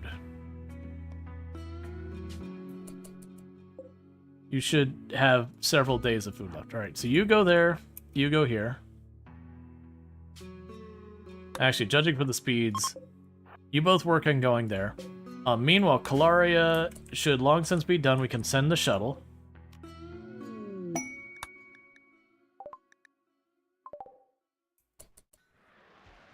And it is time for an upgrade. Andrew, welcome to having your very own Go Fast Persona Monosword.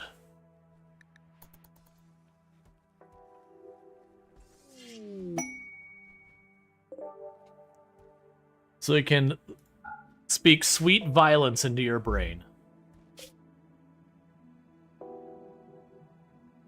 Yes, we're trying to meet them up. We don't have a lot of time of food left, but it is a thing that, with the caravan moving fast, they should be able to meet up and all that. And we're not going to be able to do the complex. I think they are going to have to... Well, actually, wait, where's the complex? Are they going to stop right next to it? We'll see how much food they have. If they do stop right there and they've got, like, a couple of days of food, then that'll be fine. I think we're going to run into a problem where we're not going to be in quite good shape for it. We'll see.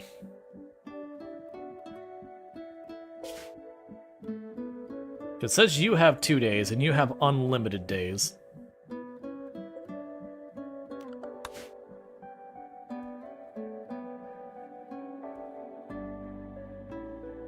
We got a bunch of plasteel.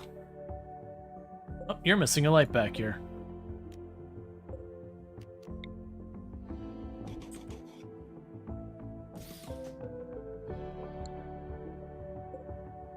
Alright, so we got 3,000 something watts of power left over. We're not going to sweat that right now.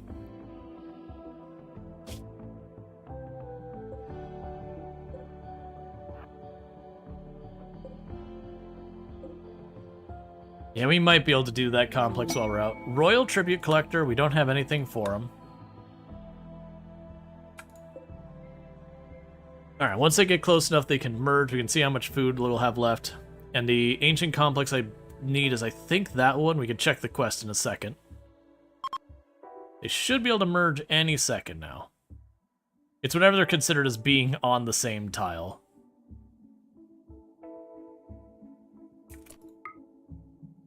.2 days. Alright, so let's double check which complex we need. So, you...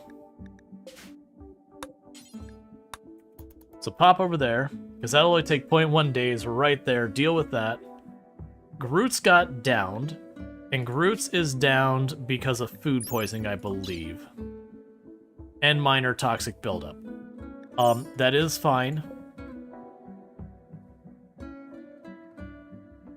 And Tomb was one who dragged you out of Lurk. It happens.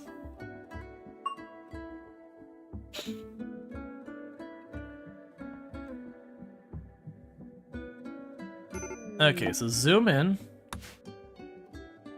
Alright, so with this, we're up here.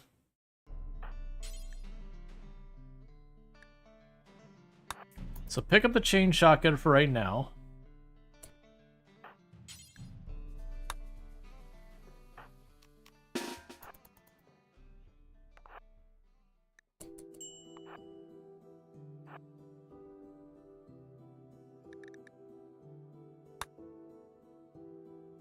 Yeah, so we got 4 days before raids start showing up. Now, when we do these, you usually want to just break the walls down and everything. What is your problem? Recreation.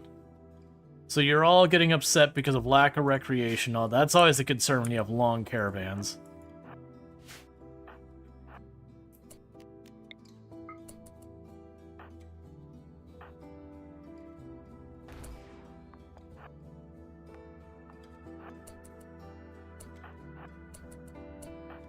And start shooting the wall.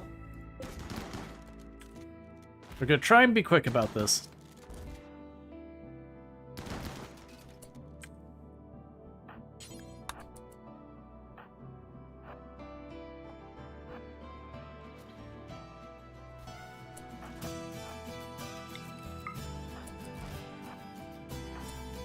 Break down the next wall. And part of the reason we're doing that is you'll have explosions that create fire in these places. And this is one way to work around that. Who has the highest intellect here? You do. You start hacking that terminal now.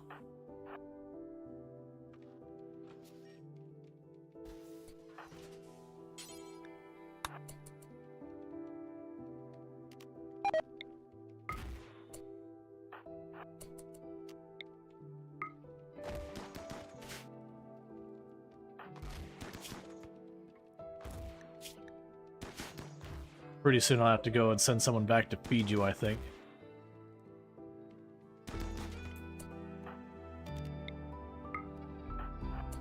Alright.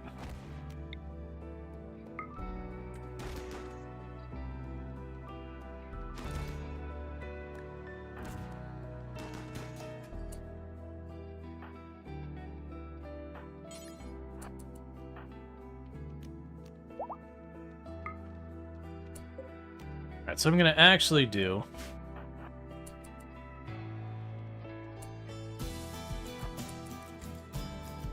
Don't mess with those. Hate all of those rooms.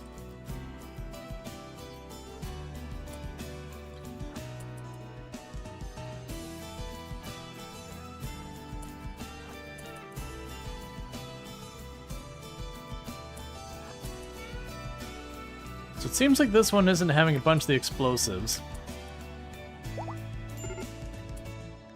Major break risk on Luxray, that's a problem.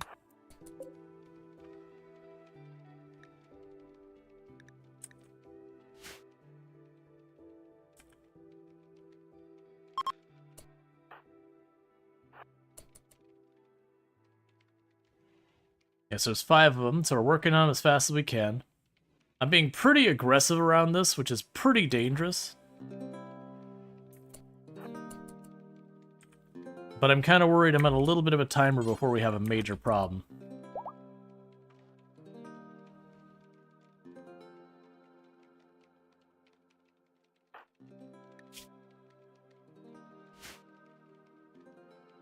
Hey, Jolcall, thank you so much for the 40 stream streak. Catch the last 40 streams, not miss a single one, so thank you so much for that. Really do appreciate it.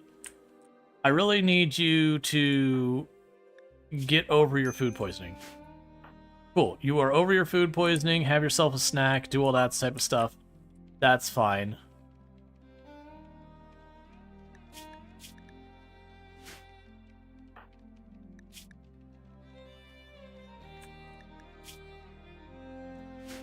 Once you're done eating, we'll work on that.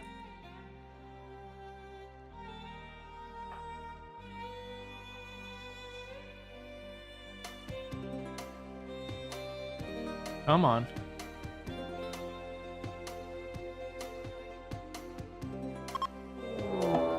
Infestation.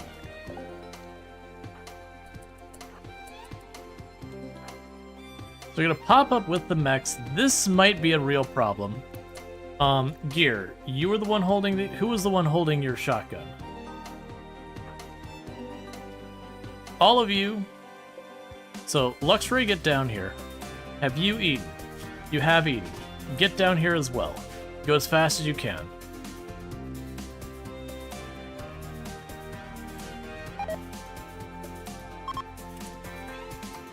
So you run over here. We're rallying up.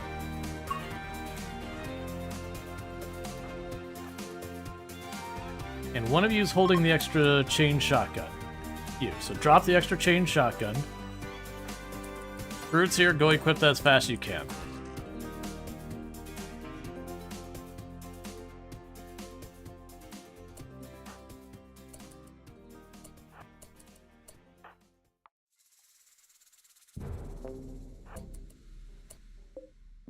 That's not a smart position.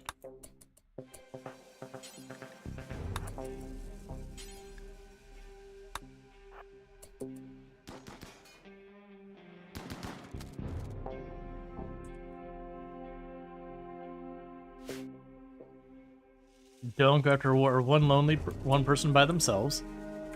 Okay. So we're fine for right now. Keep popping the doors. Open that. Run down here. I believe that's the last terminal we need to do. We're at extreme break risk on 2 people. Eat something. Eat something. Eat something.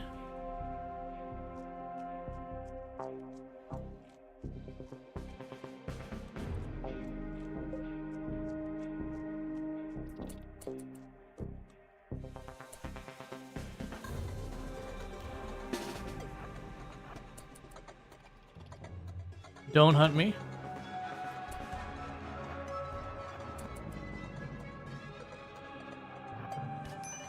Nah, that's what I was worried about. Okay.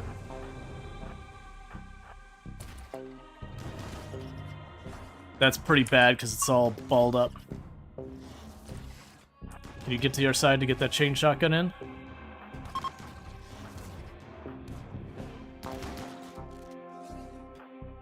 And you're taking entirely too long to get there.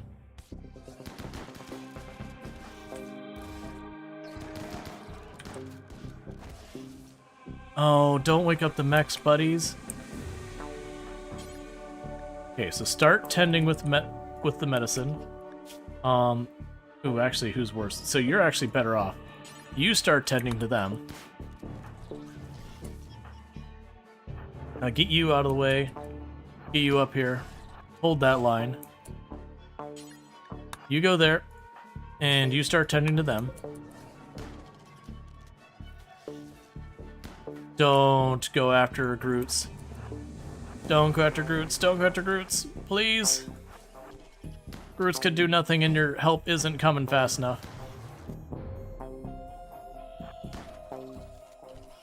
Ah, crap. You. Get over there. Fast as you can. You really... So you're gonna self-tend yourself. And you run up there and try and support. No. Keep running. You are unarmed. If you can avoid extra hit or two, that's all I'm hoping for. Or Hulk Assault. Yep, cool. That's fine. More stuff to juggle at the same time. Okay. Oh, the Empire's here. That works out. So give me a second to get all of you queued up here as best we can.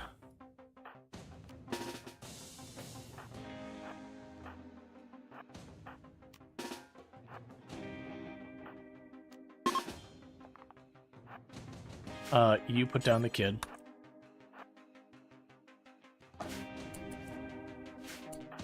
You got a flare. Drop it.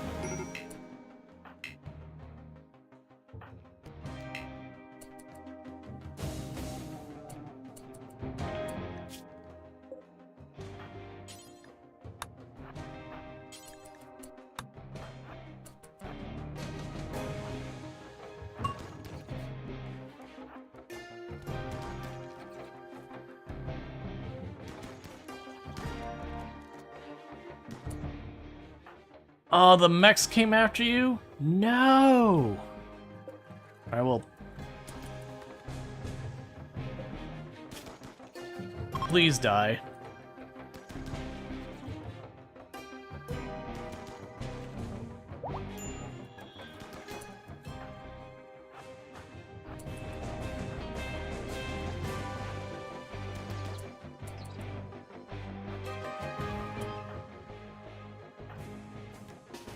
So run down there and start punching it. Hopefully give us some aid.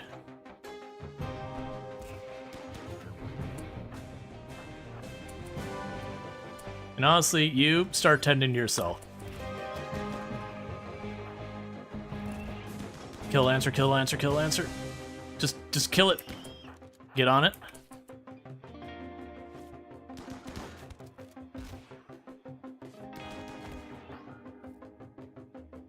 Okay, so you start tending to them right now.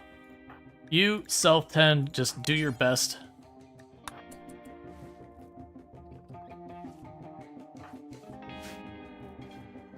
This is so close to actually recovered. The fact that I woke up those mechs hurt us a lot.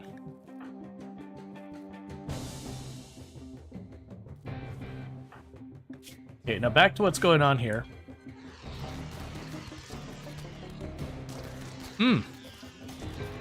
That's not looking very promising on the Empire side of things. Gonna be honest, that's looking pretty... Oh, one medical emergency. Keep those 10s coming.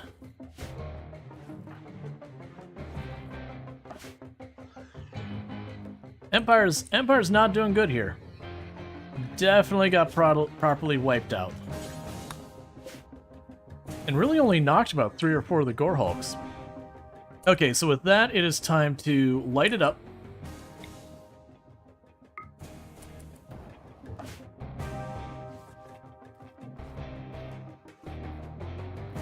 How are we doing?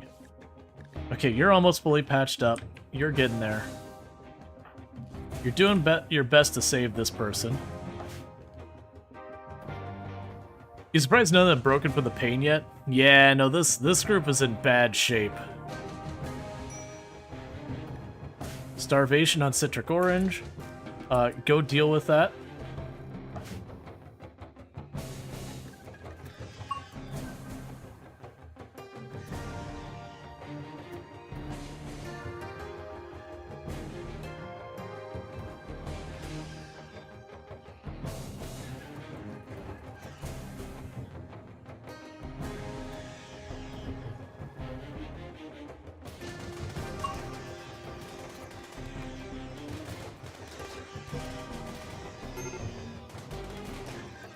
That's fine. Keep the fire going.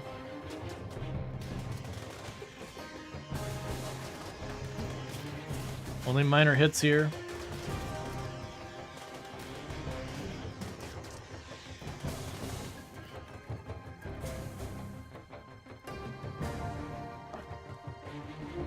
So you're taking care of that. You're almost patched up. You can go do what you gotta do.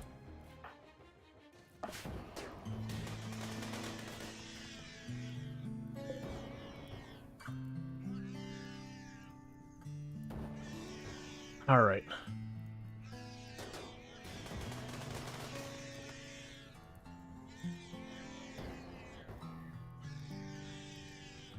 Are you gonna die in like a couple seconds? All right. So you need to deal with yourself pretty soon. Okay, so Citrix isn't gonna die immediately. You are almost recovered. You're tending to yourself, that's fine.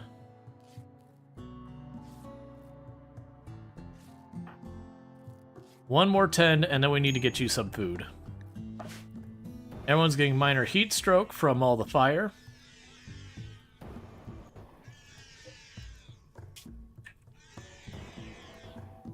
The good news is it shouldn't get too much hotter than it already is.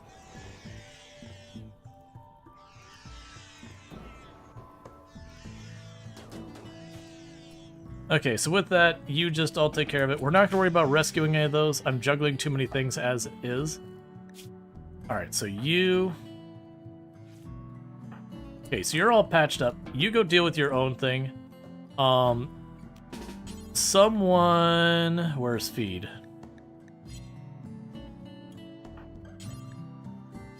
Let's go to... Furniture. Bed, bed. Bed, bed.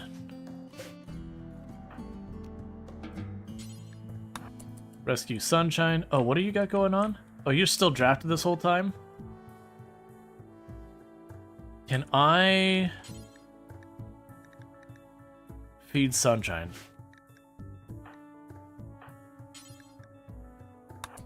So start rescuing people.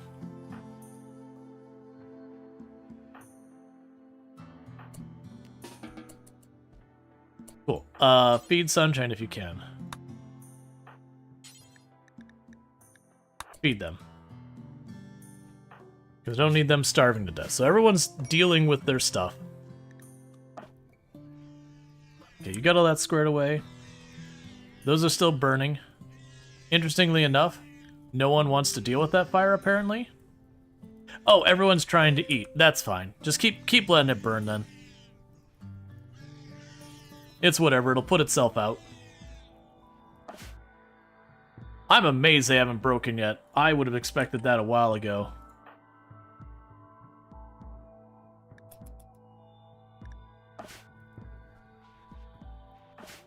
I'm gonna give them a second to deal with their stuff, because they are going to absolutely break and probably go murderous rampage or something if I don't get them sorted soon. The big shame is there's only one terminal left. If we can get some of these moods improved, we can pop that and get that last terminal research, and that's all we got to do to get out of here. Oh, there's insect jelly. Disallow these doors. But the insect jelly is another thing that could be eaten to help. You're still getting patched up. That's fine. Caravan detected. In 3.8 days, reinforcing agents will begin arriving to the area. We already had another thing of stuff coming this way, so that's fine. This group will be sorted or dead well before that time happens.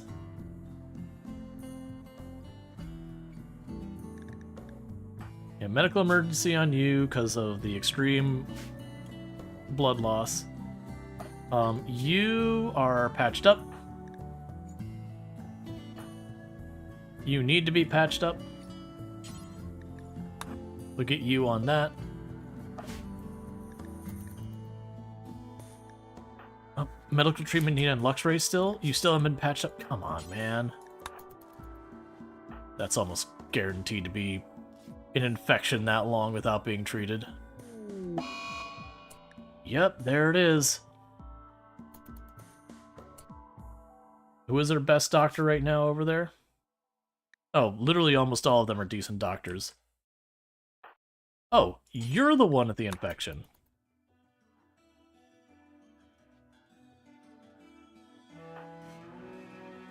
We need to get that sorted soon, because that's also a torso hit.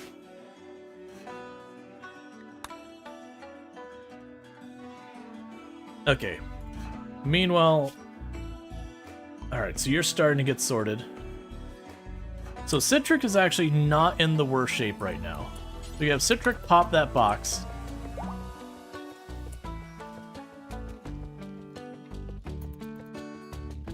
You're gonna feed people, and then you're gonna pop that terminal so I can try and get out of here.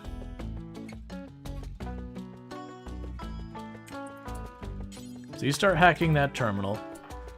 You go ahead and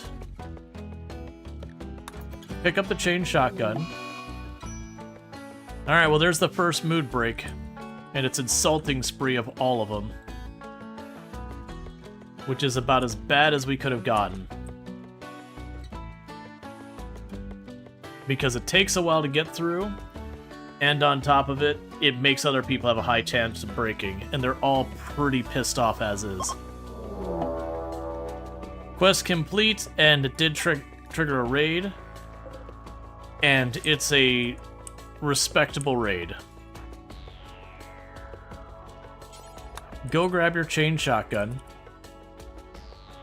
because it's basically going to be these two against those four. And I don't see a way this isn't going to go bad.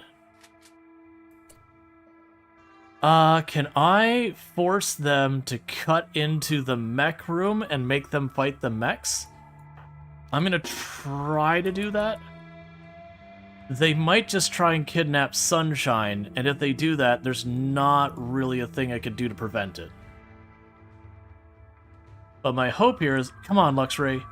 You want an insulting spree? Chase me. Luxray, chase me. Oh my god, please.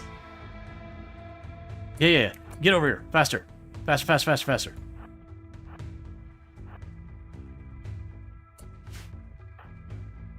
So I'm gonna need to do is hopefully have them far enough back. Come on, go after Groots. Yes! There we go. That means Luxray can go ahead and at least take hits during this fight.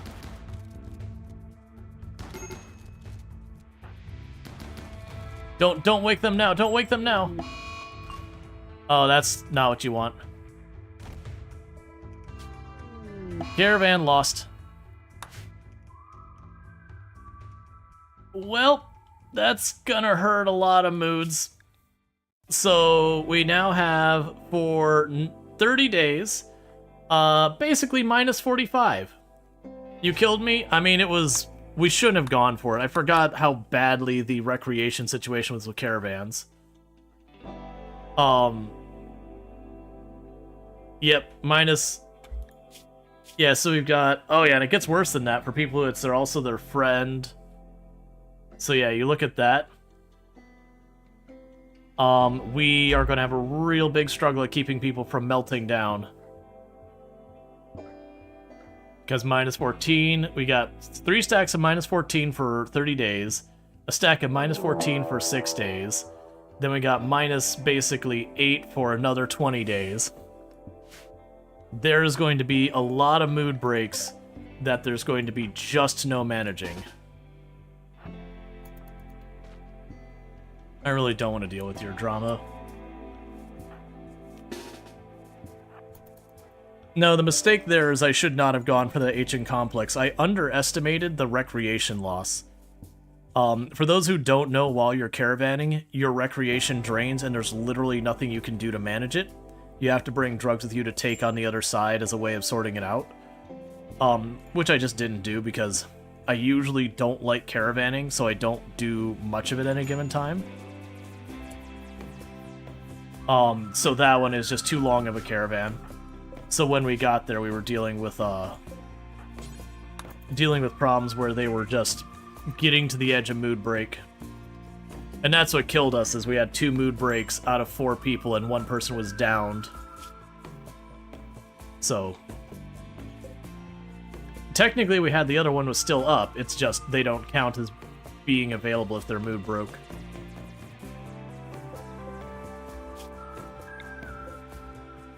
And last time, that's how we lost our colony, was we had a loss like that, but the other one was an Impid raid. But yeah, so you see we got these, I can try and mine them around this. I don't have enough for everyone. But we can go ahead and have Mom and Dad keep their cool as best we can. Because that'll be very important for us. Because if Mom and Dad fight too much, then they have a chance of breaking up and all that.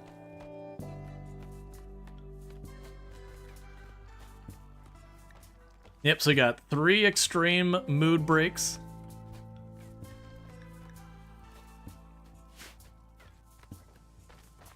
Because again, it's 30 days. There was not enough mind numb to manage this. 4 extreme mood breaks. And this is how these colonies die. When you're doing the Adam and Eve challenge, it basically goes until you take your first significant loss.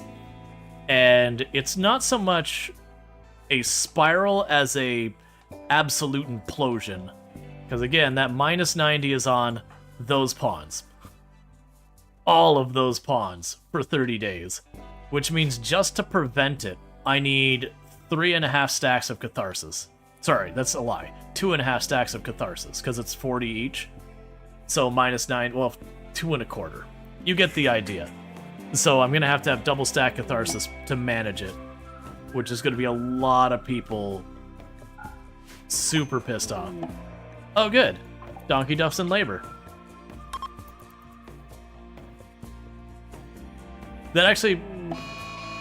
Berserk on Conrad, because your brother died. Okay, not the children. You. Grab you. Do not fire at will. Go punch that man. Maybe you stay out of this, actually. We'll keep it just you two.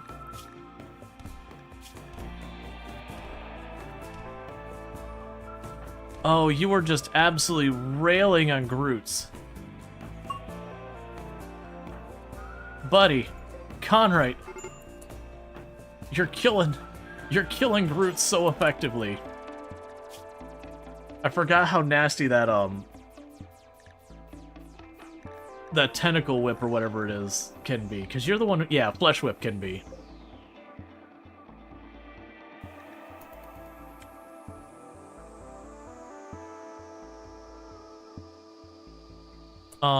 Who's another doctor who could do something? Okay, we already have Polaria taking care of things. Everything's blinking orange and red at the top for some reason. Yeah, so basically, we're in real sorry shape until, like, that clears up. Okay, healthy baby. You are being born into the colony at a real rough time. Welcome, Zelyard. For the win, you are a brand new healthy baby in the colony, and anyone who can feed you should probably do it, because I'm imagining any dependency on any individual is going to be pretty dodgy for a little while right now.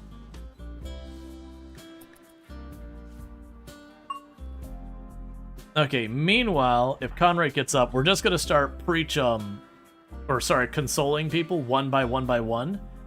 And just try and knock down as many of those mood penalties as possible. There's no way we can keep up, but if we can get a couple of breaks to not happen, that'll be good. That also sucks because that's both of our... Please don't take the, the baby out of there. Where are you taking it?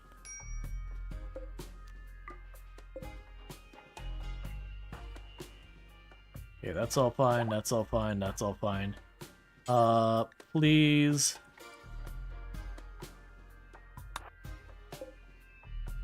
Do whatever you gotta do with that.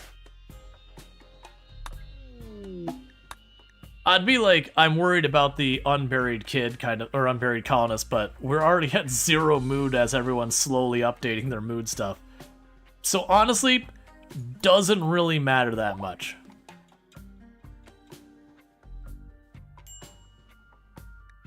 That's fine. It's being eaten by a tree now. So you could deconstruct that.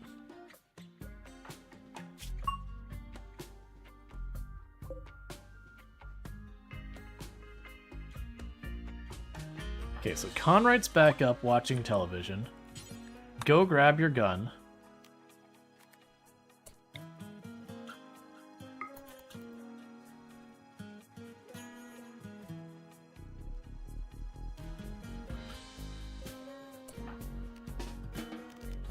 Go console your sister. It doesn't matter. Like, it doesn't matter who you console. Just console someone. Cool. So we got one of the deaths to go in there. Alright. Berserk on Andrew Sensei. Don't hit something dangerous. You can chill up there as long as you'd like. Just don't go up and, like, hit a cougar or something like that. Because if you want to go and just hack up a raccoon or something, have a good time.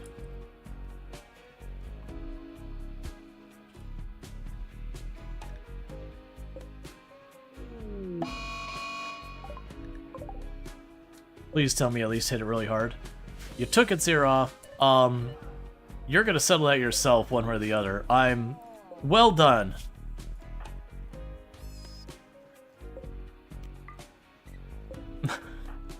Just went berserk and just murdered every animal in the area. It's just going through it.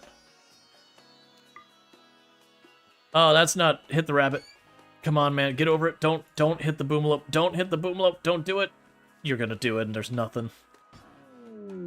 Oh, yeah, that sucks for you real bad.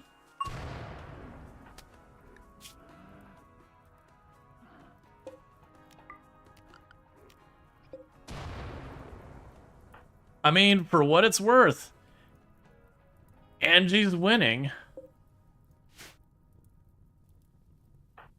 Single-handedly wiping out all the wildlife in that area of the map.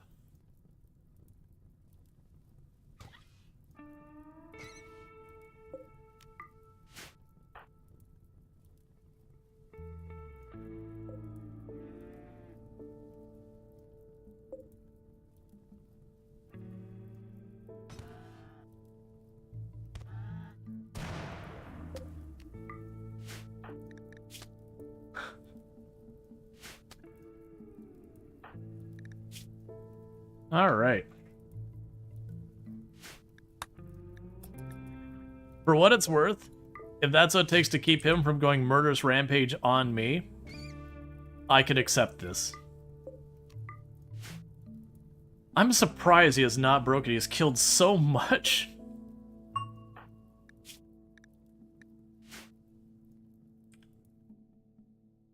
And everyone's solidly blinking.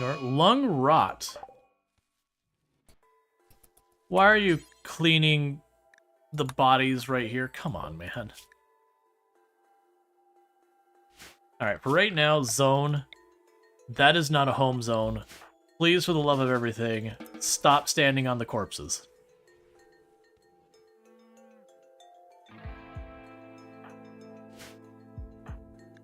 Okay, I need you to sort yourself out before you get an infection.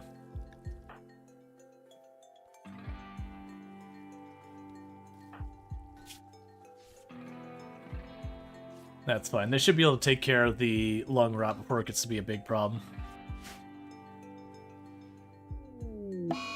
Murderous rage on Marco's pleas. Wants to kill was... Wait, did you murderous rage your mom? Why do you want to... Look. Marco. I'm gonna be real with you. Mom does not put up with this. Ask what happened to the last person who decided to take a crack at Mom. It didn't go well. We hunted them down actively. We arranged an accident.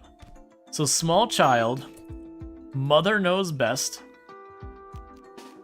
and mother has taught you a lesson. Tore your ear off.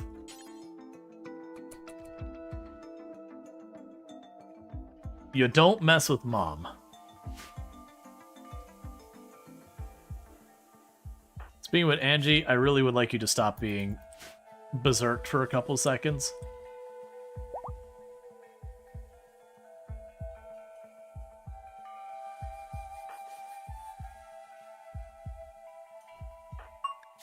Yeah, so you got one bruise on you. Where's Marcos? You lost your ear. So who dies while I was paying attention? Because very interesting chapter of family life. We lost 4 people. It was the caravan. Basically, because when you're caravanning, you can't gain recreation. We started a mood break spiral because, oh man, was it Luxray the first one to break? I don't remember who was the first one to break, but they went insulting spree, and you get where that went. 0 recreation, out and about. 1 person down just because of what happened.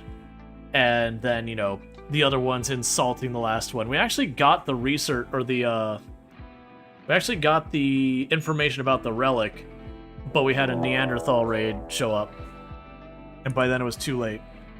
Please let it be the one on the left. Okay, that's workable. Alright, so start running.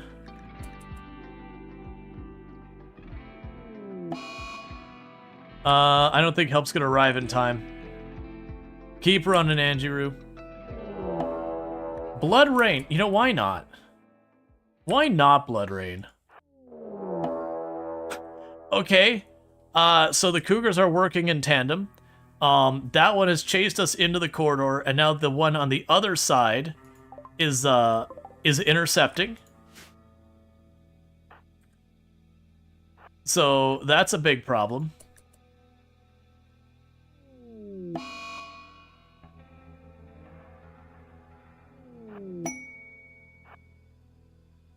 You're just gonna have to hold it. Kill it in 1. I don't think Andrew is gonna make this. You've got help on the way. Oh wait. Flare to just give yourself more time.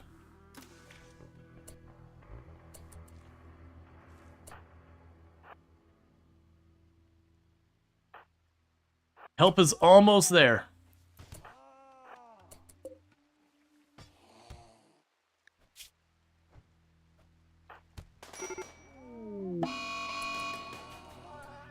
Okay, help did arrive in time to prevent you from dying.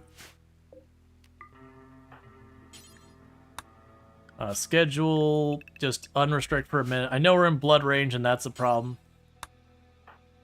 Oh, right, I see the problem. We can go here, store Monosword, just tag those 2. So you rescue your sibling. Someone haul this out of here. Order unforbid.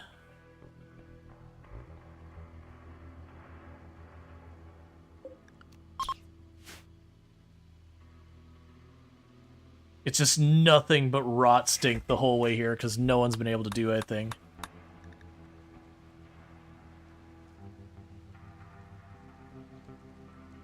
Schedule. Home zone.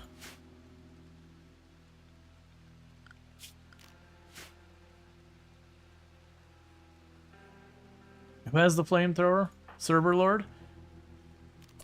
Okay, Server Lord. It's going to probably be a little bit of a problem. But I need this sorted with. So, light him up. Get that fire in there. Okay, carry about your day. And then schedule. Everyone stay in the safe zone since we got blood rain going on now. Okay, how badly did you get messed up? Honestly, not as bad. Like, you're bleeding. If we had been a second or 2 later, they would have eaten you.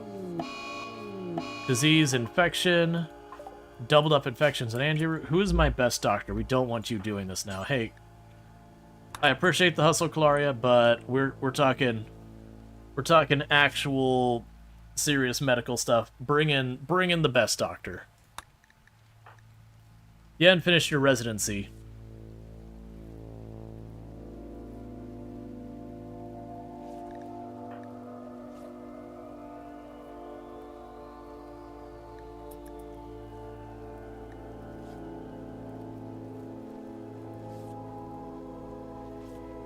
And we'll switch that up to... Honestly, let's just... That's overkill. But I already know I don't have other supplies ready. We're just going to slap it with the best we got. And I'm just basically torching those bodies since no one's in there anyways. It'll warm up some of the other rooms around a little bit. Okay, and then we'll drop down to industrial after that.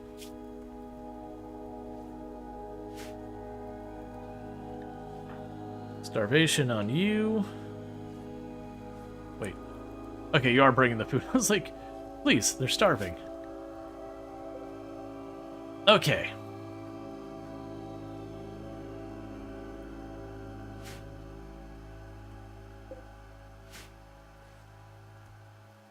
So everyone's got their weapons.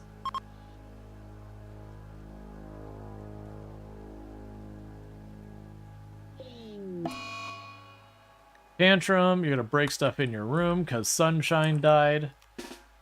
Or was lost, or whatever verbiage you use. I don't really care about that part.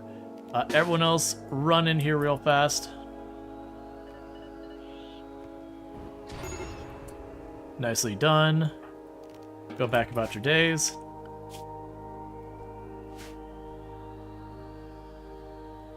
On the plus side, Andrew Sensei already killed basically all of the wildlife on the map, so there's not that much to get angry at me.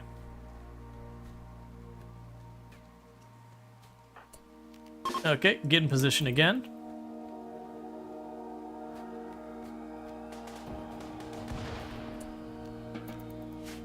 Nicely done. Oh wait, we're apparently not done yet. Get in position again. Baby's crying. Baby's doing on the outside what everyone else in this colony is doing on the inside.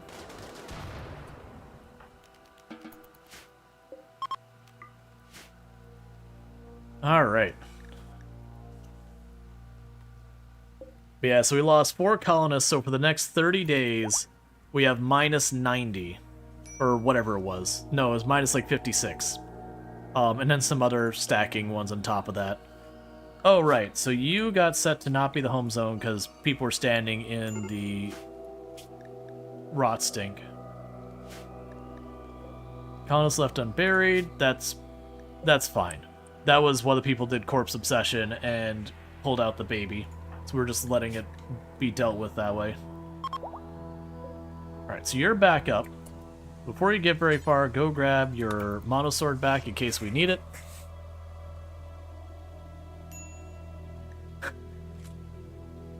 Extreme break risk on 5 people. And that's with multiple stacks of catharsis going around. We have one who had 2 stacks of catharsis, one with the that has been consoled successfully, and still literally zeroed out. And we gotta manage this for 2 full seasons.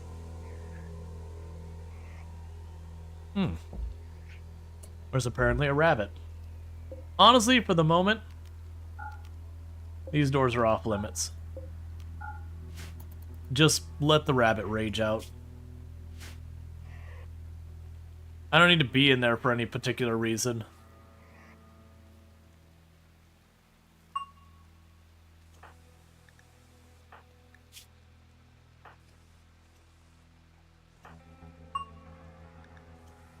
And you're doing solidly. You can drop...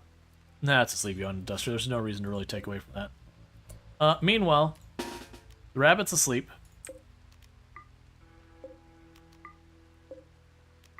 Which is his first, third, and 5th mistake. Oh, you could stay out of it. So if you two could go ahead and just smash a rabbit. And problem solved. Who died? We had a caravan with 4 people. So we had Sunshine, Luxray, I don't remember who else was there. It was a caravan of 4 people. One of the people got downed in the actual fight. Because we had a infestation trigger. And then the other ones started to... Yeah, Citric Orange was one of the other ones. Entity Liberator, because baby was crying. Okay, let's get people into position. So let's see what Lardine goes for.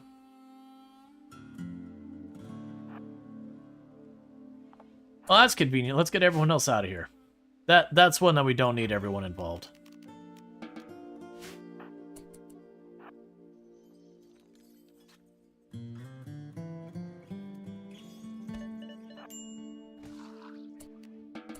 Okay, sorted.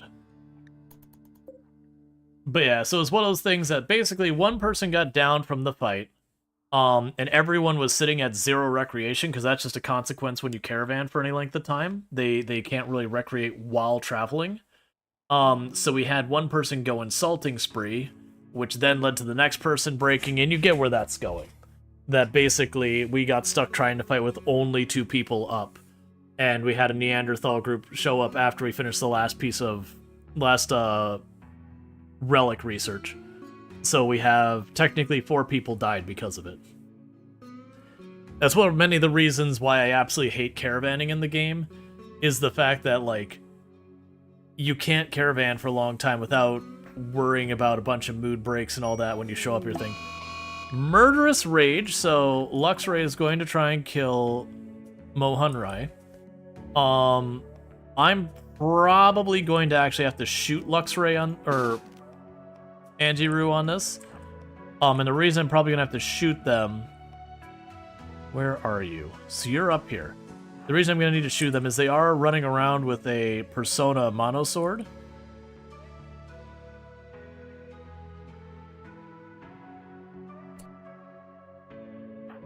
And so if they get in range, they're just gonna kill someone. Run. Run, child. Okay, we're alright.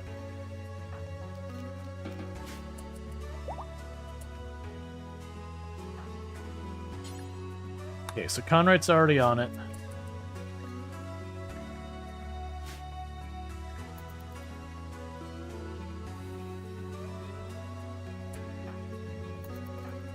So you're already dealing with it.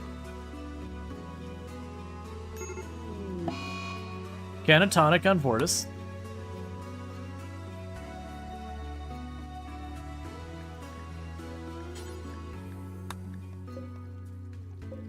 Ah, lovely. So that's what, 3 stack? No, 2 stacks of Catharsis. So yeah, so you've got, for 30 days, these 3 are all be here. And then for a couple more days, we got those. Sad Youngsters is going to be here for the whole time. The friends there will be for like 15-something days. Once we get past the Colonists Lost, I think it'll be a bit more manageable. It'll still be rough, because minus 56 for 2 seasons is a lot without any other penalties considered, and there's going to be other ones. And you know, sooner or later someone's going insulting spree. That is coming. I am genuinely surprised we have not had insulting spree in the colony here yet.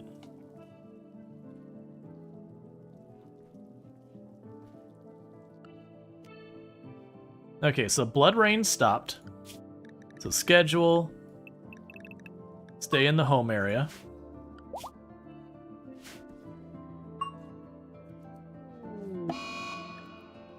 Days.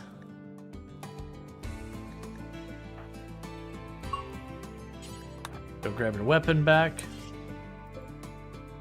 Because keep in mind, it's just a matter of when are we going to have a proper raid show up. That's when things are going to get real bad. Is Entity Liberator. Because all these things we're fighting right now is literally just the colony itself destructing.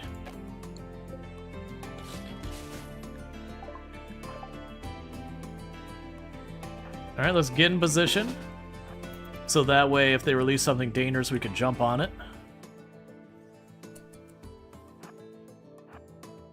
Alright, that's not a big problem. You two get in there.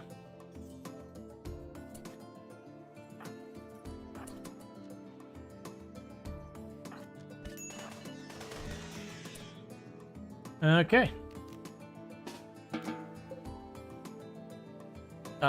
You can deal with that. Oh, it died. That's fine. So you lost your colony exactly this way. Your colony of 20 people all kept having major breaks, ending up killing. Yeah, that's what's lovingly or not so lovingly referred to as a death spiral. When you have stuff that creates a mood break, which causes your people to have a mood break, which causes your people to have a mood break, and slowly things aren't getting done, which causes more people to have a mood break, and so you start that spiral. With a normal spiral like that, there's actually a lot you can do to mitigate it. You can kind of go through, have people take a hit of drugs to temporarily, you know, get the hang of that. You can have, like, do certain rituals to give yourself a mood bonus temporarily. Is there any rituals I can do here? No. You can do stuff like that. This might not help. I'm gonna try and quickly have us have a party. And see if we can at least temporarily get a little bit of a mood bonus from this. A lot of people aren't gonna make it because you can see I got, like, what is it, 4 people currently broken running around?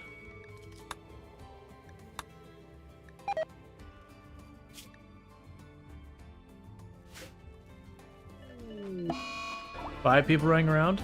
Okay, so that's a little mood bonus. That'll help a trivial amount. Here, you haven't played regularly since 8/12, but you're wondering if 1 or 2 lavish meals are possible. So we are making lavish meals already. That's a thing we're already doing, but they're just not getting made anymore. We had some, but that's because we're having all sorts of people getting mood breaks, getting injuries, as you can see from that. That's because we have a very unusual setup here on this colony, that what's going on and why it's so... Oh, I literally ran out of money. No,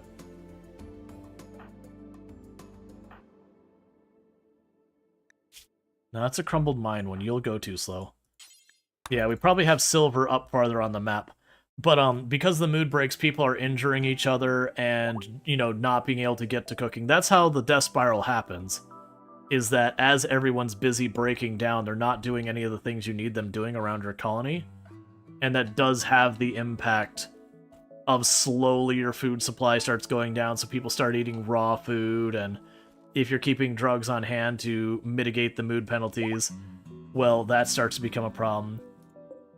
Who is the one who carries that? That's Anjiru. So I need you to refill that bioferric generator because the power's going up. But you get the idea. Is the more things not getting done, the more things escalate, the harder it is to keep the moods in check. Normally what you'd do is you'd want to keep something like Sai Tea or Yayo or something else on hand that the moment things start dipping, people take a hit. And it can be a long-term problem, but short-term it can get you over that worst spot. But the reason this is unusual is because in this colony, literally everyone is family. Everyone is the children of Donkey Duff and Vortis. And I think we were up to, was it 17 pawns we had at the... Well, actually, let's see, because it's this plus 4. 18 pawns. So we're up to 18 pawns, so I had 16 children. But that's the thing that's a problem, is we have all of the pawns lost. Oh, did we only lose 3? Wait, why does it not say 4? Weird. Oh, I bet you it's 3 died and 1 was kidnapped. But, regardless, with all that here, because they're family, that's 30 days they have the penalty. And so, it is an extreme penalty. Was Groot's twig a clone? So, the one that was the clone is the one that's still here. This is the clone here. The original is the one that died. But it also could have, like I said, could have been kidnapped instead.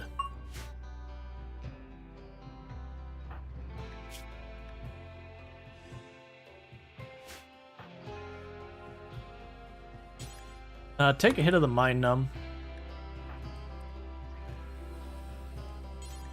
Take a hit of the Mind Numb. We've got a little bit. Might as well put whatever we've got to use. We'll just use on anyone who's got Extreme. It'll only get us through like half a day or whatever. But right now, anything I can do to alleviate that's probably worth doing anyways.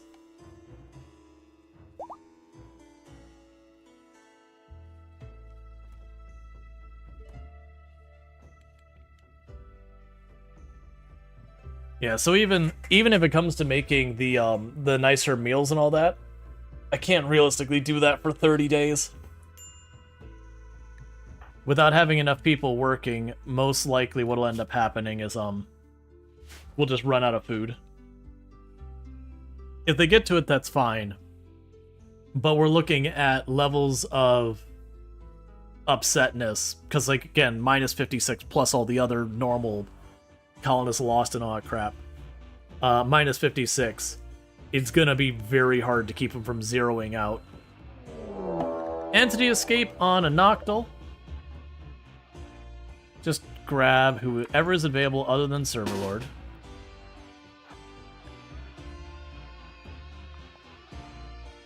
Just start getting everyone over here.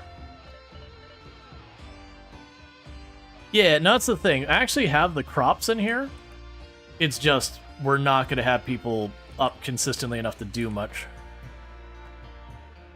Because everyone's just going to be looping through having mood breaks.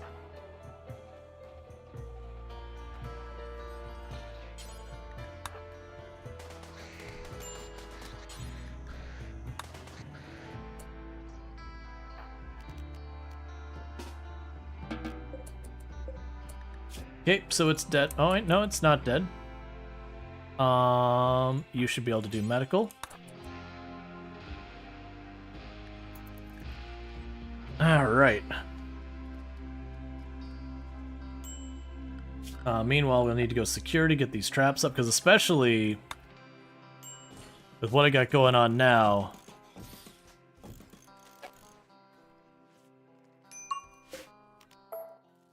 we're not going to be able to keep those traps going like normal. Or sorry, we're not going to be able to keep our things going. And you got a little scratch. Well, I sent Kalaria to do it. I don't know why that didn't happen, but you're already in there, so get it done. Animal disease flu, I don't even care at all.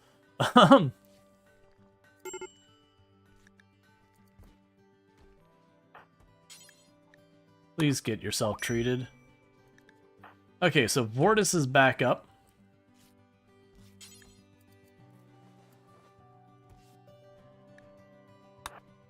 Which is good. That'll be another catharsis we got going on. And that's even with having the Psychic Emanator covering a lot of these rooms that they spend a lot of time in, too.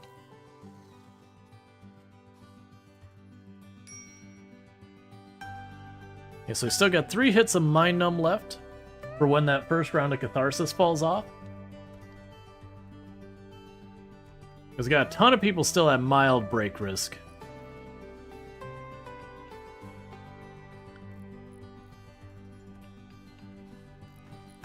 That said, this doesn't mean by any stretch we're necessarily a dead colony. It's nowhere near that extreme. It's just right now we're very off balance. That the issue is if we have a particularly nasty raid pop in, then it'll be very hard for us to hold it down because very likely we'll have a bunch of people mood breaking. That's one of the reasons I did put the Psychic Emanator here, is so it's covering almost the entirety of our defensive line. So at least that'll help a little bit when it comes to when we're fighting, have it so we can kind of manage the moods and all that a little bit.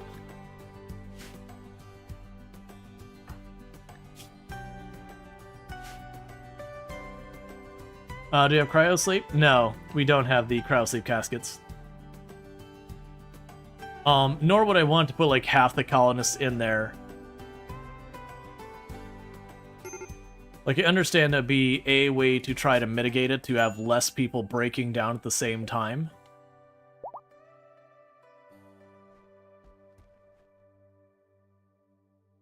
Alright.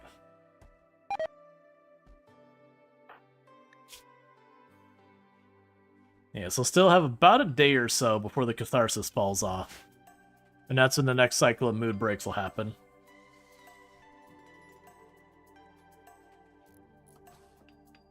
Not counting the ones I hit with Mind Numb. They will likely go to extreme break risk pretty soon.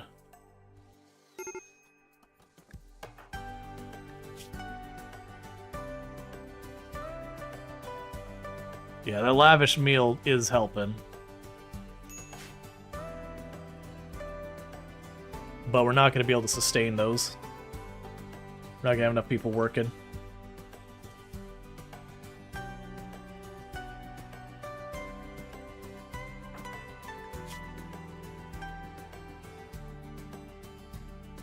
And we're not even a third of the way through it.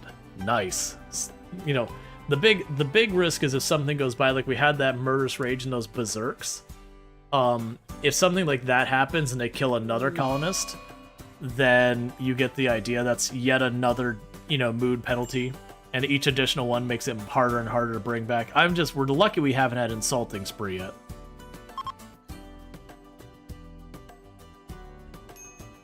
Okay. So next person to hit extreme mood break, we will have Conrad try and console them. Actually, we'll even say just major. We'll try and console them. Just to keep trying to knock down as many mood penalties as possible.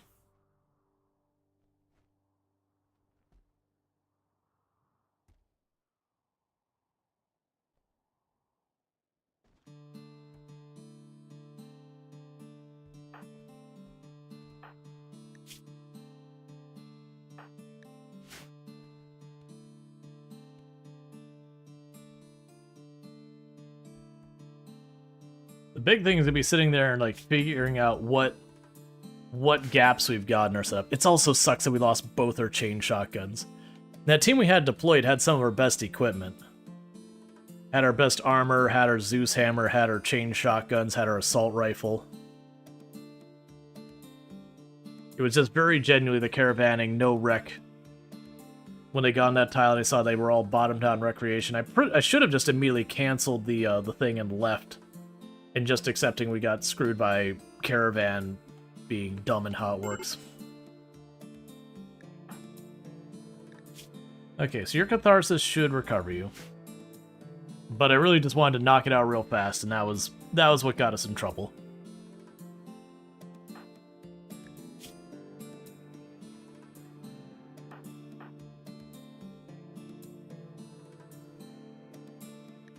Oh, right, because you're the clone. Literally, the mood stuff doesn't bother you at all, because you're not technically family, you're a clone.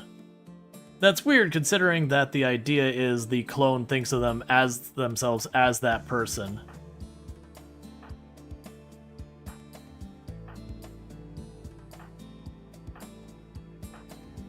Surprisingly, we're actually managing to maintain... Yeah, so Server Lord's probably going to be the next one to be a problem.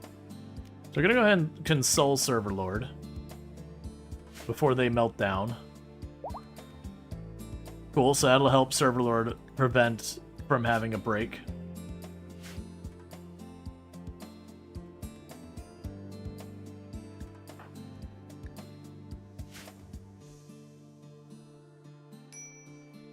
Okay.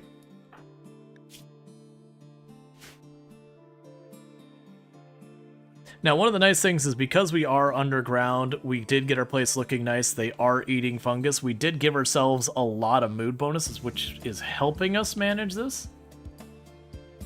I'm just worried when this catharsis falls off. Because considering you're at void catharsis and still not really holding up. Alright, you take a hit of the mind numb. We got it, use it. You need a hit of the mind numb. How close would you say we are to seeing the ending? Well, I'm not even gunning for one of the endings. Literally, I could poke this thing right now to start the process of ending the run. It's just a button away. Right now would be a terrible time to do it because we just mood break and everyone would walk out in the darkness and die. But, very genuinely, we could pursue rolling credits. We've been able to pursue that for like the last 2-3 streams, actually. but this isn't a run that we're gunning to finish the game. It was about making the colony, well, it is about making the colony as big as possible. You know, growing at that. And usually it's one of those things I go until with that kind of thing, I'm like, alright, well, I'm ready for this to be done, and then I'll go and just roll credits. Right now, with everyone being in a bit of a spiral, this would be a real bad time to pop that. Most likely we would die. I'm a little tempted to try and make it work anyways. All things considered. The big problem I'm going to run into is our wealth is up at 200,000, so we're going to have some pretty significant encounters. And I don't really think there's a good way around that. And then the other one is just the way this is set up. My defensive line back here, for the last thing, I'd have to push the whole way up there. I'm half tempted to do it.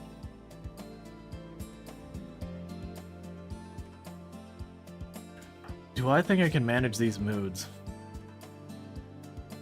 If we can get this to get the moods drops, I think we're going to go for starting to roll the credit type thing. We might go for that ending. But that's once we've gotten past the mood penalties, because like I said, having a bunch of people running around with minus 56 mood penalties during any of the ending scenarios is not a very manageable thing. Because what'll happen is you have someone have a break and they'll walk outside into the darkness, which hurts them during the finale, and they'll just fall over dead, because they'll just get cut up and there's nothing you can do to really cancel it.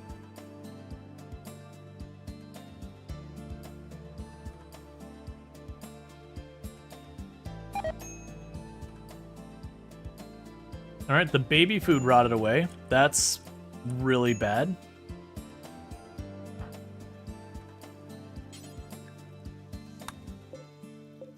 So are you cooking baby food? Why are people not cooking baby food? Right there. We've got mushrooms and you can make... Yeah, so you should be making baby food right now. Okay, there you go. Thank you for the follow. Welcome to the stream.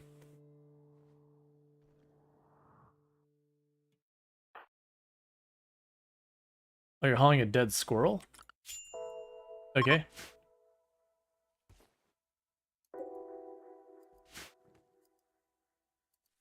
Right, so what ended up happening, for those who don't know the way ending works, if I go up to this and I hit that button there, what ends up happening from there is you have these three, or is there 2 or 3 monolith thing drop, and then you have to go through, fight the enemies around them, go touch them, and then you have to retreat. And then it takes like an in-game day or 2, you have to wait. And then after that, 3 more drop, and it gets pitch black, and if you go out into the blackness during that time, you start getting cut constantly, so you'll end up dying. Oh, you're running way up there? Hey, stop that. And you'll end up just dying. So it basically goes out to go out there, kill the enemies around the thing, do the thing with the pylon, go to the next one, retreat. You hope the stream's been fun? Yeah, no, it's been fun.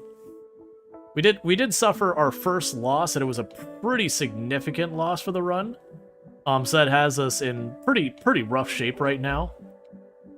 We lost 4 colonists, but because everyone is family, that means all of our people are running around with, like minus... Actually, yours is higher here. Like minus 60, minus 56, because they're all family, and it's for 30 days. So, needless to say that over, like, even though we got all these positives we're stacking, even that is requiring us to get multiple stacks of catharsis. But yeah, so we're going to try and ride out the penalty. And then once we get to the other side, I do think we'll aim for rolling credits.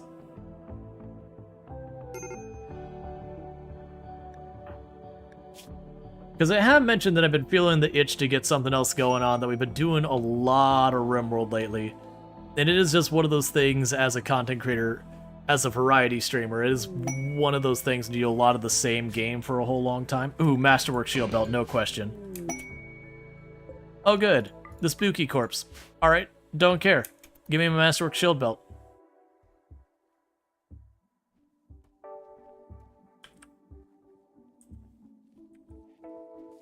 Oh yeah, I've got that one spot I set way back earlier.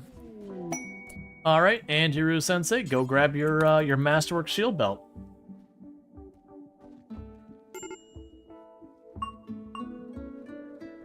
But yeah, no, it's home stretch. It's those things that's gonna keep building and building and building, but it's like, no, I'm feeling the itch to get other stuff going on. We've been going real hard on RimWorld for like the last 3-ish months. And that was after I did a whole lot of RimWorld right before Build 42 and Product Zomboid dropped. It's probably the most consistently played game on the channel. But as those things, I consider myself a variety streamer, and there is a bit of risk and danger as a content creator when you just keep playing the same game more and more and more. You start to kind of pigeonhole yourself into that game where if you play anything but that game, your viewership dips. Because you kind of pushed away your variety audience. And then, you know, your audience is primarily in the one game, which means you ride or die with that game.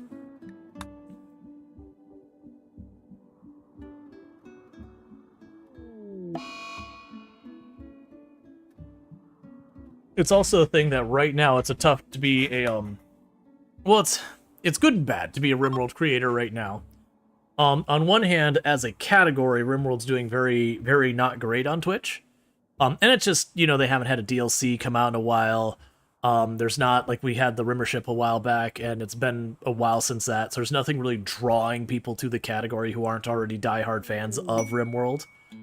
So it's been such a thing that a lot of the big names in the RimWorld category have been doing other things right now because it's just they can't really sustain their channels on the situation the category's in, so it's a really good time for them to test the waters, as it were, doing other things.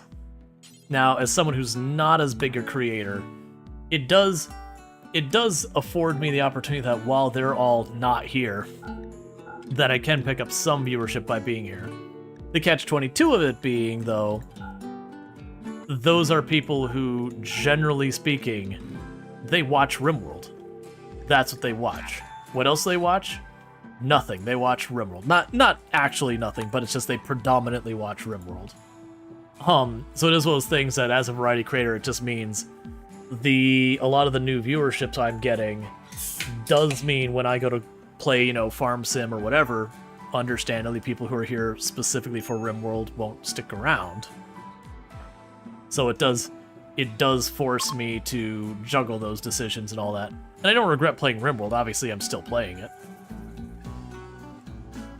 But I do recognize it is one of those games that a lot of people who watch, it is what they play. So, but then you go to other games, and that game's dedicated watchers will flock to you. Yeah, but that's if the other game does have a dedicated number of watchers. Alright, so I'll have you console them to try and get that mood sorted. You love RimWorld above all? Yeah, no, we have a lot of people here, and this isn't me bad-mouthing RimWorld. This is a normal problem as content creators. This has nothing to do with good, bad, or otherwise of a game. It is good, bad, or otherwise of creating content for a game. We aren't going all the way up there. Is that outside our zone? No, that's in the zone. But so you're DJ Water mostly? You found through RimWorld game categories specifically, as you do watch it from time to time. You know, that's just anecdotal. Yeah, there's definitely people who watch varieties of games. Like, I'm not saying that's nothing. That's actually the audience I would want to preferably attract. For me in the long term is people who do watch more than one category. Because I'm going to be hopping between categories, and anyone who's going to probably stick around to the channel long term will likely need to be the same. Alright, we're going to take Tough, because Tough is always good. And we'll grab those ones. But when it comes to individuals that they have just the one game they kind of watch, that is one of those cases that it's not that I don't worry about them or don't appreciate them, I do. It's just one of those things you kind of accept that they're only there temporarily. And that's fine. There's nothing wrong with that. It's something like 70-ish% of people who watch games like on Twitch that they'll have the game they prefer. But they usually watch either you or Disnoff. If one of you is playing RimWorld, I likely won't watch the other one, who isn't. But you enjoy variety. It's hard to play one game nonstop. Yeah. Not taking into account is just being naive. Right. Well, for me, the big stressor is I deliberately made the choice since the very moment I was like, oh, I'm gonna actually try and make something of this. That I'm like, I'm going to be variety. And the reason I did that is just as a person that plays games, I can't do one game forever. There are certainly games I poured thousands of hours into, but generally speaking, that is, where I go and I binge it for a while, and then I step away for a while, then I binge it for a while, then I step away for a while. And that, honestly, if I ever felt I absolutely had no choice but to play one game, I would probably stop streaming. It's actually one of the things I'm so worried about, that in a given moment when I'm streaming, if I feel like I have to stream a certain game, like other than when it's like just releasing or just update, like that's fine. But like just in general, like to get my numbers, I must play game X. That is the fastest thing for me to not want to play that game at all, because then it's no longer really feeling like it's my choice. It feels like an obligation at that point. Thank you Non-Amaroy for subscribing for 11 months. AYAY. Thank you, name Roy, for the tier 1 sub. Definitely someone I'm mixing up two thoughts. Tier 1 sub, I really do appreciate that. I'm going to sub to the channel for 11 months. My brain went to the fact that, alright, well, here's the insulting spree. We've been waiting for it. And I could arrest this person, and it would probably mitigate it, but then I got to deal with that. And instead, I'm just going to let that carry out. But see, thankfully, the variety you play is much all the games you love. Yeah. Well, and it can be a thing that as a variety streamer that you'll have certain days you play games that your audience enjoys and someone does. What the heck is the banner Twitch just showed? So I have it set up, but I probably need to change it. I've been messing around with like the different sub goals and all that. So I've been trying to move away from the whole like big picture sub goal of having like 300 active subs or 100 active subs or whatever. Just because that moves up and down too much. And it's just one of those things that I've tried like the cumulative subs as a sub goal. I've tried like in a month, like getting X number of subs within a month. And I've had per stream having it. So the banner popped up was just because enough subs supposedly updated. The weird thing is it does count like auto renews that happen in the background. Oh wait, it said here we go? I must have missed something. I thought it was the getting close to a sub goal or progress towards... It's probably the progress towards the sub goal. That like, because we just had a sub that's like, oh hey, look, we're 2 subs in for the stream or whatever, 1-2 subs in. Let's try and hit that goal. Like, whatever the banners. I don't set those. They just do their own thing. Twitch has been trying to do a lot to motivate people to try and get them to monetize. Why is that open? Did you drop food in the door? No. Moriarty has become a child. Welcome to being able to contribute around here by holding a gun and all that. It is what it is. And that suddenly reminded me I did not unset your stuff here because you're no longer a child. And we can go here, get all you set. But it's been a thing. Like, the worst one I ever had is I did experiment with trying to set it up for, like, the month. Where it'd be like, hey, the goal is to get 100 subs this month, all that. Because it's a call to action. Those things work. Very genuinely, they work, and they work well. And, the business side, I gotta worry about, like, are people actually subbing, using bits, doing these things that do help pay my bills? That one was terrible. Doing it for the month because it isn't a regular thing just did not work out well. We have shotguns floating around. Rifles. Auto pistol. Machine pistol. Okay, so what I'm understanding is we're in a situation where I think I gave away or sold all the piled up weapons. And Dino got something for you to carry. But yeah, so it's the one I tested, because the idea had been, is at the time, I was trying to set up being like, hey, if we hit N number of subs for the month, I would do this extra thing. Don't they still get the catharsis if you arrest them? I don't believe so. I believe with Insulting Spree, if you interrupt it, I don't think they do. I could be wrong in that one. And then they definitely take the mood penalty for was imprisoned.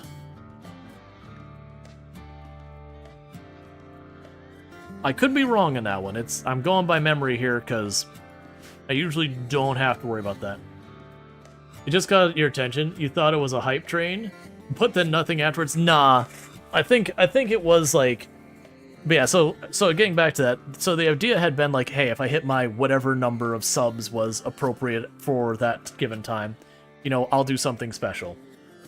And so on paper, I was literally trying to do more for my community. So for the same subs that people get, I would do extra stuff. Was the idea. But just not having that like daily call to action kind of thing, being close to your goal or whatever, the number of subs dropped by like almost like 30-something%. Like it was really, you could see the moment I flipped the switch on it, how much it hit the number of subs to the channel. Thank you, Amaroy, for subscribing for 11 months. Oh, hey! Thank you so much, No Name Roy, for upgrading to a tier 3 sub. That is hecking generous, and I really do appreciate that. For 11 months you've been subbed to the channel, so that is incredibly generous. So thank you so much. Does mean a whole heck of a lot. And apparently that's caused a mech hive to show up. I don't actually have Twitch integration set up to this. But apparently I have a mech hive showing up. Ooh, Legionnaire right at the beginning. So with this, Server Lord, grab the EMPs. We will get these ones in place. And start getting everyone ready. Okay, so this has been the first major event we've had since we took our losses. So we are going to be dealing with a situation where we might have people mood break during all of this. So we'll see how that all goes.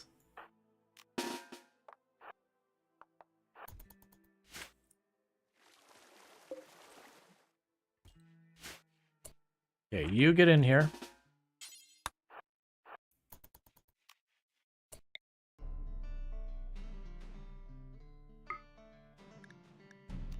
Drop it there. I want them to actually get into the room if possible.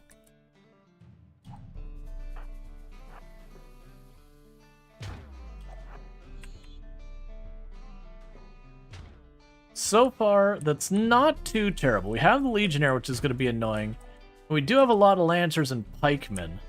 It's all pretty long-range stuff. So genuinely... Well, I mean, that Lancer just fell over immediately, which I can appreciate that. Those are bioferrite traps, which are very costly to make. But at the same time, they do heckin' damage. I think it's like 32 or something like that for each one of those traps. They're one of the higher damage traps out there.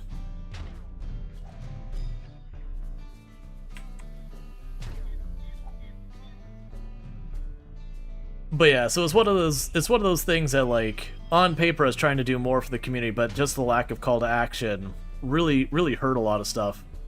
I tried doing it on the weekly. That was fine.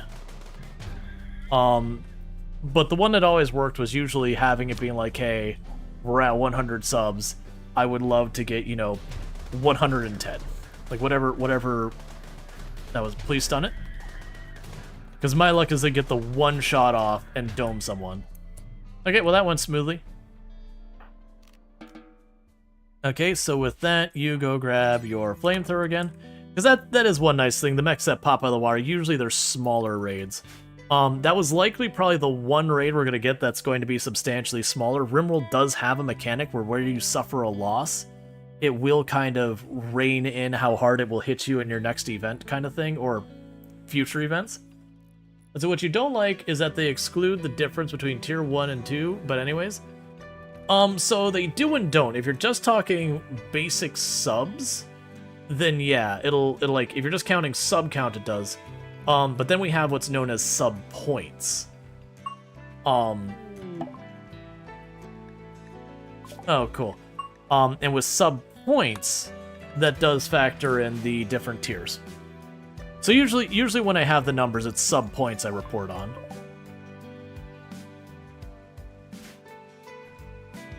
You do enjoy the adaption factor?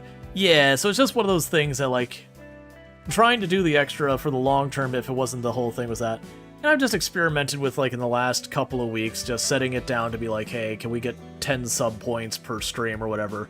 But I'm also really bad about promoting that kind of stuff, like doing the self-plug. It feels weird. I know it shouldn't. It's literally my job kind of thing. But at the same time being like, hey, give me money. Hey, give me money. It feels weird. I wish it was better about coming up with... I mean, upsell's not the word I want to use. From your perspective, you pay full price 2 times. Anyways, yeah, no, I get that. They do actually give you some benefits. You get points faster. There's a whole thing. Conrite gave up.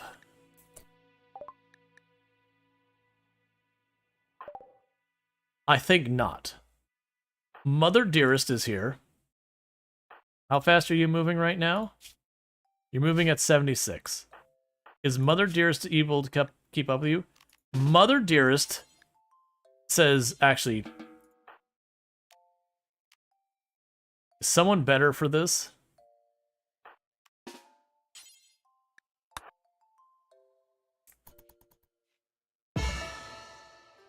We will not be allowing you to leave, sir. Prisoner release. You love when they give up a break because you just arrest them. Sometimes you could have bad luck where they'll be like someone with like the Archotech legs, and so they give up and they just get out of there way too fast for you to do anything about. So you're gonna be our moral guide again, because you're gonna take an extra mood penalty for losing your title.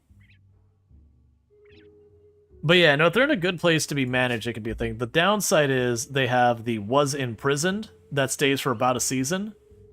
That's another one. It's not a big one, it's only a -6, but it is another mood penalty you're dealing with.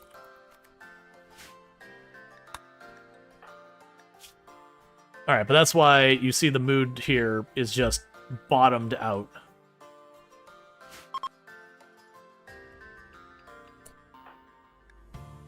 So no one else is having a mood penalty right now. That's because catharsis and all that's going around. If I had more mind numb, I'd use it, but I don't. But yeah, I know some people don't like when you get into like the how the sausage is made with streaming, you know, the business side of it. Because, you know, it kind of does intrude in the community feeling a little bit, being like, hey, you know what, I have to consider, you know, I have to consider the money and the finances and all that stuff. The bill collector still will knock on my door otherwise. But, it is a tough thing.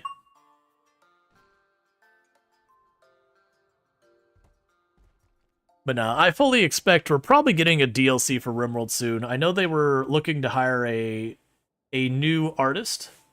So I shouldn't say hire, commission an artist to do, like, where you have that background thing at the front where it had, like, you know, we had the lady with the cube for Anomaly. We had, like, the whole cyber setup for biotech and all that. That kind of background that they do with every expansion. That they were commissioning someone to do that, and they usually do that very close to when they release it. And I mean, close as in months. So there is a good chance, probably this fall or late summer or something like that, they'll announce it and it'll happen or whatever. Part of that's probably me just wanting it to happen. What corpse are they going to go grab? We don't have any. Oh, they're literally just going to grab their own... the unnatural corpse that's just laying there. That's fine. So there's probably one coming. We have no idea what's going to be or anything like that. And even if I did know, more than likely I'd be under NDA, which, for the record, I don't know. But that's probably not immediately going to be coming up, but probably soonish in the very relative of months. One thing I am looking forward to is we got Roadcraft coming out on the 20th. I can't wait for that. That's what someone under NDA would say. No, not usually. If I'm under NDA, usually I'll tell people I'm under NDA or I can't talk about it. Or what you do is you don't say anything, you deliberately steer the conversation away from the topic you have to avoid. So, for example, I was under NDA when Build 42 was coming around. Like, we didn't know when it was going to be coming out or anything like that. I don't actually care about all that right now. With everything else going on, That would give me the cataphract armor, which is certainly worth considering. I'm just worried about the mood break cycles being a thing. How close are we to being on the other side of this? 1 season. Yeah, for such things, they release for such stable things, they release even in beta. They're doing a really good job of keeping things secret. See you on the other side of the ads. Yeah. No, it's, RimWorld does a pretty good job. I don't know exactly what their process is for their tests. I do know they bring people into tests. I think they do bring them in right towards the end. So, like, it's one of those things I've been working on it. It might be just a week or two. I don't know how long. That they then bring people in. But I have heard people mention being in the beta tests and stuff like that before. But I do think it's a very small number of people they do that with. People who they've got an established relationship with that they know won't turn around and leak it to get some extra views or whatever. Which is mostly true of Project Zomboid. I could definitely say that for them, as they do have, like, I am technically involved in the internal test build for Project Zomboid, and I don't have to worry, like, that's not a secret. Like, literally when you play Project Zomboid, if you watch in the top right where it's like, thanks to whoever, Rual Storge does show up on that list, and that, you know, for being involved in the community and all that, I used to hold a world record in the game, and that I did do a lot of the work with, didn't do a lot of work, I did a lot of work with the internal test build so far as testing different things, giving feedback, all that kind of stuff. But yeah, no, I was under NDA before they dropped Build 42. To be fair, we were like, okay, you know, things are coming along, and it was very much one of those things that are like, okay, Build 42 is coming out later today, and you're like, what? What do you mean it's coming out later today? That didn't feel like it was ready for that.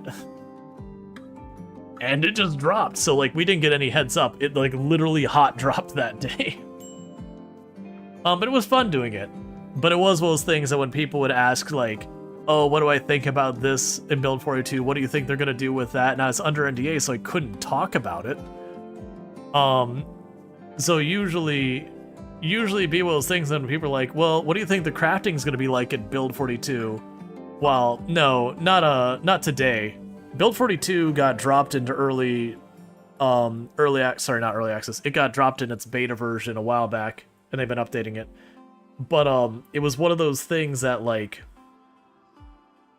you know, people would ask questions, be like, what do you think about the crafting? Because they didn't know, like, as I couldn't really share what was going on because, again, I was under NDA at the time. It's like, what do you think the new crafting's gonna be like? Oh, I think it'll be alright. I do think it'll add some complexity. I do think it'll add some more grind to it, but, you know, I think it'll be alright. I think it'll be, like, just the very vague, aligned with anything you read about it kind of stuff, because that's about as much as I could give. So it was very nice, because it's also one of those things that about a week before or so they actually, like, launched it, we got the go-ahead that we could start creating content using the Build 42 thing, like, a week before it actually dropped. Which was much easier, because once that happened, it means the NDA side of it was much more lax. It's never that they came after and be like, don't do that, it's you respect the NDA if you ever want to have access to that kind of stuff again. That's just the nature of how all that works. You break NDA, you stop getting to see stuff early. It's just like if you break embargo, you stop getting access to things before they release. People who deliberately do that so they can be the first to get into something. One, you can get yourself in legal trouble. Alright, finger spike. Just go down there and clobber it.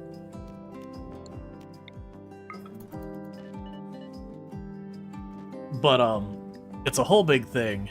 And accidents do happen, like, I've known a lot of people who accidentally broke NDA. Like, it is not an unusual thing. And a big part of that's because sometimes you'll get like 8 or 9 different emails from the same group, and one of them will mention an NDA, or not NDA, I'm sorry, NDAs you signed, embargo. You'll get like 8 or 9 emails from a group, one that mentions an embargo like 2-3 pages down in one spot. And if you aren't good about keeping your notes and all that, it's super easy to just think, it's like, oh, okay, like they gave me the keyboard ready to rock and roll. I've been paranoid about that stuff, but it happens a lot. Was we got an iPhone in bar? You forgot those iPhones in bars. Oh yeah, that's the whole thing. But yeah, there's a whole mess of stuff there. Come on.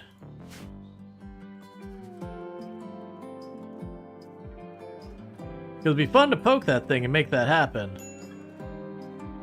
I just know if I do that while everyone's in their break cycle, that'll be a dead colony. It'll be something like our melee pawns, you know, while we're out there break and wander around in the dark and just die to the darkness, and all I can do is just chuck flares in the ground and hope for the best. Okay, so you're right about to get xenogenetics. We still don't have the machine table. We're on year 11, and we don't have the machine table yet. Because random research, no research is a punk.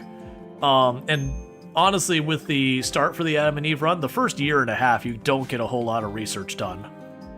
Because it's, in some ways, it's easier to start than Naked Brutality. In some ways, it's hard. Like, harder. Because the initial setup is harder on Naked Brutality because you have one pawn that's juggling everything. But once you start having the kids become this thing you gotta take care of and you gotta provide food for, and there's all those things around it. Your pawn that is having the kid, you know, they're moving slower and less able to do stuff because of the way it works. And so it ends up being this one pawn is being stretched thinner and thinner to take care of it. And the kids take forever before they hit adulthood and they can kind of cover all the bases again. Versus Naked Brutality, you have that harder setup at the beginning, but the moment you get those first 2-3 recruited pawns, then it's just a normal run.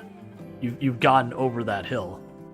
So it's kind of like tougher intro, but you get over the hill much faster to where it's easier, relatively speaking. Versus this one, the hill is nowhere near as steep a climb, but it's a much longer hill you have to get across before things start to stabilize.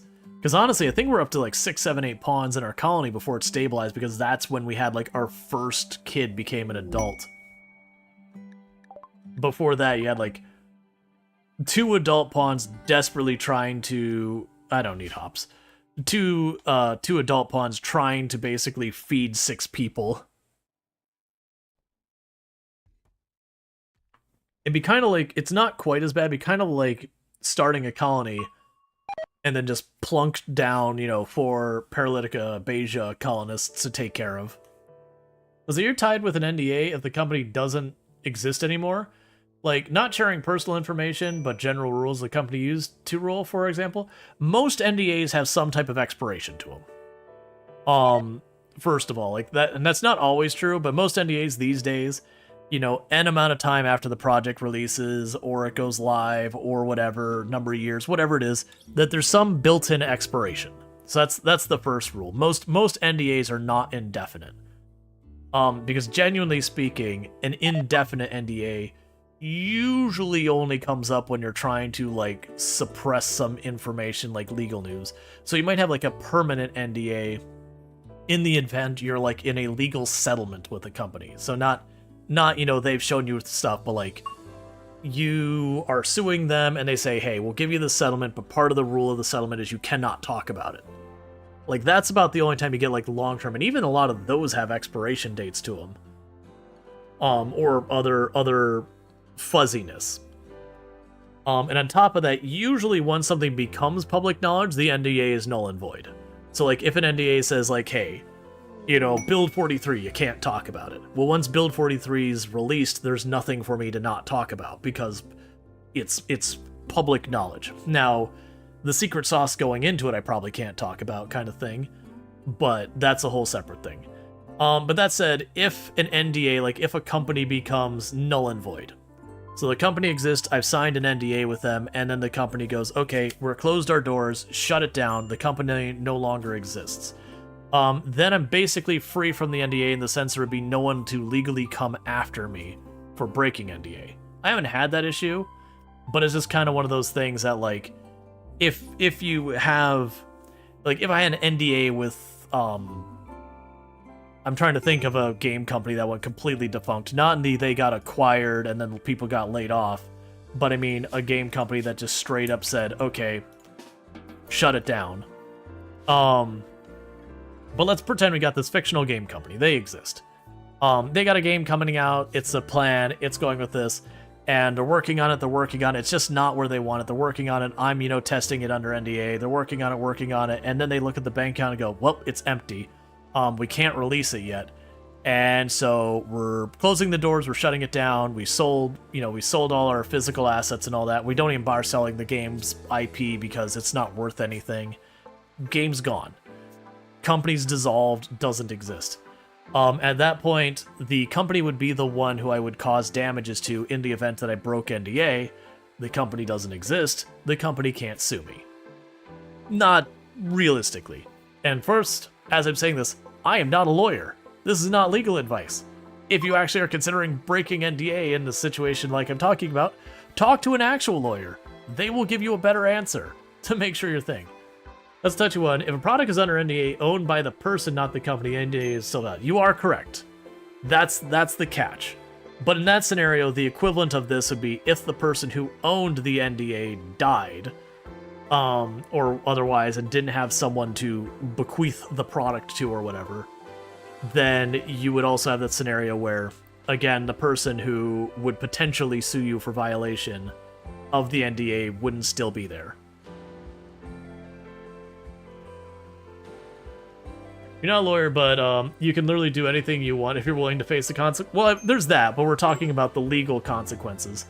Now, that said, even with that, say it was under NDA, the company went away, and I knew the individuals involved and I started name-dropping a bunch of people, then even if I didn't get in trouble for breaking NDA, there can be other ways I can get in trouble. Like, if they could demonstrate I was causing damages to those personal individuals through the spread of that, I could be potentially liable. Because you don't have to break the law to be sued. If you do something that causes undue harm to someone else, they can still sue you, and it's not only valid, but as the actual recommended course of action if we can't come to a settlement between the two of us that is satisfactory. Like, if I accidentally dig up your yard by pulling through it, I haven't necessarily broken a law, but if I've done damage to your yard, you can be like, hey, you need to pay me a couple $100s to resod my yard. And if I say no, then you can come after me for that several $100s of damages because you did cause me damage. There probably is a law being broken there tearing up the yard, but you get what I'm saying. Not looking for legal assistance. We live in different countries. Just wanted to know your view. Yeah, no, generally speaking, I haven't run into a situation where I've been under NDA at the time a company stopped existing.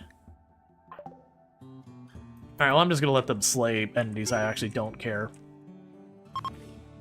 Yeah, just the one. That's fine. So, like, I've had companies I did have an NDA that eventually went defunct. But usually by the time the company went defunct, whatever I was under NDA for was no longer something I'd be under NDA for. Like, the product had released that I was under NDA for. Or I can't remember the terminology. There was a couple times I had products that were under NDA that they said, hey, if we officially abandon the product, then the NDA is null and void. And I had one of those where the person had this grand idea for this product. I basically said, hey, this product has no future. It's like, you don't understand the market you're trying to break into. Like, this product does nothing to draw people away from the competition that already is existing and established. Like, you've got to figure out a different way to market this. Not that you couldn't make a product in that industry, but what you're demonstrating right now, no one has a reason to buy.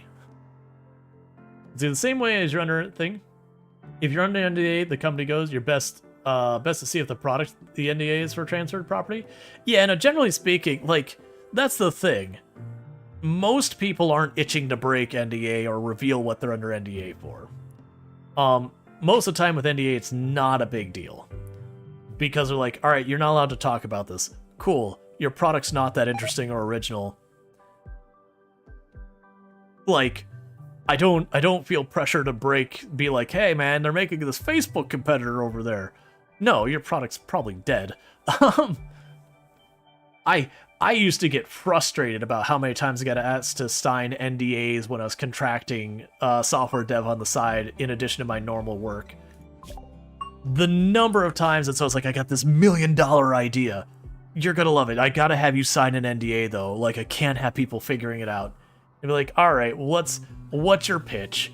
And you'd sit down and it's like, all right, imagine Facebook, but for musicians. And you're like, you're making MySpace. What you're making right now is MySpace. It is a product that exists, and for the record, is not doing too hot. You literally are making a less functional product than the existing competition. I'm sorry, you didn't need to have me sign an NDA. I've heard this exact pitch. Literally I've heard that same freaking pitch from like 8 different independent individuals.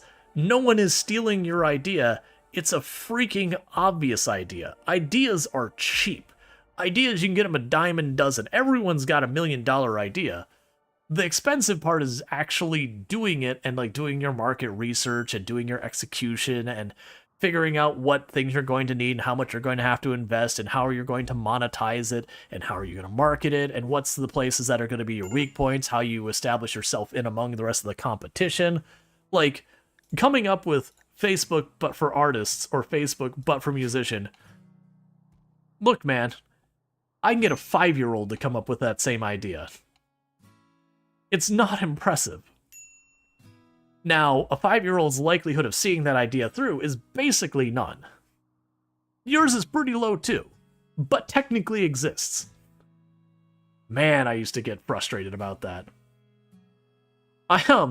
There was some that I was very gentle with. I'm like, hey, you need to plan this out more. You don't really have your business strategy figured out. Like, there's a lot more you could do to help with this. I'm not sending colonists away. You know, like all that. And then there was some I'm like, okay, I'll bite. Why do I use your product instead of Facebook? It's like, because it's for musicians. Right. But so's Facebook. Why do I use your product instead of Facebook? That's what oh, Industrious. I'm taking that instantly. Like, just give me a reason why I would use your product. You're like, you're not seeing my vision. I'm like, no, I'm not. I'm really not seeing your vision. I will be the first to agree to that. Because you gotta have a vision to be able to see that. Like, this is the thing you gotta understand. You got an established competitor. You've got to convince the people who are currently using your established competitor and why they would use your product as opposed to the existing one. And they'll hum, haw, and all. It's like, all right, cool. Let's just say you figure it out a way. How are you monetizing? Oh, ads. Cool. Ad revenue is going down pretty much internet-wide.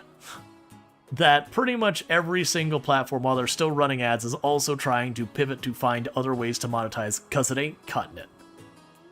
So try again. How are you monetizing your product? What are you doing to make money? Because servers are expensive. Devs are expensive. Pretty sure I crushed some people's dreams there.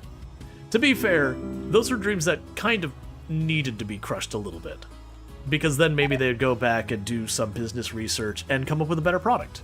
And who knows, maybe I helped them come up with a new $1 million product by making them not waste all of their funds on something that was doomed to die. And thank you for the follow. Welcome to the stream. Let's see, you need everyone to sign an NDA real fast for your idea. RimWorld, but with real-world maps. I mean, at least that one's a little bit less straightforward than MySpace or Facebook, but for musicians. Because I haven't had that pitch. What were some of the other ones I got a lot of? Because it was a lot of it, because just the timing was everyone wanted to be Facebook, because that was like during Facebook's heyday. Like when it was at like peak size is when I was doing that consulting. Sorry, I didn't sign an NDA. I'm gonna make it myself. Oh man, what was it? There was can't remember. Do you a man? Okay, you are a manhunter. For some reason in my head, I know I read links and I was like, that's not the animal I'm waiting for. Man, I can't remember what it was. There was a product that I ran into a situation where I got invited out and the person's like, all right, let's sit down. We're going to meet. It wasn't Starbucks. It was some other coffee place, but same premise. Like, I'd like to sit down. I'd like to talk to you about this idea I have that I'd like to get you on board with. Okay. You know, I'm probably going to need to make you sign an NDA and yada, yada, yada. All right, fine. And I got put in this really awkward spot because this person, and I cannot remember what the idea was, but they were making this whole big pitch about their $1 million idea for this website. And it was going to make a whole boatload of money, that it was an original idea that no one's moving on. And I was in this weird spot because I was under NDA by someone else who had literally the same idea.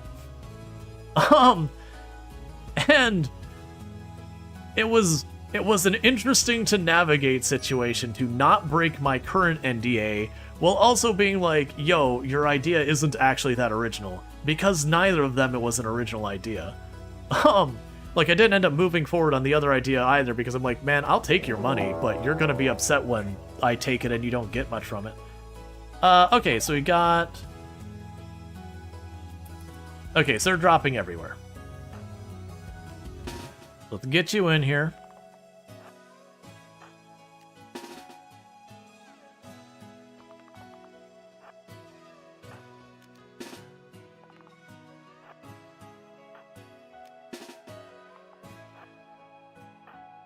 And get everyone in position. But yeah, and I think ultimately, because it was true that like I'd heard the pitch before, at least in the general, that I kind of made the comment of being like, you know, you've asked me to sign this NDA because it's the original idea. It's like, you are not the first person who's pitched me this idea, is I think the way I went about it. Like, the idea you have, I have heard the specific idea before. Not something like it, but pretty much to the T exactly what you're describing. Which every time you do, people react like you just ran over their cat or something like that. Because they've been thinking about it for a while, and they've got themselves all excited about how they came up with this clever idea and they're gonna get rich, and you just kind of have to be the one to rain on their parade. It's like, sorry, man. Those bioferrite traps, it's a shame they're so expensive materially. Because I have to switch these back over to steel. They're so good. But it requires a lot of things that you're taking the materials from to do that. I do appreciate that they are feeding themselves in literally one at a time. Like, I'm not doing anything to space them out farther. They're just quite literally gapping themselves enough that those fights are entirely over.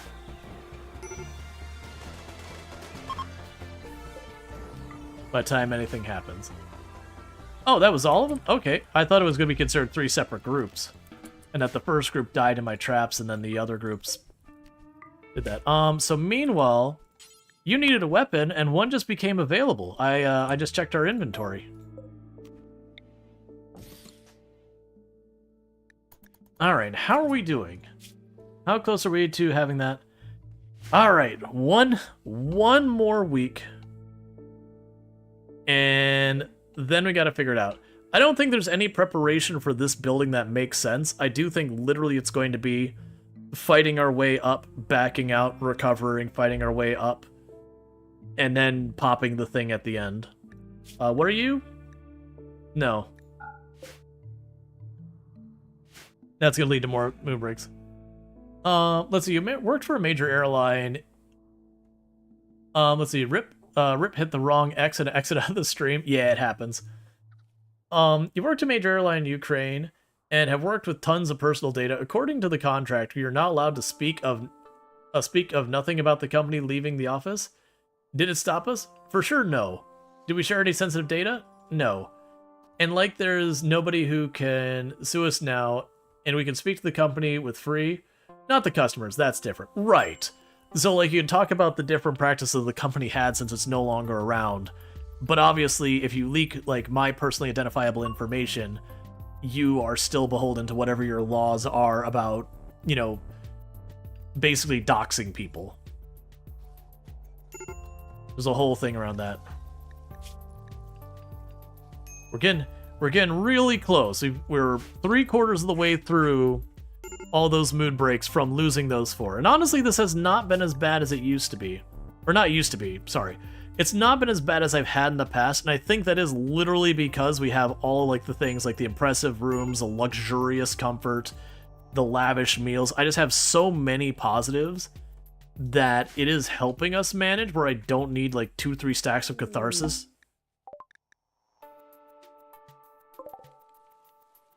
Well, that's getting a little bit concerning that you are still... You are ready to be studied. I am worried that they have not been keeping up on that, and that'd be a major problem for us. So you are our best researcher, so please, for the love of everything, study that thing. I'm gonna be super upsetty spaghetti.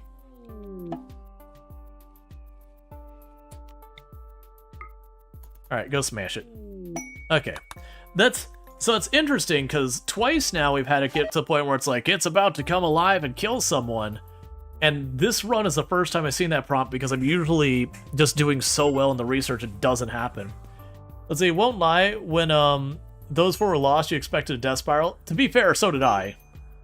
That minus 56 for 30 days, I was expecting to just be like, insulting spree, insulting spree, insulting spree, and then done. You know, the whole colony sitting at like minus 120 and just no managing it. I think between the mind numb and then consoling people, pretty much the moment we got the opportunity. Like the big concern is Conray here.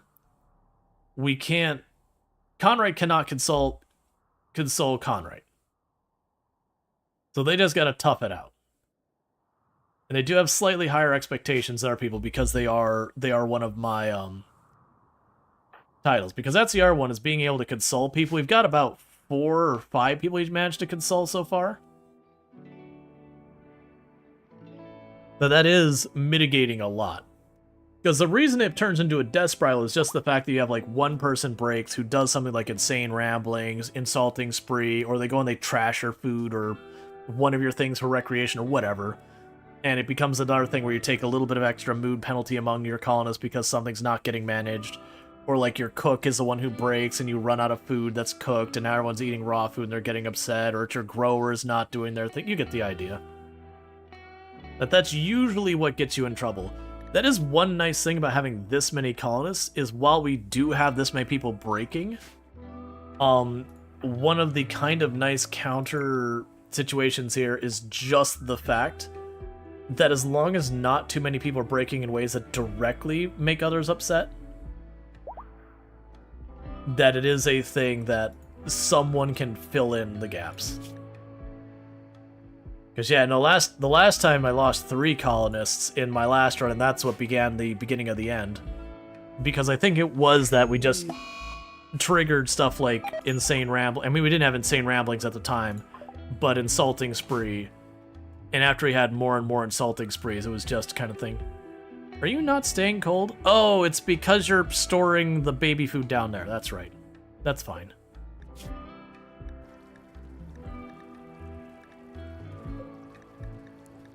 Yeah, that's fine. It's being stored in the nursery, so it's near the baby, which does cause it to rot real fast. As opposed to the freezer where it would last for a long time. I'm not super worried about that. We're sitting on really big stacks of meals and we're getting lots of lavish meals. That's another thing that's really carrying us. I actually expected to run out of spare stuff, but it seems like our farmers have... Oh, wait, that's right. I ended up giving us like 5 or 6 farmers. Because we were just really behind on our plants. And so I was like, alright, well, we're just going to like double and triple down on these plants and make that happen.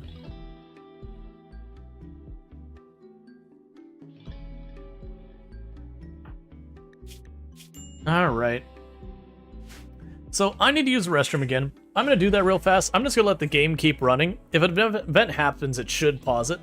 No, that's not true, because we could have like a Revenant or something like that show up, and it would just trigger this and keep going. So I'm going to quickly use the restroom. I'll be right back. Thank you again for tuning in. I'll be back in just a couple minutes.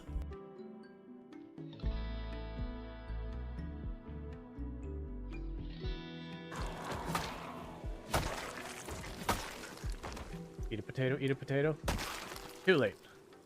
And it is done. Jeremiah Wiener has finally passed at 1 year, 4 months, 12 hours, 135,120 zombies killed. At the end, we had managed to reach 8 fitness, 9 strength. Alright. Would you go away? I'm trying to commit crime. It's like, I have to look at you. Oh, it's nice that you're handsome.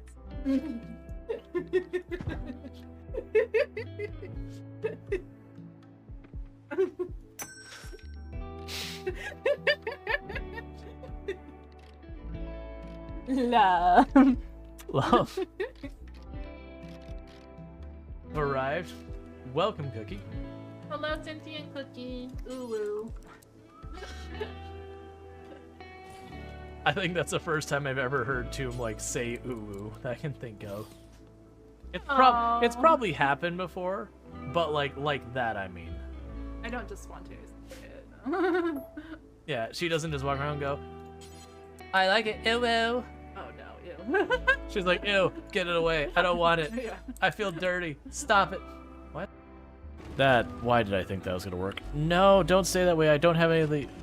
Hey, see? Perfect. It went exactly according to plan. Alright, that was some expeditions. That was... Oh man, expeditions, I wanted to be so much better than it was. Like, I enjoyed what was there. The problem we ran into with that one is they just really narrowed down the mission types. So while they added, like, all the cool text, like the anchors and, like, I really like the inflating, deflating tire mechanic where you'd adjust the tire pressure down and all that to make it easier to climb stuff, but you'd take damage if you're trying to drive on low, like long distances or really fast on it. But it feels like where they made it like you would go on an expedition, then you'd go back to base camp kind of thing, mechanic. So it's like effectively starting a new run each time. Really killed a lot of the vibe for it. And then like a narrower range of mission types was also just really rough. But I liked all the tech they brought for just something different. But yeah, so it was a little disappointing. We got our next set of traps all set up. Everyone's still set to the safe area. All right, so we're getting close. I do feel like I want to go for the anomaly ending, because I've been enjoying this run, but we're getting to the point where I'll just keep scaling up, and we're also getting to the amount of pawns that when I start getting to like this kind of amount of pawns, I do start to I mean, I do want that. I'm not gonna do it though. But I'm getting to the point where the number of pawns is getting to be more than I like. And honestly, so like losing those 4 pawns wasn't the end of the world. Okay, so we're gonna tell you to stop trying.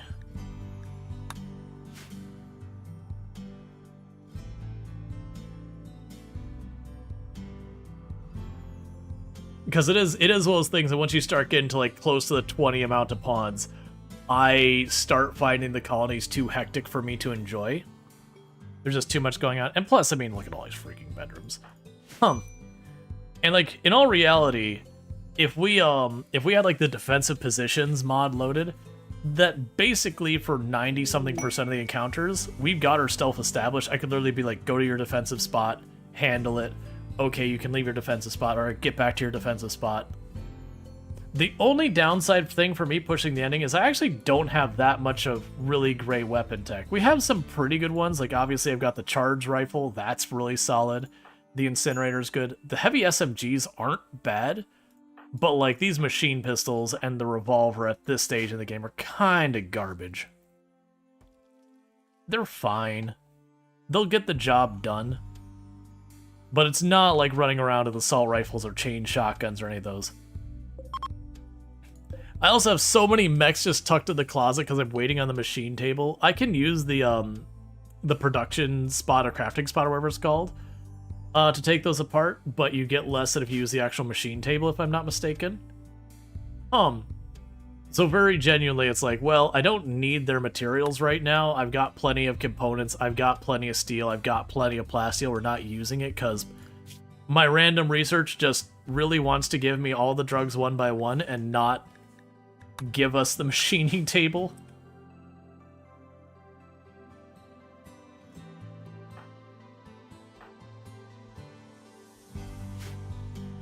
All right. Yeah, only 5 days left.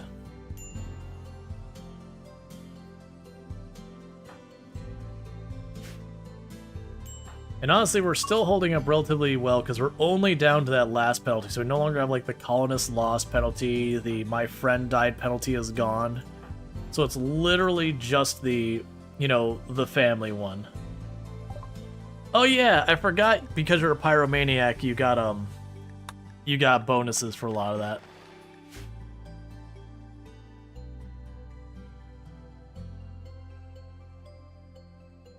Pyromaniac with the incendiary weapon.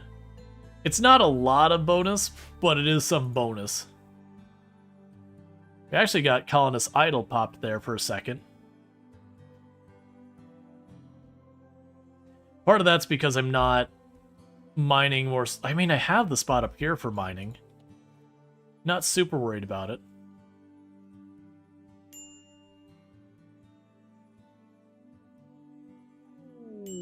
Combat supplier ship is coming by. That might be good news for us. I actually don't think I have much that they want, though, unfortunately. I think it's a matter of, even if I want something they've got, I don't have something they want in return. Psychic Soother we probably don't need.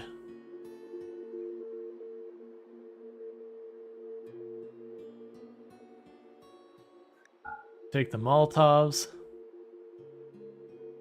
So I could get, I mean, I can't afford anything I'd really want, so I guess it doesn't matter.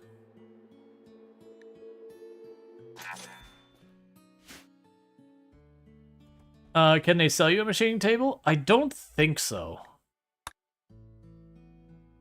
I'm pretty sure all the furniture stuff like that outside of mods, you can't really get. Like, you can get, like, tables and chairs and, you know, that kind of stuff. But as far as, like, research benches, machining tables, tailoring benches, I believe without mods, those won't show up. Not normally.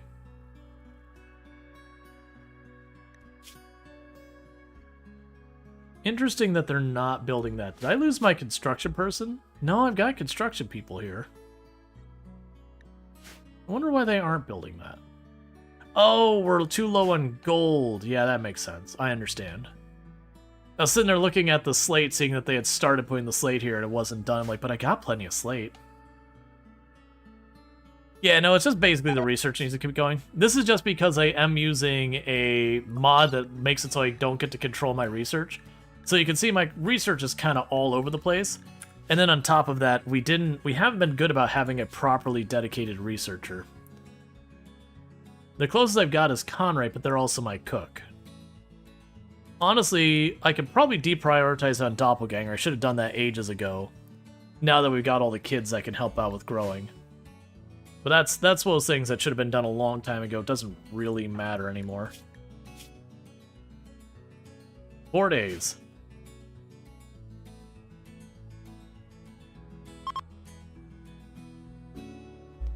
Honestly, they're just handling the mood just fine, even with all those penalties.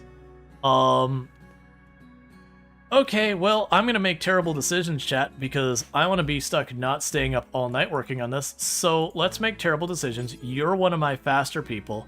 So let's go ahead and awaken the monolith. And I chose Angie to do it because they're one of my fastest pawns. Because they have the psychic speed. So they're going to run up there, they're going to plug it, and then they're going to get back out.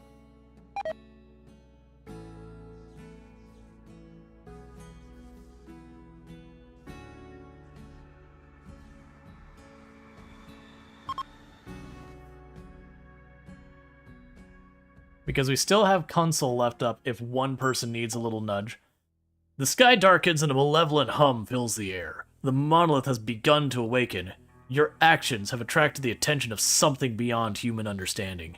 Soon, structures of the void will begin manifesting into reality. Activate the arriving void structures to fully awaken the monolith. The first wave will appear shortly. Prepare yourself. Cool. Whatever you say, man.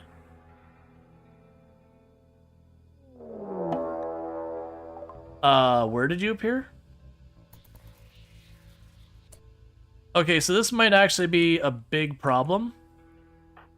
Because Anjiru might be cut off. Alright, well that's an interesting predicament. We'll deal with that in just a second. So where was the other void structure? See that one, I don't see your other one.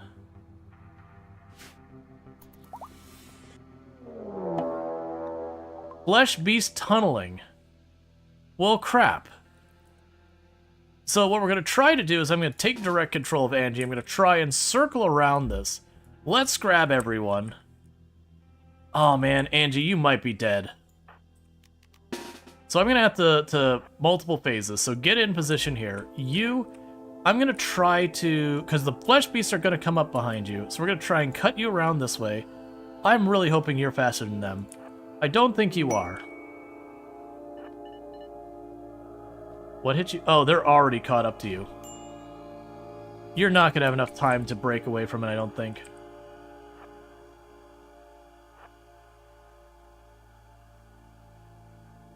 Turn and burn, man. I'm going to have you just try and tank it.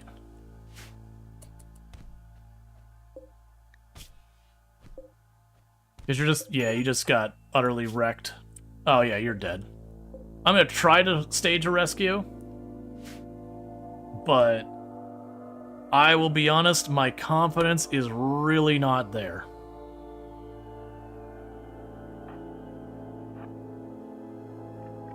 Oh wait, that's a lot of them coming. Okay, hang on. Slight adjustment of plan. We gotta take on that first wave. And then we can worry about pushing the next thing. So get you in position, get you in position, get you in position.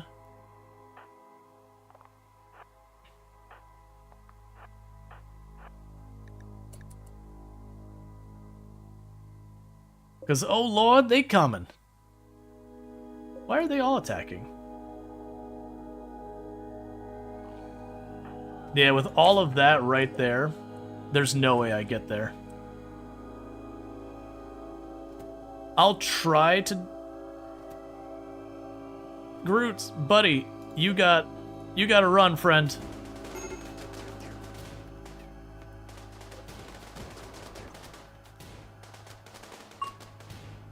Could you not just ignore me?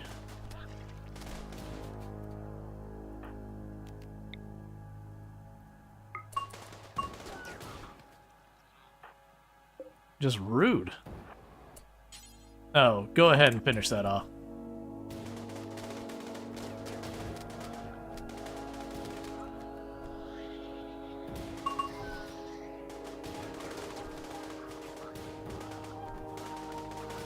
That metal horror is just absolutely letting me wail on it with that mace and not dying.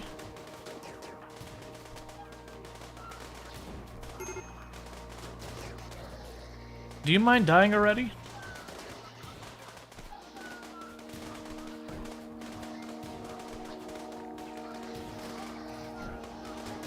Because I've had way too often where they've gotten back up on me.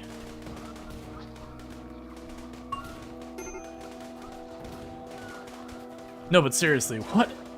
Why are you not dying? I am attacking the right thing. Yeah, I am attacking it. For a moment, I thought I might be attacking the barricade.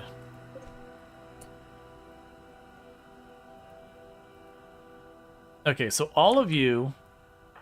So, Vortis, you go get healed up. Moriarty, you go get healed up. The rest of you, Mandible, how are you doing? You're gonna need to get healed up. Hilaria, you go get healed up. The rest of you, oh, Donkey Duff, you're like right about to pop a kid out. You don't go. The rest of you, deal with this fire. And you're on a rescue mission. Can I get to you in time? I sincerely doubt it. So this group is going to just try and get who we can. Who is a doctor here we can run up as fast as we can? Conrad is. So if we're quick and we can grab the attention of these enemies here, Conrad might be able to slip by and start bandaging as fast as possible.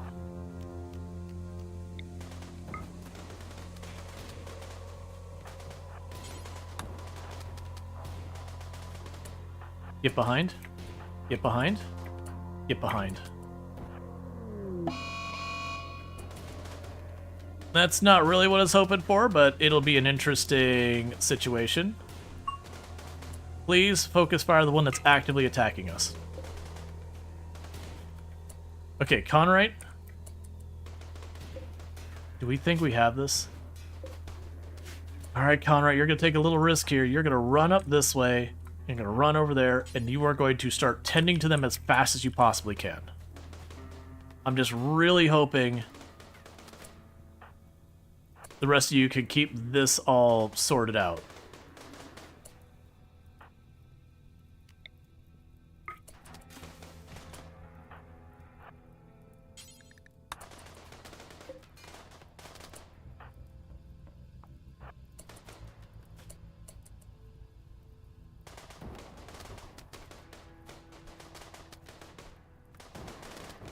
That actually may have worked because they chased Conrad for a little while.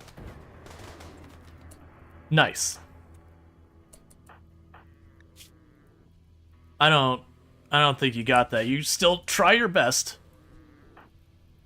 But it's not looking encouraging.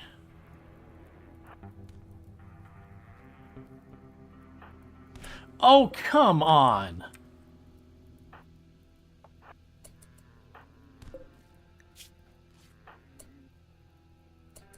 You just stick on it. You got it down to 2 hours. You might be able to save that person.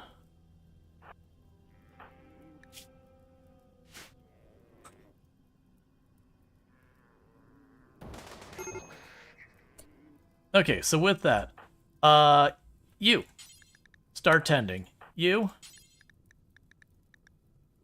cannot tend. You start tending.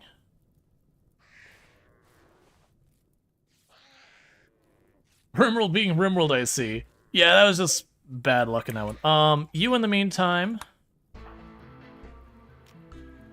So go schedule, Marcus, please. Unrestrict. You get that gun out of here. Oh, forget the gun. You get the mono sword out of here.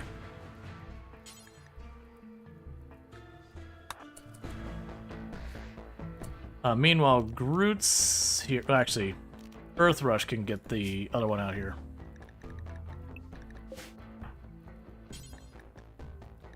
So get these out of here. So we may have actually successfully saved Angie Roo. It's gonna be really dicey.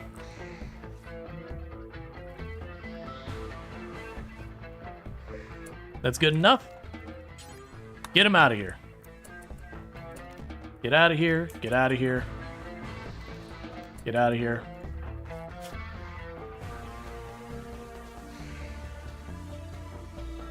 You finish that last bandage or two.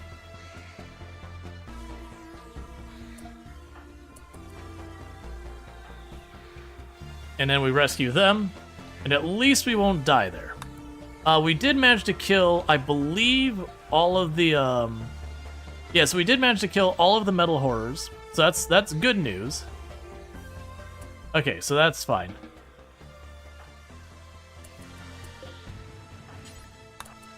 Alright, so with that, we go here.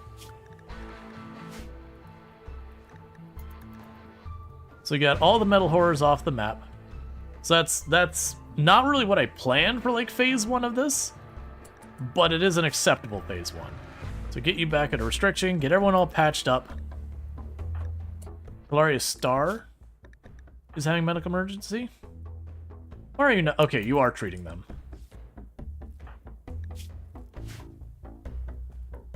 That was neither clean nor elegant. But yeah, of both of those, we got them. We did recover the 2 main weapons as well that went down.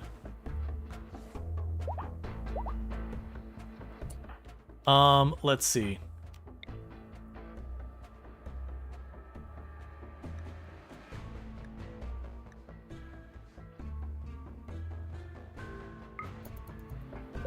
So console people to deal with those moods, because we are not actually on the other side of the mood penalty.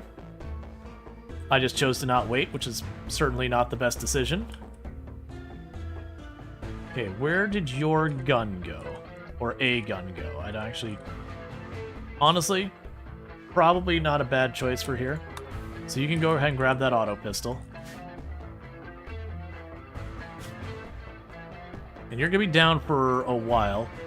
I should have probably used Preach Health in you instead of what we did. That's okay. Too little too late now.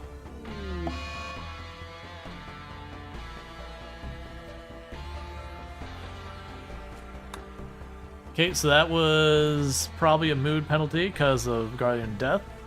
Cool, that'll stack on with the other mood penalties. Alright, we've got a bunch of enemies rolling in. Well, not a bunch, an enemy rolling in. So get in position. Go back to what you're doing.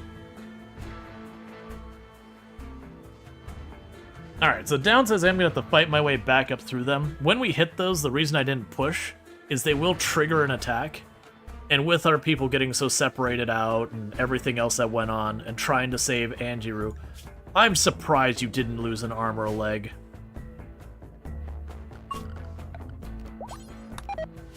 How are we doing on power, by the way? 4 days, 8 days, 5 days. Okay, so we're fine.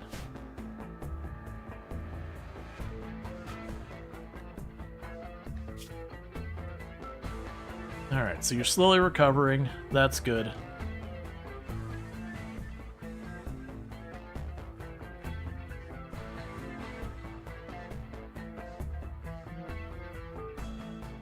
So I think my plan is going to be to run up here, trigger that one, then fall back and trigger this one.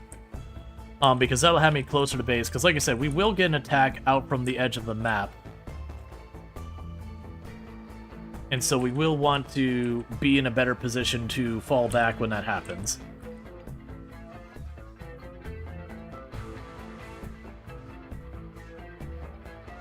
I'm a little worried with the distance that we're going to end up getting one up here. We might also get one back here, which would also be a really crappy place. Probably get one there. I'm honestly curious if it'll put any of them inside my base because of limited space. We'll see.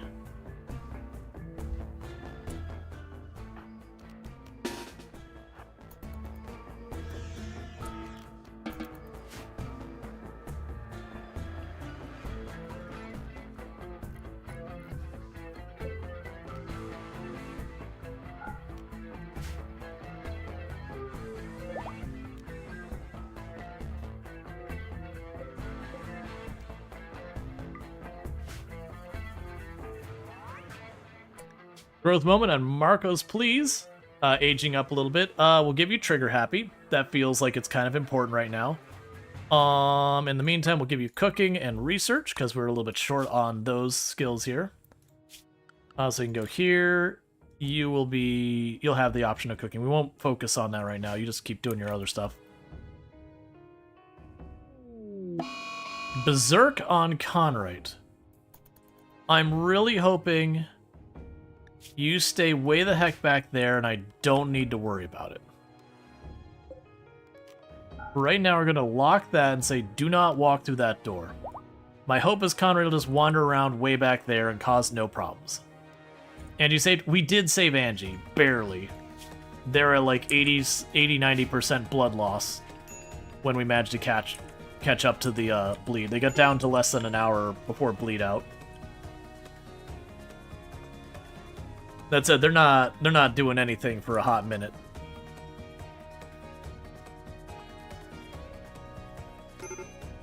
Which the reason I'm not pushing anything is, one, we have the mood break in Conrite. And then two, Angie is not right. Okay. That's fine.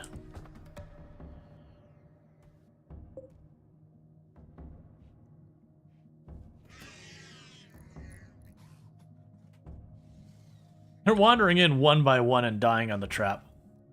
So one thing I should probably do.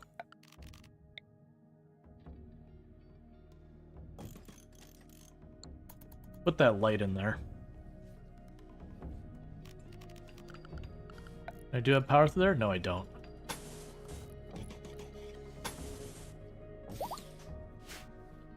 It'll help for when we have the darkness hurting us.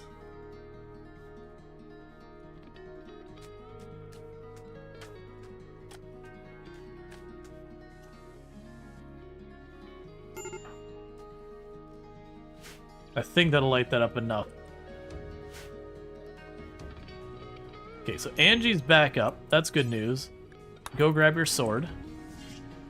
And everyone's back up and ready. We're just waiting for Conrite to not be in the middle of their mood break. Interesting. Oh, because your left leg is super hurt. Starvation on Conrite. Hopefully they get over their mood break before they go for the food. Otherwise, we'll probably have them back among us dealing with all that. Okay, Conrite is off of their mood break, so we can reallow that door. So that way, Conrite, don't consume the twisted meat. Get real food.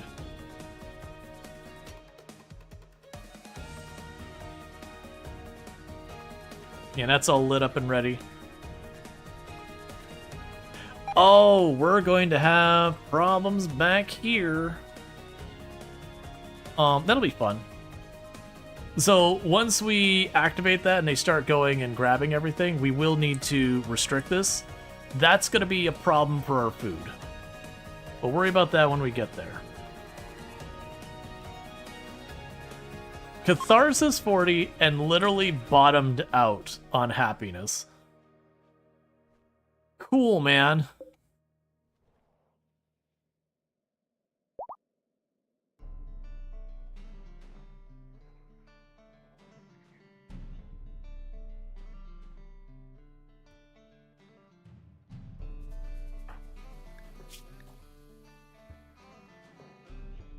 The good news is we're less than a day from all of these major mood penalties dropping.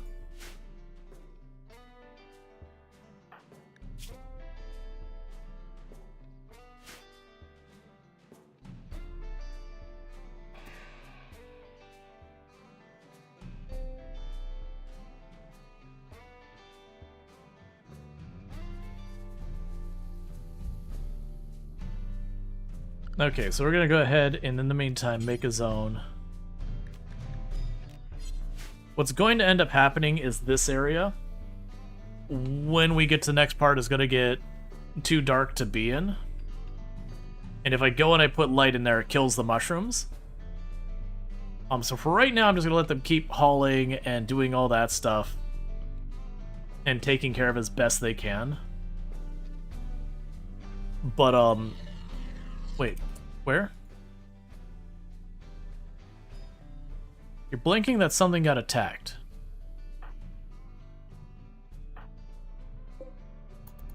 Oh, was it the Noctil stepped on a trap? Okay. I thought like someone was getting hurt. I was like, what? I've been trying to keep an eye on this door.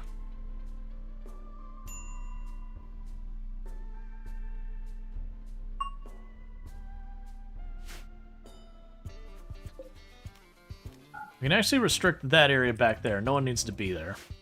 Don't have to worry about lights or anything in that area. So it's just this area over here.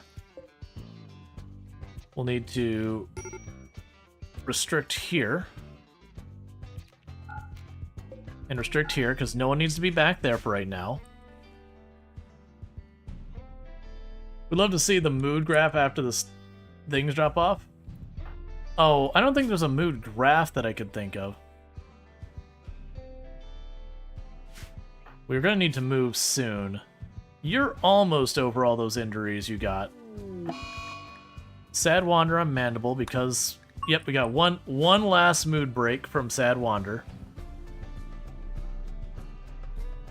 The big worry right now I have is the food situation. Smithing. Cool, we're finally getting the stuff towards the machine table. Nice.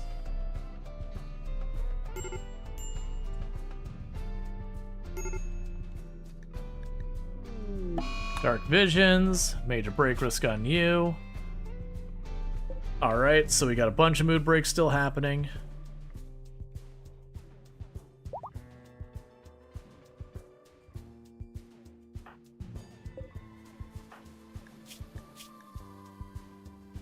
Alright. So we got 2 mood breaks going on that they should be relatively short-lived. The one's been going on for a little while now, and the other one did just start.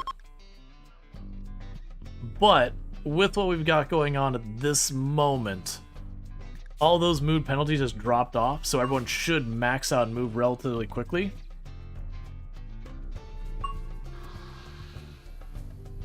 They're just beating themselves in my traps one by one. Go Frenzy, because now we're getting inspirations because of our good mood.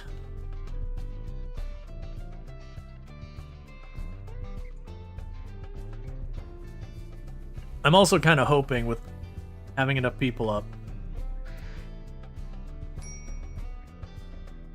that we will be able to just, you know, bring a bunch of all that fungus into our freezer. Because if we bring a bunch of that into the freezer, then we can not have to worry about food that much longer. And you're right about to have your next kid, which is not a good time to be doing any of this. I might genuinely need to keep Donkey Duff back. That way, if they, you know, go into labor while all of this is happening, you know, we don't have a bunch of people die. Or don't have them die.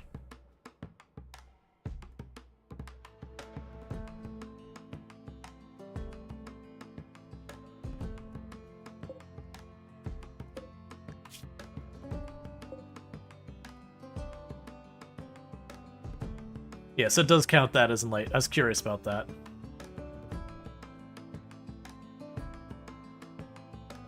The interesting thing is we're not seeing that much more show up, so it almost feels like it just wait this out.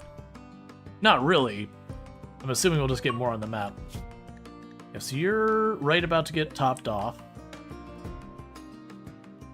The mood penalties have all dropped. It looks like all the mood breaks are over. Yeah, I'll probably end up needing to do is... Let's go work.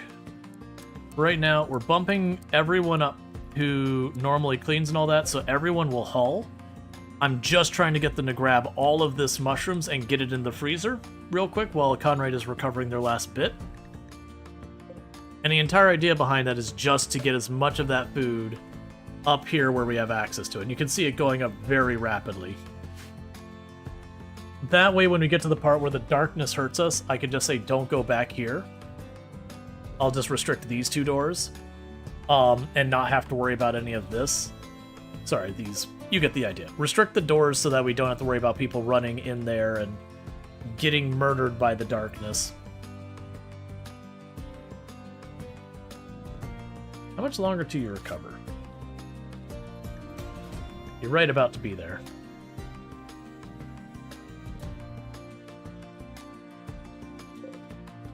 We don't need all of that up.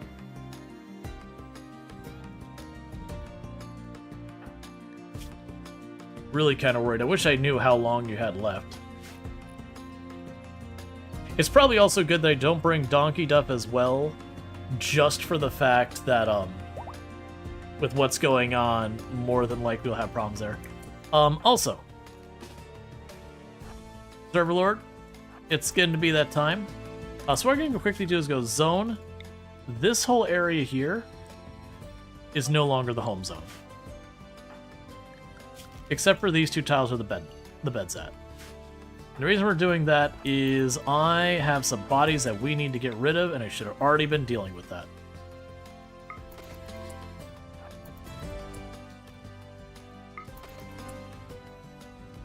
And that'll probably be good enough.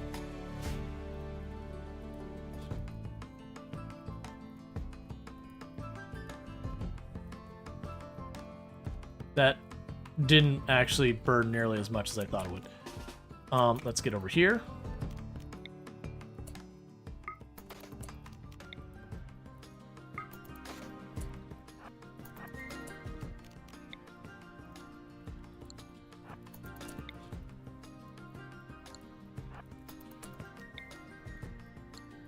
Fine, we'll just do this.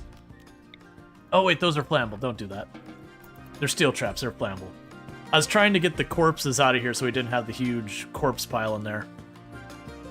It's all good.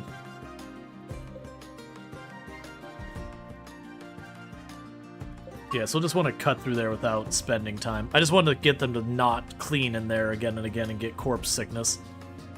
So everyone's all recovered. They're all grabbing the mushrooms as fast as we can. We got 2,000 in storage. I think that's good enough. So let's first deprioritize that. We'll keep you to prioritized higher. Honestly, that one, keep that one up. Yeah, so we'll do that. But with that, it is time to roll.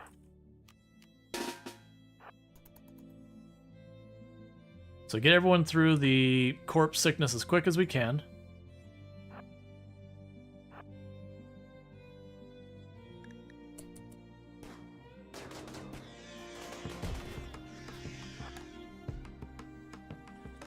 And the plan, like I said, is to move up to that one, get that one sorted, hold our position. Donkey Duff, get out of here. Your movement speed's just too slow right now.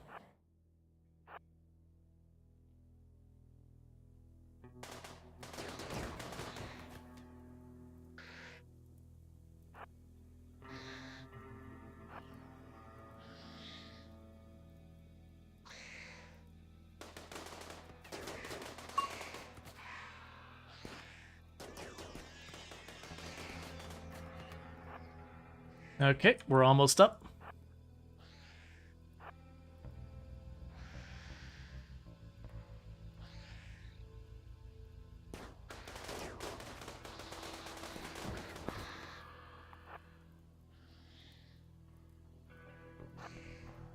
Okay, so we don't have a really great position to do this. So what we're going to go ahead and do is I'm going to pop a flare, pop a couple flares around, pop a flare up there, pop a flare down here, pop a flare over there. And what I'm trying to do with that is to make it so, one, they can't spawn too close to me. And then on top of that, trying to give ourselves a good perimeter. And man, this meter's actually pretty badly positioned. Okay, so... Oh, you get up there. So you wait here. You wait up this side. So we got some defense on our side. Get the kids in here a little farther. Get you up here. Back you up.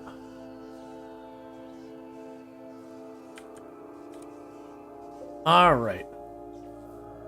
Because they pop the flares to give us a little bit of a surrounding area. Worst case, if we got to re-up the flares, that's fine. But that's to get the Noctals to not get the speed boost from being in the darkness. So give me a little bit more time to take them down. We should have enemies arrive on the map. So wait for the attack. Or it'll just take its sweet time. Alright, so start hustling down here.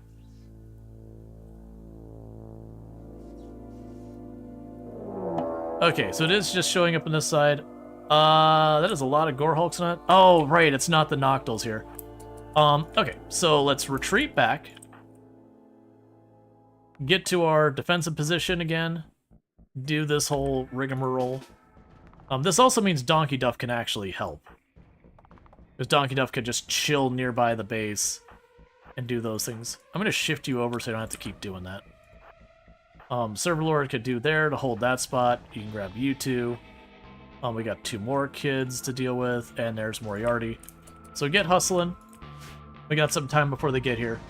So it's mostly just Shamblers and all that. That should be fine. They might end up breaking up our walls, which would be deeply annoying.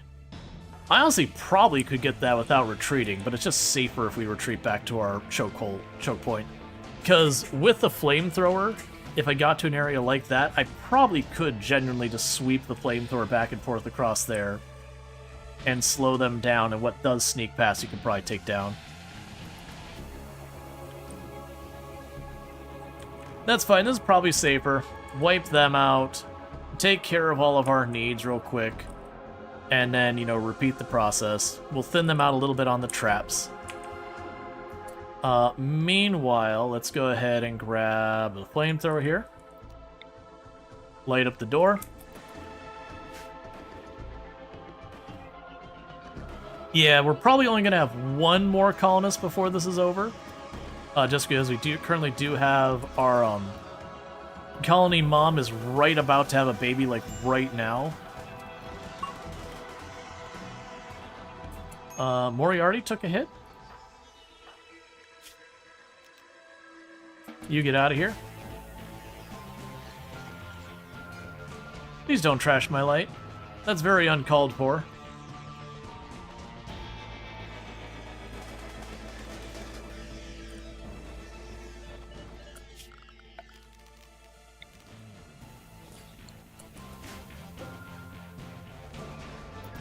Okay, so let's remake that into the home zone. Yeah, the wall's in the home zone, so we'll make this wall home zone as well. And that wall home zone. Just to repair the walls. And that one tile. I really wish you would just get in here already. Kind of hoping the fire will spread up this way. I do dislike when they go and they smash versus pathing. Mostly just because it takes them a while. Okay, we're going to switch your positions.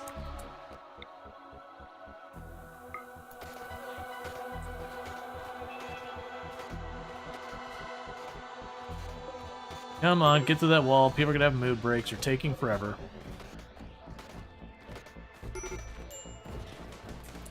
Oh, medical emergency on Moriarty because you're still in there.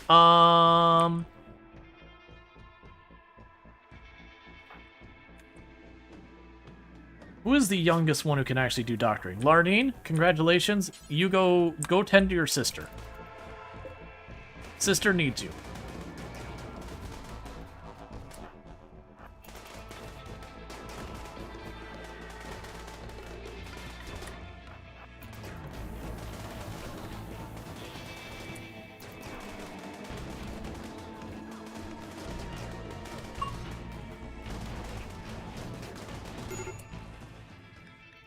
That's fine.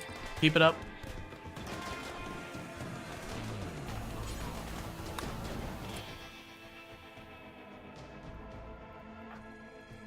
You shift up so you don't friendly fire each other.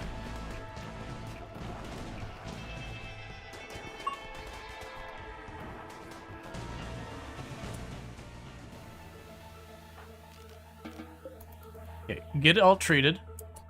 Meanwhile, Server Lord. This room? I don't want that here. Okay, carry on.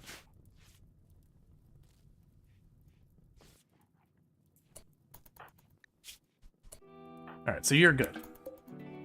Okay, so everyone will get their stuff sorted out. Oh, I need you to rebuild that wall as well. Let's go to our zone that we got everyone locked in safe. Add those two tiles to the safe zone.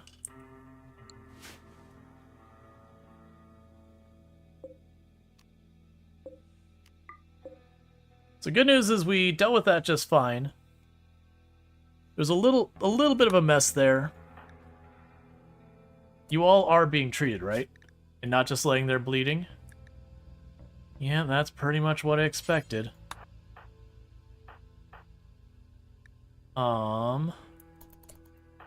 You can treat them. Okay, keep everyone... So no one got downed while the fight was going on. What are you running from? What do you know that I don't know? Oh, there is a shambler up over there.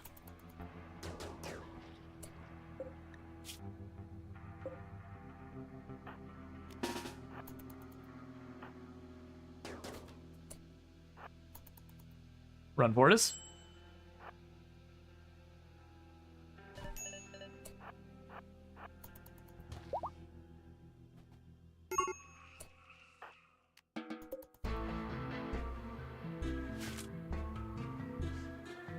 Meanwhile, let's go ahead and grab Serverlord again, have him burn more of these corpses because they're right on top of my defensive position, which means anyone holding in that position will literally stand in corpse. Like corpse stuff. Husband, I'm heading to Becky Buys. That's a somewhat responsible wifey. Somewhat. Because Becky Buys is where the sleepy sleep happens. It's true. I love you.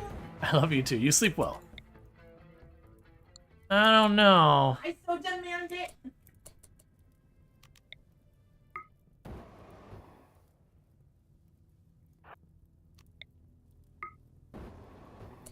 Yeah, we're just trying to light these bodies on fire. So we don't get the corpse rot.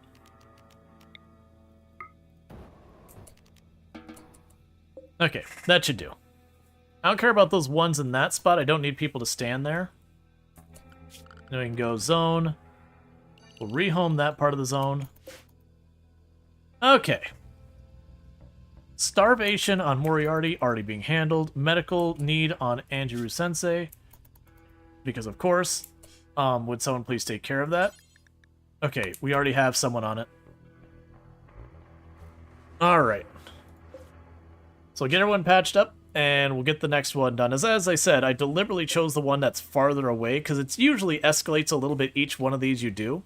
So by starting with the farthest one away and then working my way closer, it means as they get more dangerous, I have less room I need to fall back. I have less room I need to travel to fall back. So how badly did you get hurt? So you just got lots of injury, just basic injury. That's just from being a child while you're under attack. You have less health. Now, before we push that next one, we do want to get these walls repaired. That'll take a hot minute. I've got 2 people who can do the construction as their primary responsibility. They just need to not be injured.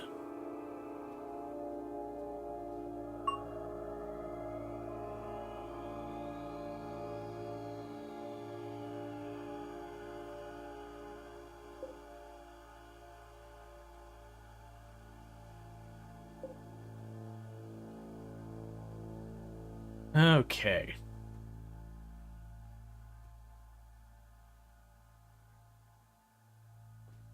Actually, also Serverlord, get back out here. We do have an opportunity to deal with this. Light that on fire. Light that on fire. And I don't think I get an angle at the others. But I'm hoping that fire will spread over to the others. They can, it just no guarantees. Yeah, there we go.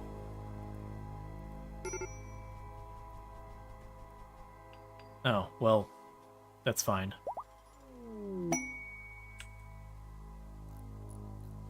Okay, that's good enough. Donkey Duff is in labor. We knew that was coming. Honestly, getting that out of the way would be good.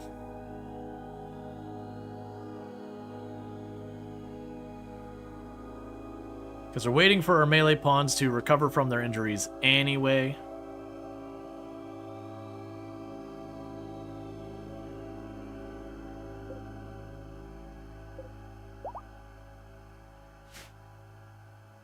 This will probably be the last new colonist we take on this run.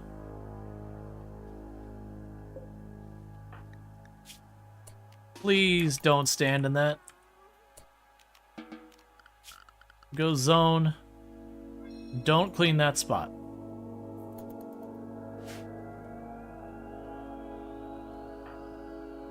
Because lung rot, kind of annoying. It's funny they all have the same hats. Yep. Alpaca wool bowler hats.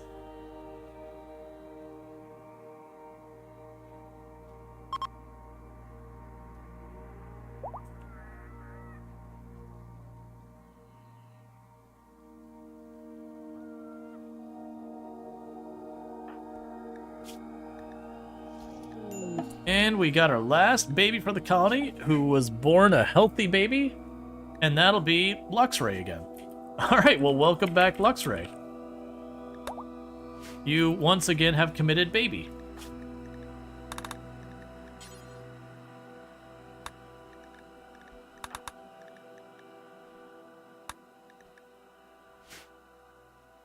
Hey, Kiri, how's it going? Please don't stand in that. Can I get a shout out for 2D Kiri, by the way? Another fantastic content creator, fellow member of the Halcyon Frequency stream team. Really fun times over there. I do love when I can catch Kiri streams. Playing some Age of Wonders 4 recently. That's fun. Are you gonna just stand in that? I need you to not stand in the corpse sickness. I really want those repaired, but it's not gonna happen right now, right? They can't get the bodies out of here. They're in a position that I can't really burn them because of what I'm using to burn them. Disallow that. Disallow that. Disallow this. I don't want to be dealing with trying to patch up people's lung rot while all that's going on. How are you doing today? I'm doing pretty good. We've been doing our Adam and Eve challenge run. We did suffer our first loss today. We lost 4 colonists on a caravan. So that made for a really rough 30 days while everyone had minus 56 mood from every single person losing a family like multiple family members. And I was like, you know what? Let's roll some credits. Get that going on here. So we are working on the anomaly ending right now. Just right now, we're waiting for our melee team to be back in business. Cool, broken our trap. Let's go ahead and disallow that. I want those traps up for defending against the enemies, but that is a lot of corpse sickness sitting there.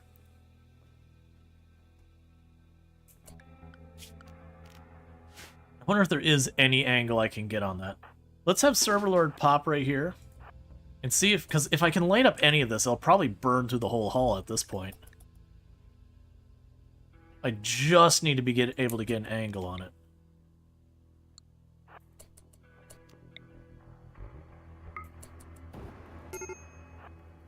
It might be good enough.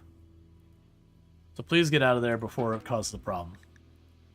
And meanwhile, zone, do not put out that fire.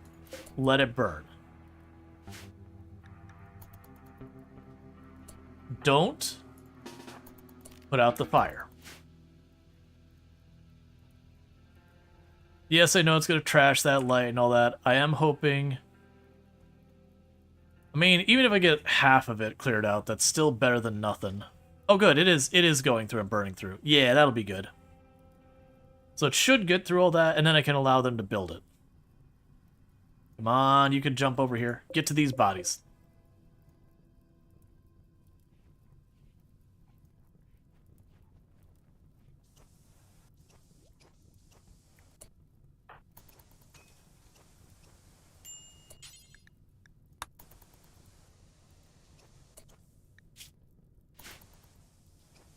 Yeah, so getting minor heat stroke in here because the air is getting pretty hot. That's fine.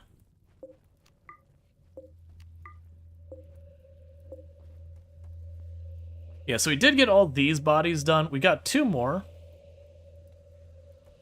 So Server Lord, let's see. I don't think you can get an angle on that. We'll try going from this side. I don't think you can go short enough range. I could use the incinerator burner on it, and maybe that... you might get it.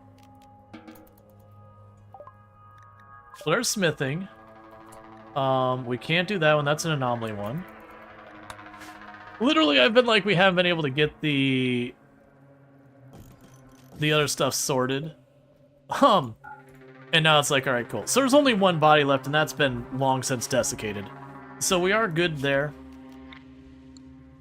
So they can rebuild those traps if they want to. But we have Moriarty. You're still recovering from your injuries. They're not too bad. Are you still... Okay, so everyone's up and ready. So we should be able to do our next push. This will be the push that'll put us into, like, the super darkness that starts getting all murdery and everything on us. How slow is your movement speed, Moriarty? Yeah, no, you're good. 88% is totally acceptable. Alright. Grab everyone. It's time to roll. I also just realized I let them destroy that light and didn't put it back. It's fine. Why did you already slow down time? No one got hurt. So we need to kill that thing.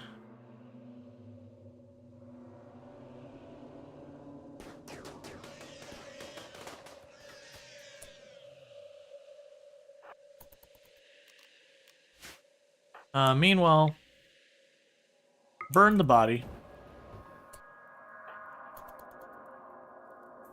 Okay, so we're gonna have Marcos, please run down here. Oh, you could stop that. I just wanted you to set it on fire. And go to activate this. Did they kill the Megasloth? Yeah, so I was shooting at a bunch of the enemies here when the Megasloth got involved. Because I hit it and it went revenge, but it went revenge on the Metal Horrors, which was perfect. Okay, so we only have the one Noctil. So the good news is it looks like they don't really spawn much in the way of new enemies until you trigger these things, which is something I never bothered testing before. Alright, dimming sky. So everyone, get the heck back into perimeter. We have entity attack. So let's have you get that light set up. And what do we got? Oh, it's just 7 Noctils? Alright, well that's easy.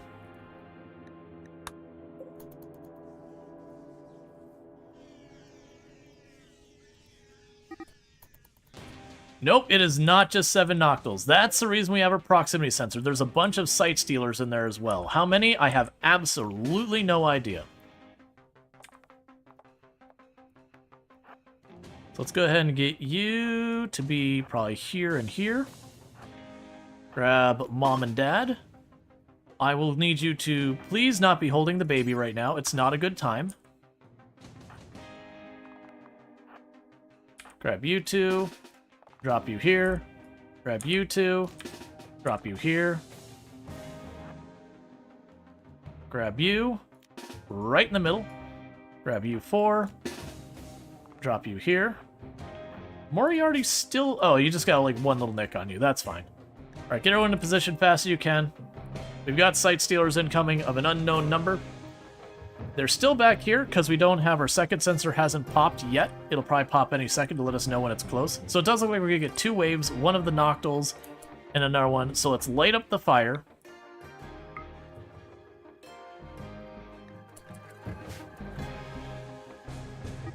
Okay, so the sight stealers are over here somewhere. So yeah, so it looks like there's going to be a nice gap between the Noctils and the sight stealers. I'm expecting it to be a pretty big wave of sight stealers. The good news is sight stealers are very fragile. Oh, one thing we should probably do is one of you who's got a flare pack, not server lord, you. Drop the flare right here, because that will slow down the Noctils. Alright, sight stealer revealed. It was in the fire.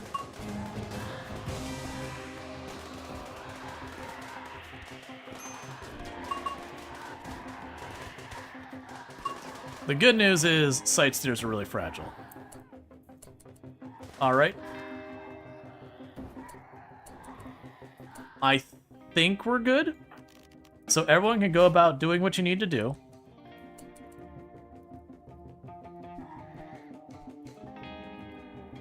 And let's go in here, zone, make sure this whole area isn't home zoned. That's past the defensive line.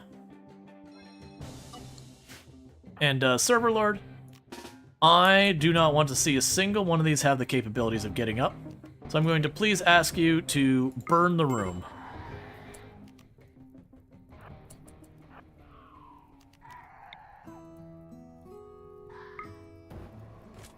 Okay, carry on.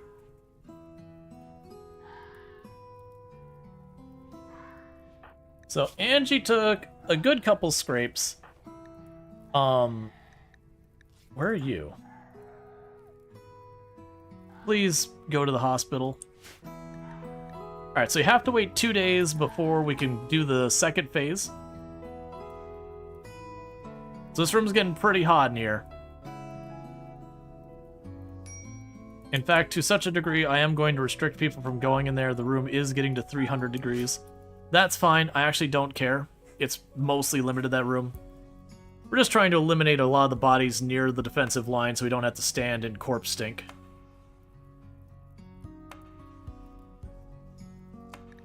And did you get patched up?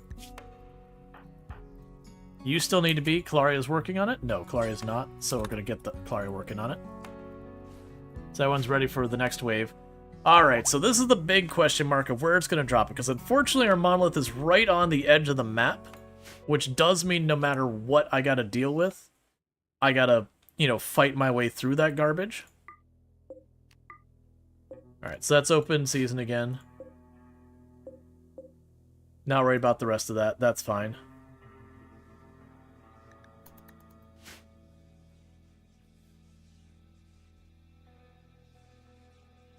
Are you just gonna roll in here?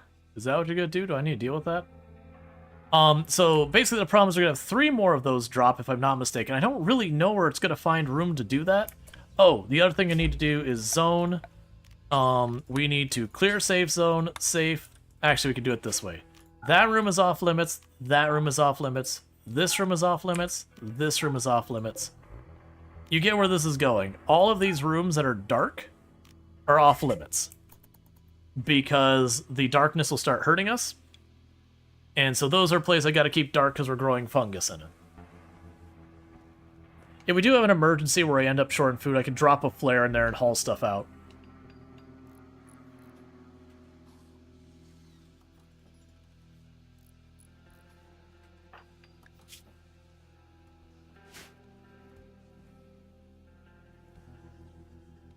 Yeah, so question is where those void structures show up. I'm not sure. There's not much space in the map. I could see it plunking one in one of these pockets here. I could see it fitting another one up there. There's not really much room over here. I'm a little worried it's going to drop one, like, right here. That'd be absolutely wretchedly bad for us. Because I would pop it, the enemies would appear right there. You get the idea. That's our worst case scenario. This spot would be particularly bad also, because I have to go all the way out and around and down. You know, it would have been good if I made a secondary door here, but I didn't. And it's a little late to do that now. I don't really care about any of the other research. I'm just choosing it to keep stuff going. Alright, so how are you doing? Yeah, you're right about to be all better. So everyone's just maintaining stuff, keeping their needs up. Alright, do all of you have enough fuel? Yeah, you're all topped off for about 4 days worth of fuel that I don't have to worry about my lights turning off.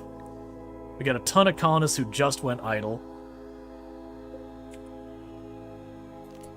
In hindsight, I can keep these open for a little while longer. To keep them hauling all that back. Because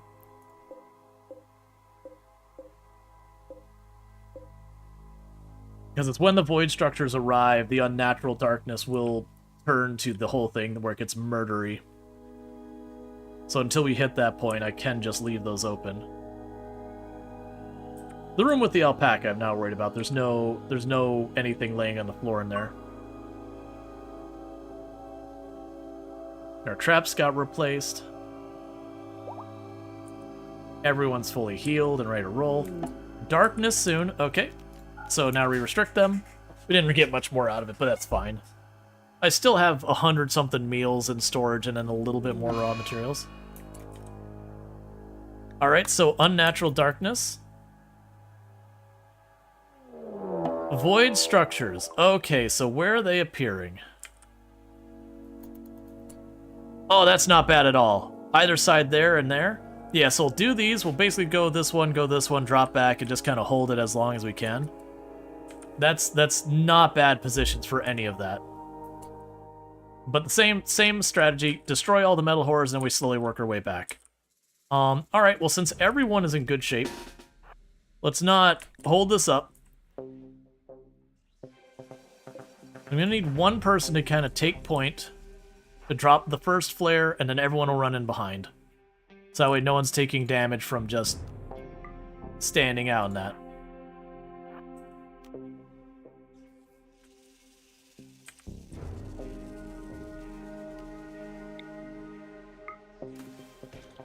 Alright, rally the team.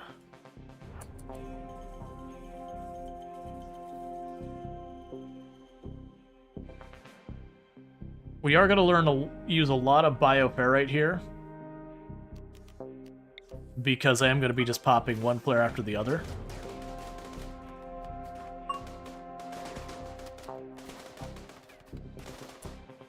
Get our 2 melee people out in front, just in case they do get to us.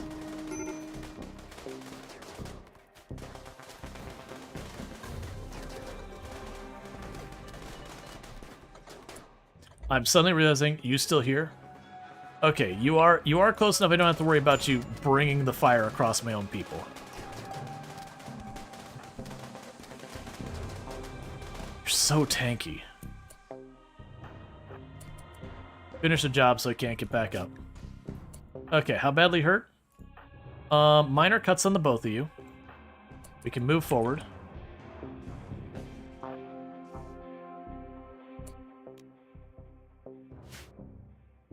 Do we patch you up first?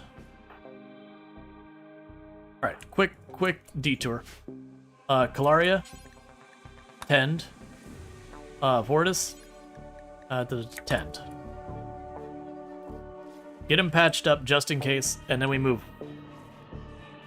How long do flares last? It's a pretty good amount of time. I can't look at it. It's something like a good couple minutes. Like on regular time. You can see here's the flare from... Oh, wait, we just did that flare. Like, genuinely, if I don't stop and dilly-dally, I won't need to do flares on the way back. I'll still have them all up.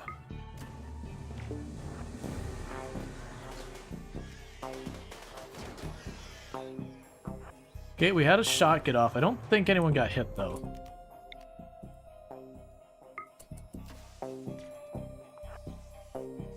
Okay, like I said, we're cleaning off the metal horrors, and then we're going to pop one of those things over there.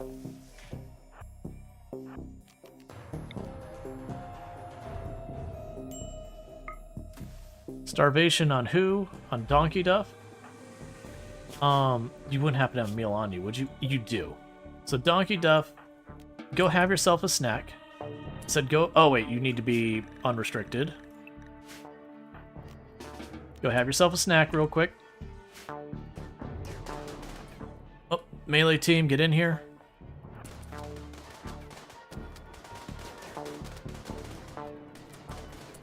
Okay, how close is that flamethrower? I just gotta watch that we're not gonna friendly fire ourselves with a flamethrower. Yeah, that's fine.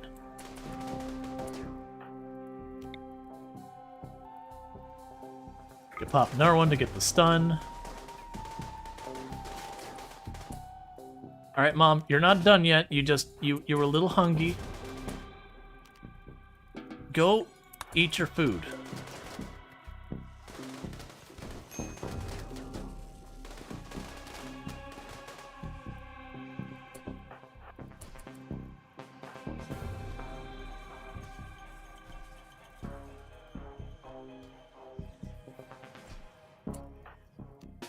Alright, get back up here. So, who took what hits?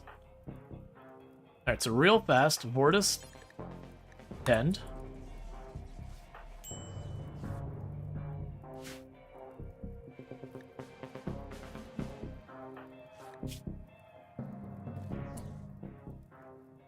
That's good enough for now. I just need you to not be bleeding.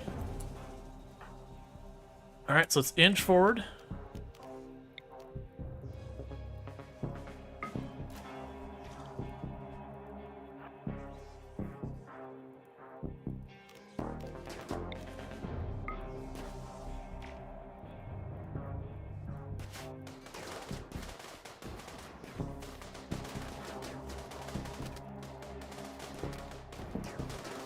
Okay, so Server Lord's up here on the top flank, so I don't need to worry about the friendly fire from the flamethrower. Okay, there's one more there. Medical treatment on you yet again.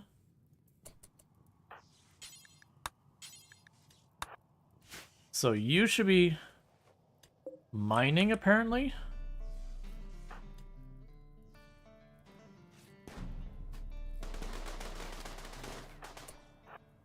Get behind cover.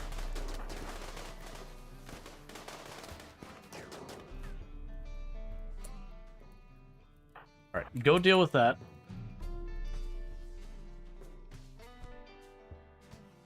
We're almost ready. Meanwhile, the rest of you run up here, deal with that.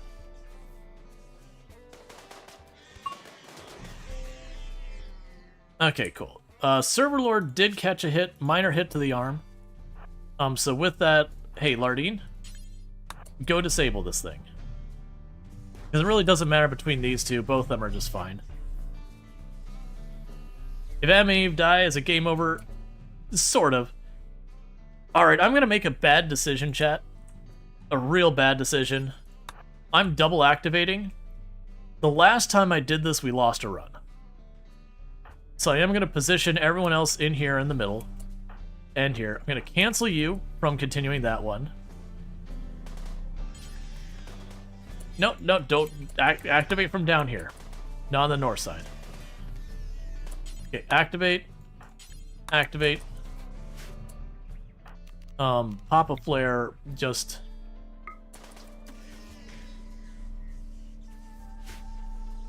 Okay, so it didn't fully reset. That's good to know. So cancel for a moment. Jump back on it. Still too far ahead. Still too far ahead. There we go. So the idea is I want to activate about the same time so we can get both of these fully retreat out. Our first flares are going down. We got people who are starting to starve.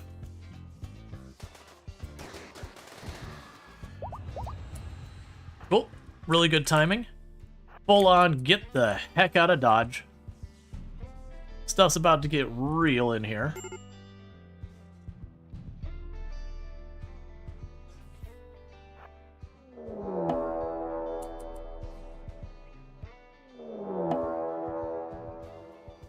I may not have thought that through.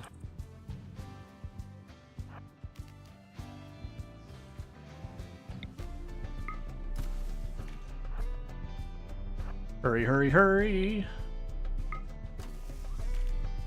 Undraft them all so they go get their food and all that real quick. Schedule safe. Yeah, a little bit before they get here. That is more than I should have allowed to get on us. And we don't have all of our traps set up, so... So Mandible did catch a hit from there. Oh, your legs are hurt real bad. I think you'll be okay.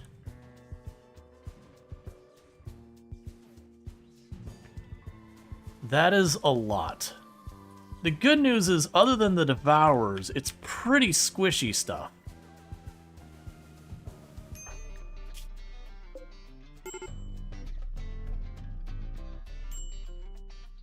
Alright, we don't have much time. Mandible, Andrew, do your best, champs.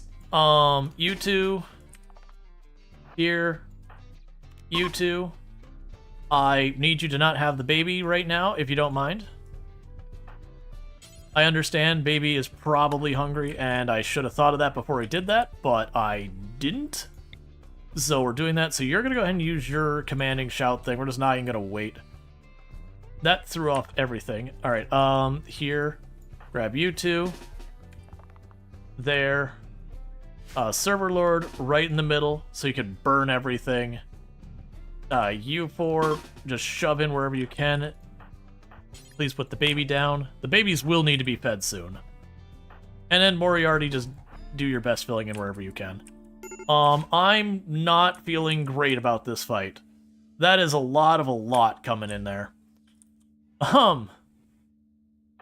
Meanwhile, Conrad Themoni gets in position. Try to slap a band-aid on that last bleeding injury while everything's coming in.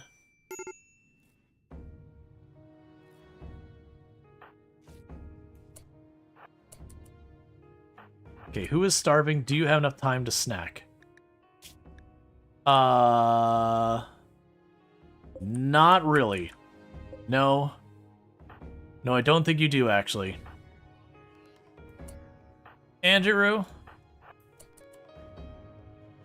I'm gonna need you to bait that Devourer right in the middle so we can Death Star that thing real hard. Serverlord. Light it up. And who has a flare ready? You have a flare ready. We're gonna try and stun it in the fire. We're only worried about the Devourers for stunning in the fire. Okay, everyone who can put an attack on this thing, do it. Except Serverlord. You just keep doing your thing, buddy. Burn it all.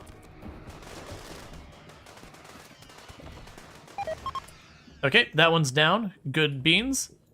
I don't know why I said good beans. Kill that one. Serverlord. Keep up the fire.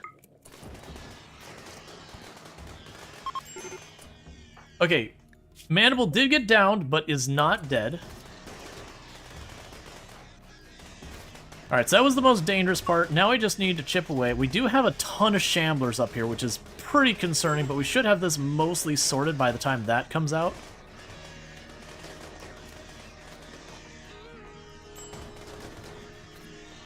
Okay, everyone's holding up pretty okay. The only ones who are down is Conrite took a hit.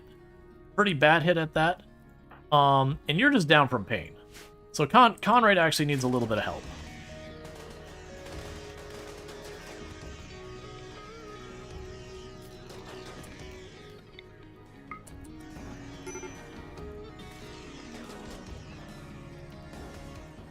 We're gonna try and destroy those bodies as fast as we can.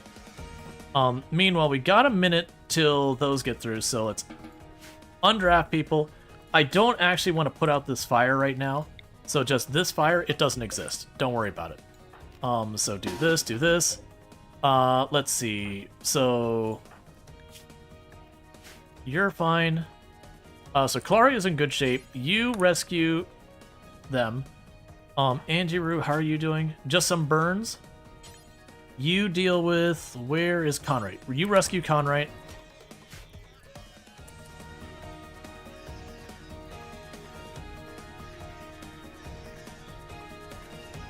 I've lost track of where those went. I'm trying to watch for when they get over here. Okay, so they're all bunched up there. So we still got a little bit longer before they get through here. We're just trying to patch people up real fast so we don't take any deaths in the few seconds we got us all going on. Have people grab their food because they're starving. This room is getting a bit too hot for us right now. Hopefully those corpses are all gone relatively soon. I don't have a really good solution for if that does stay too hot. It should be cooling off soon, though. Because it's running out of things to burn.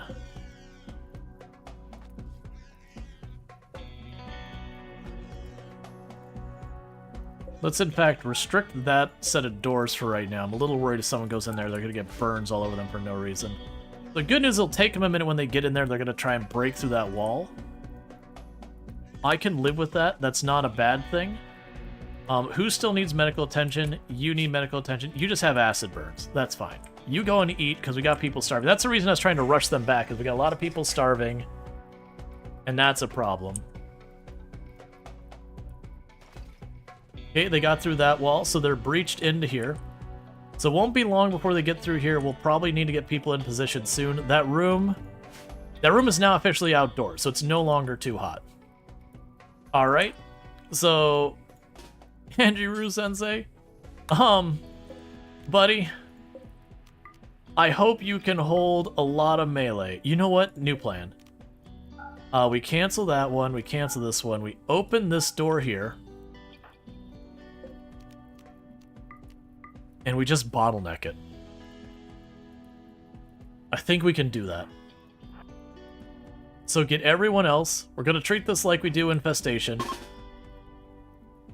Someone always has the baby. Okay. We're gonna treat this way we do Infestation.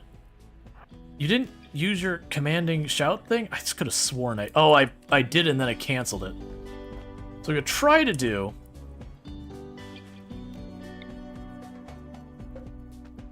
is Angie's gonna have to try and hold that door by themselves. That is pretty unlikely to go extremely well. I don't really have another option, though.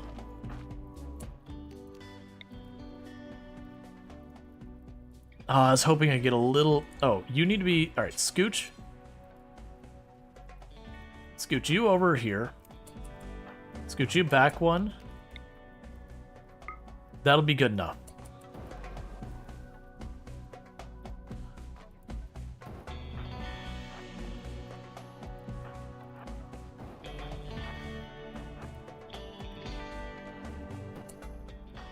You tore down, so they shouldn't target you. They should be through this wall any second, and they'll probably want to beeline down here. And we're just going to try and have you hold up the best you can. That is a lot of them, and I'm just hoping the fact that they're all stacking with a flamethrower will work out for me.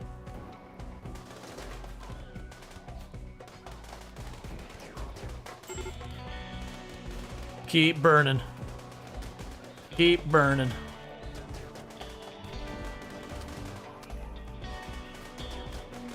Because the moment you go down, this is going to get real ugly real fast.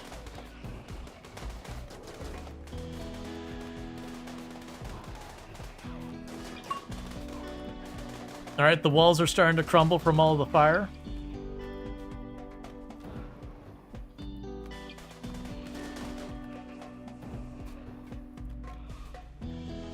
Come on. I'm right here. Yeah, no, Angie's putting out the fire problem. That's totally fine. I don't mind that. Angie's just there to be a meat shield. The fire's to kill those things, not to deal with the bodies.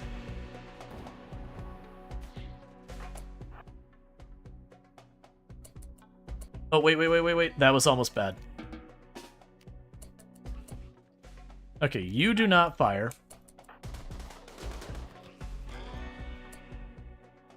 In the middle of a fight, you became an adult.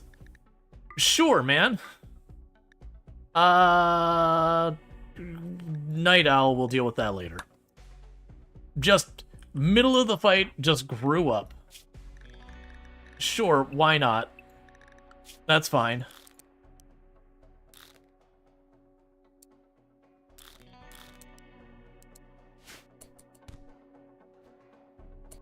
Get rest of you. Get over here. Alright, so that's all dealt with. Get the heck out of there. Lardine, please don't stand in the giant pile of corpses cleaning. So we're going to go ahead and say this is all off limits for all that kind of stuff. So is that. Except for that tile and that tile. They did destroy the light again. That's not unexpected. Okay, so Server Lord. I'm going to have you run right over here real quick. And I want you to light everything on fire again. So let Larding get out of there. There you go, buddy. Those bodies almost instantly incinerated.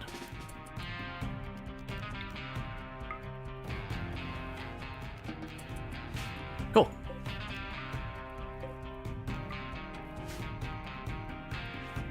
Alright, so what we need to do from here is I gotta rebuild that wall. It got destroyed. Now we got some significant repairs to do here. That's gonna take a hot minute. Otherwise, we can go orders. Unforbid everything. Open that up.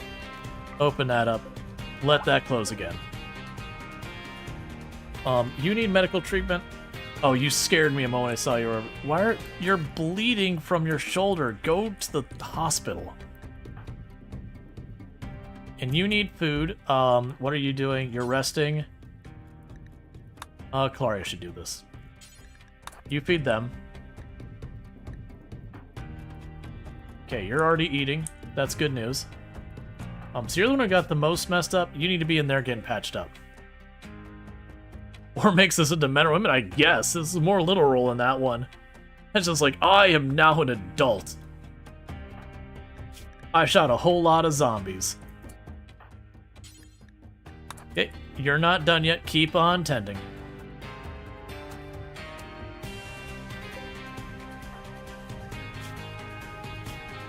Conray, in the meantime, when you're done, preach health on Mandible.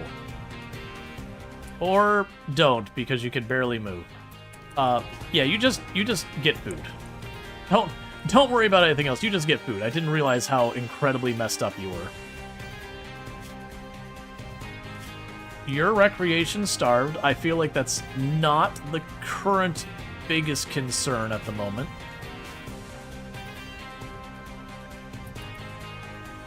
I mean, it'll be a problem because they'll break, but for the person who has been absolutely mauled, they're like, I'm bored.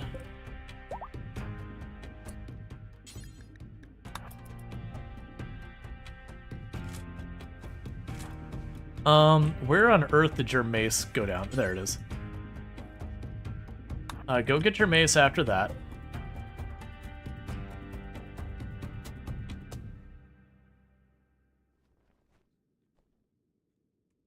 Okay, so extreme break risk on you, which is not great.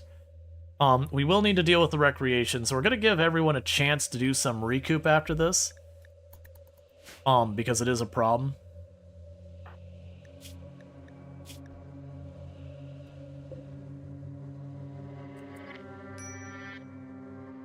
Yeah, so the good news is I did deliberately pop all the really hard ones over there, so I got this one that's just outside my base as the last one. We pop that, we clean things up, and we slowly work our way up to the very edge of the map to do that. That's going to be the worst part, is the slow work out of this while stuff's attacking me. I'm actually curious how rough that'll be, because I've not done that before. Simple meal rotted away. Oh, it's in the break room, it did.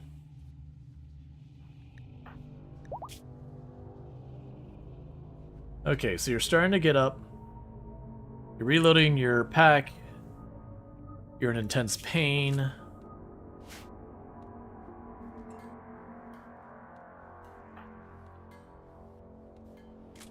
You're hauling medicine, then going back to sleep.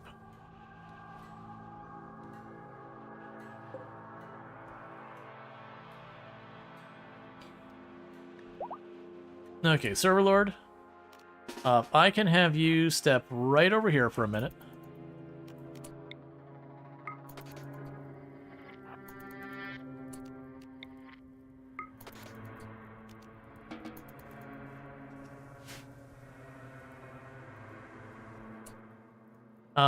Let's see. Who is one of our people who could do construction? Fortis. I know you're doing that. Build the light first so people don't take damage for being in the darkness. Server Lord, for the love of everything, get in here. Okay, you may proceed. I just really needed you to deal with that first. The next thing is cancel that one for a moment. Vortis, you work on closing up that part of the wall. Okay, now I can unrestrict that. And now you can just do your thing.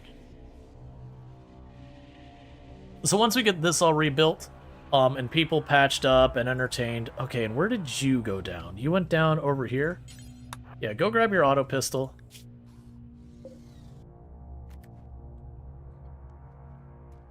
I got so much junk in that room.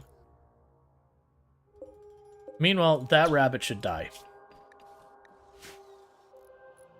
That rabbit has decided to invade our space and needs to be dealt with.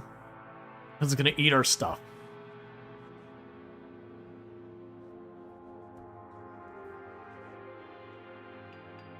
So you're risking a lot of... Alright, get it, people. Vortis is being attacked. Oh, never mind. Trap got it. False alarm.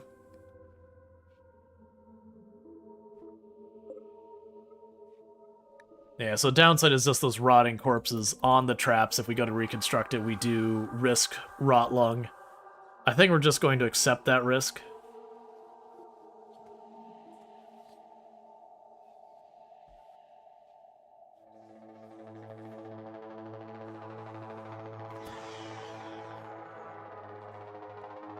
Alright.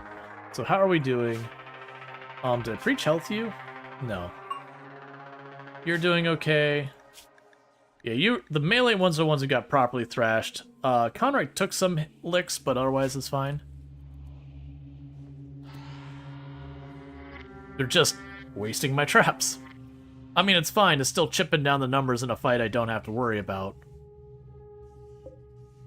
It's just adding more corpses to the corpse pile. And honestly, with this, if we do have one step on this trap and get rid of it, then I'll just light this hallway on fire again. Please stop sweeping in there.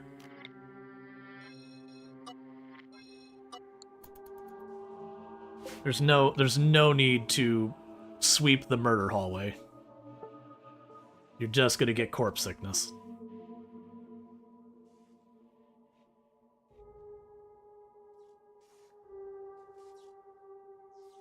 What difficulty in Storyteller? Cassandra, and it is Strive to Survive. Because it was kind of a weird challenge run, so not 500% naked brutality, no pause or anything like that. I just don't enjoy playing that way. I used to do it a lot, but all your bases kind of feel a little samey after a while, because it's not that, like, you have to go over-the-top elaborate cheese, but you always have to kind of min-max a little bit in your design to really do that level of difficulty. So I like the fact that this means I don't have to, like, min-max every decision, so, you know, little stuff like putting the little corners in the rooms, I could do that and not be like, no, but it's suboptimal.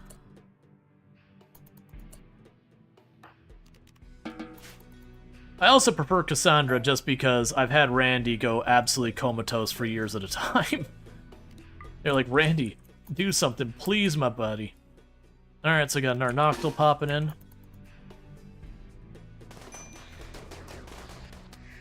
Okay. So meanwhile, let all of you out. Serverlord, get over here. I need your flamethrower. I'm gonna pop up here real fast. No, don't build those. Stop it.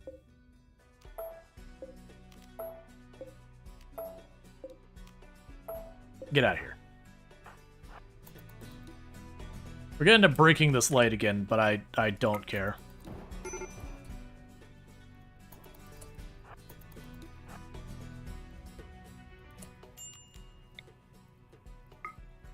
Oh, come on. Didn't I set you to not be home zoned anymore? Oh, right. Here, 1 second. I know what's happening here. Take that. Sorry, take that off. It's re-home zoning it every time I rebuild the traps. So you, don't try and put out that fire. Meanwhile, you, burn those bodies. Stop trying to put out the fire. Inspired trade, that's fine. Okay, so we'll burn those bodies in that hallway real fast. They'll probably burn the... What are you doing? Okay, you're just hauling the steel out. That's okay. Why are you putting out the fire? I literally just... Oh, that one tile's fine. I just want you to not stand in the corpses. I wish there was a vague, hey, could you just, like, avoid the corpses a little bit? Okay, so meanwhile, security, steel trap.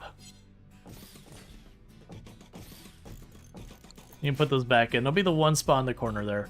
We do have some more Gore Hulks nearby. You're gonna die, so I don't have to worry about you. Okay, we got a Gore Hulk coming in.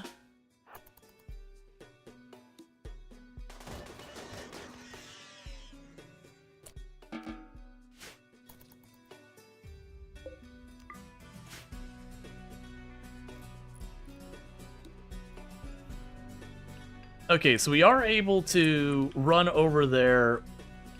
Oh my god, please stop funneling in a little at a time. I mean, it's not that bad. I'm just tired of, like, running back and, Oh, don't run back out. Don't do that. Don't be that way. Come on. Come in here.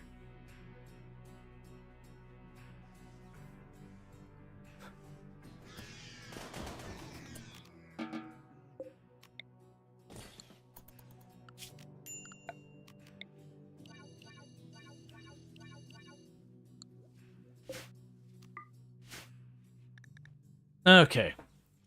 So get back to getting that all handled. How much longer till you're all recovered? Because then we got, like, that last push. It seems a bit chilled gameplay, thus a bit more enjoyable. Yeah, Randy is just too random. Can be really annoying. Yeah, that's I used to primarily play Randy, and honestly, I didn't mind those times when Randy would just kick up to 11 and cause all sorts of mayhem. That was fine. The times that bothered me with Randy is like you're sitting there being like, you know, I wanted a little bit of relaxing gameplay, but you straight up dereliction of duty there, my friend. Like, 2-3 in-game years have gone by, and you, like, threw some containers of milk at me and gave me a couple of random pawns showing up, and for the most part, otherwise just took a nap.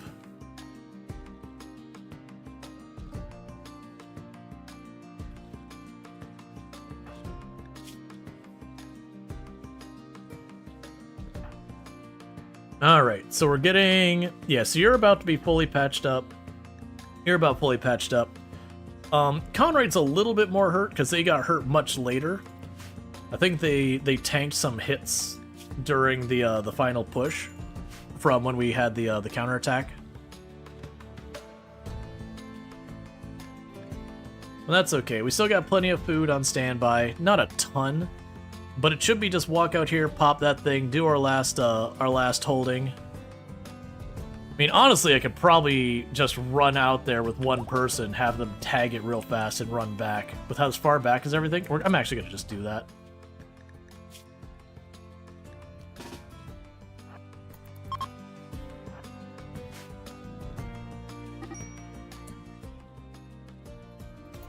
Where did you find darkness?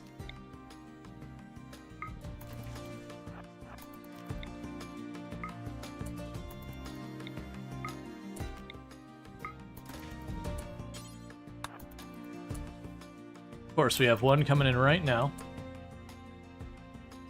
Just bring it.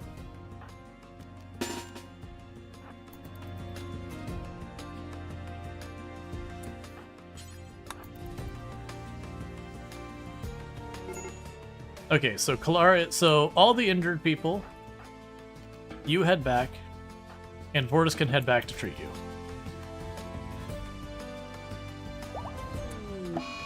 And all of you head back. So I've activated all structures. So the monolith will become available for us to do the end game scenario in game 4 hours, but first we gotta hold up to this attack. So I'm not seeing any Devourers this time. It's mostly just Shamblers and Gorehulks, or it could be Sight Stealers in there that we're not aware of yet. That's fine if that is the case. We will get the warning when they come past our little beacon up here. The downside is the monolith is all the way over there, so we do have to fight the entire length of the map to get there.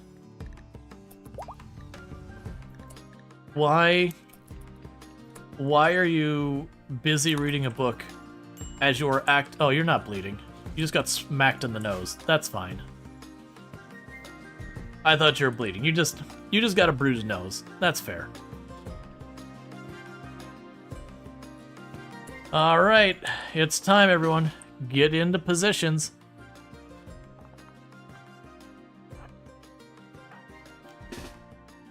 And for those who don't know with this challenge, this is the Adam and Eve challenge. Basically, the way this started is these two here are mom and dad. Every single person in this colony other than them are their children. So every single person has ever been in this colony has been children. There were 4 more than you see present here. We did lose a caravan at one point. Just a lot of mood breaks kind of stacked because caravanning recreation issues. Alright, so we didn't get all the traps up. That's okay. So Server Lord, light it up.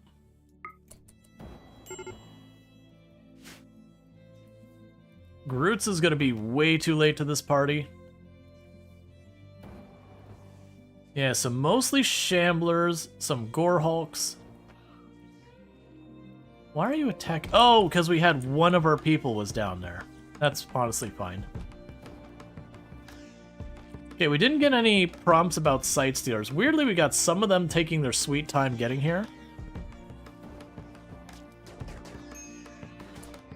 Alright, let's shift you so you don't pop shots like that again.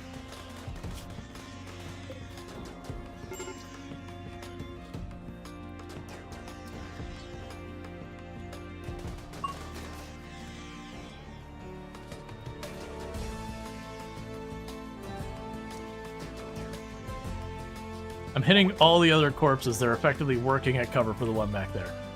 Okay, so we've got 19 Shamblers there. Okay, so for Server Lord, I'm going to need you to stop firing for a moment.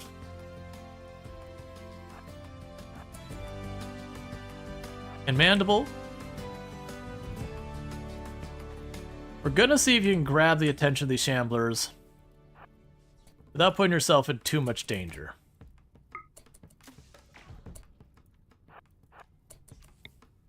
I know it doesn't do anything to him. Hey, closest one's here? Alright, well, fine, just drop back. They're about to punch through there, so I don't want you to get caught. Twisting intensifies. Shape began to distort and ship growing in intensity. Something is about to happen.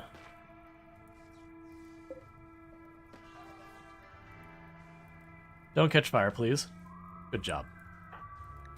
In the meantime, Void Monolith is ready for us to go through it.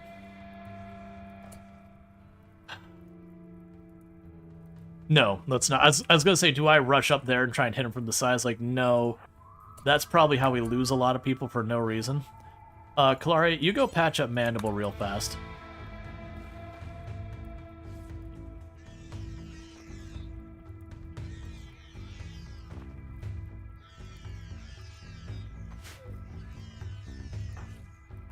Alright, you start putting out these bodies. Because what I think we might be able to do here is I might be able to get to the choke point here, get everyone else other than Kalari and that in this little pocket. Because what I want to do is draw the Shamblers into the choke point. I don't want them to stop and hold it. So I'm hoping what they'll do is they'll run down this way and pop over without going through another wall.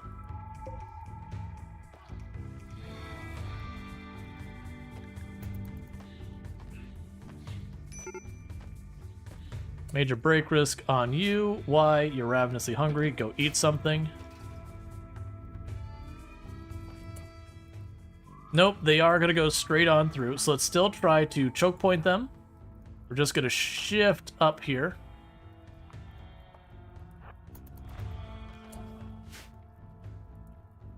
Okay, where's our flamethrower? You're here.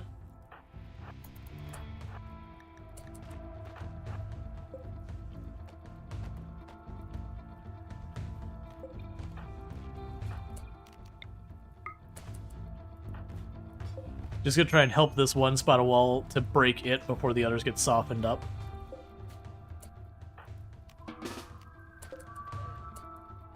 Okay, you're feeding the baby. That's cute and all, but right now, I need you here. I just want you to go grab food real fast for yourself.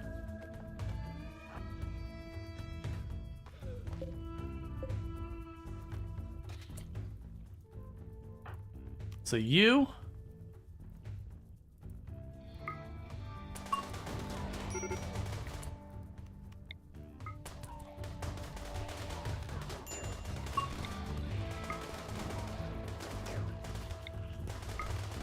Nope, not there. I want you to keep burning that spot. Don't care about the light, just keep on burning that spot.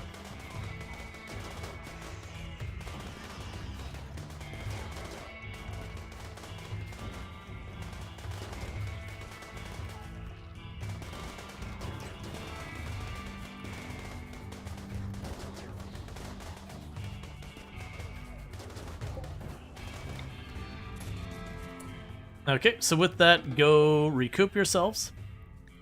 Orders. Allow all that.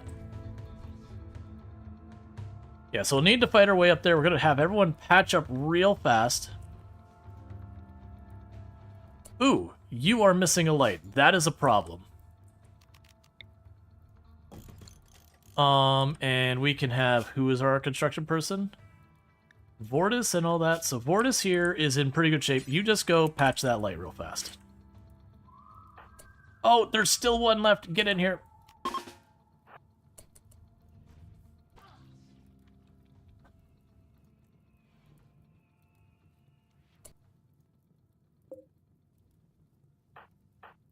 Okay. So grab a bunch of the rest of you. Apparently I just straight up missed one. Everyone always has the baby. Everyone always has the baby. I know it's because they need to be fed and all that stuff. Okay, we're fine.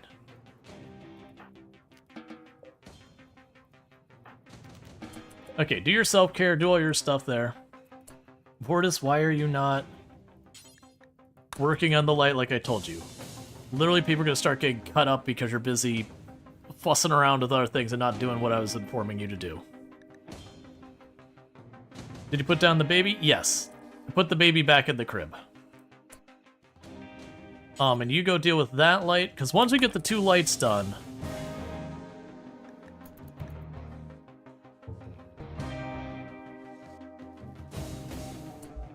Please stop sweeping up all the corpses. Alright, you... Okay. I wish so much there was a way to have, like, more more control without having to go, like, full micro on this. Alright, Server Lord, you're in good shape. You're cleaning trash. You're gonna really properly clean trash. So burn that. Burn that. Burn this down here, too, while you're at it. Run over here. Burn this as well. While you're at it, get that. We're not quite done here yet. Burn that. That instantly destroyed that corpse. It's not exactly what I expected, but that's okay. Burn those as well. Okay, you can go about your business. Alright. It'd be nice if that would bridge down to that body. I don't think it will, but it would be nice. And that did cause us to once again have the light be destroyed and not be considered in the home zone. Okay, so we can go here. So Vortis here. Go fix that light yet again. That's my fault.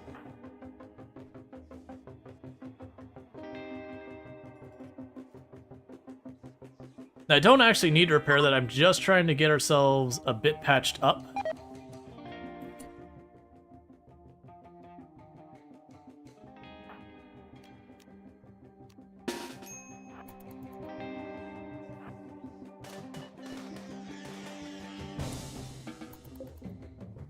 And ready and all that before we go on to the next one. Just because we're going to have a long slog up there.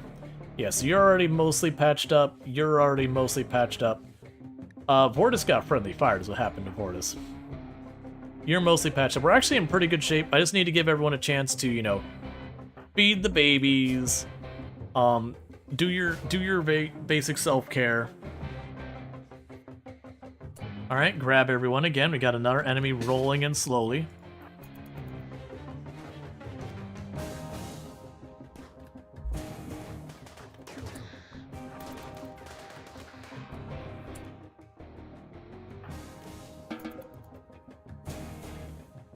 Okay, did you get another hit on you? No, that's good. Okay, let's see, what do lights do aside of getting light? So they give light, that also lets you move a little bit faster around them. With Anomaly, a lot of enemies have slowing effects or other stuff when in light. If you notice how the map is like pitch black, we are currently in the Unnatural Darkness event in Anomaly, which means if I'm in the darkness, I will take damage. Like, I'll get these little cuts against me again and again until we eventually die.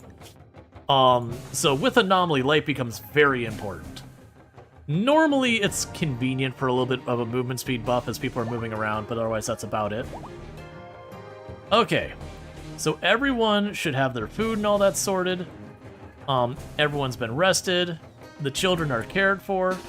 Let's get the credits rolling.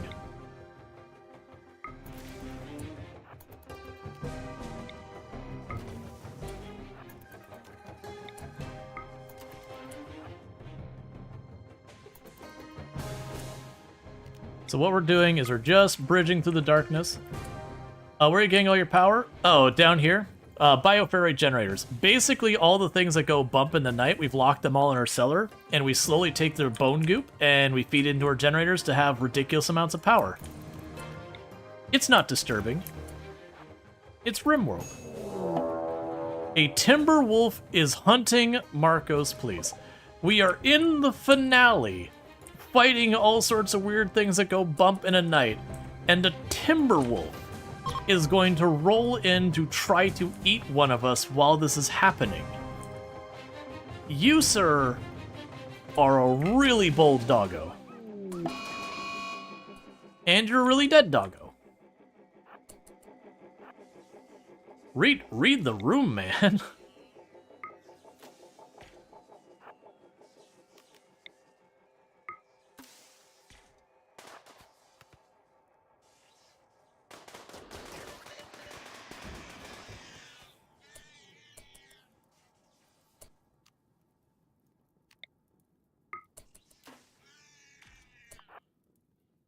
Okay, so start rolling up here.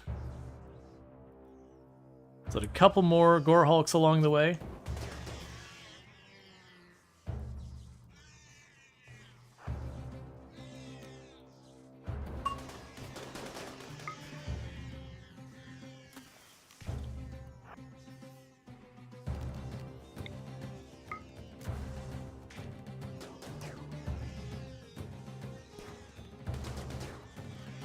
With those crystal formations, that is the Anomaly Finale event. Basically what happens is you go in and you trigger it, and those all start showing up. They got enemies around them. You pop them, more enemies show up. You pop more of them, the enemies show up. And once you pop all of them, then I can get to the temple thing way up here.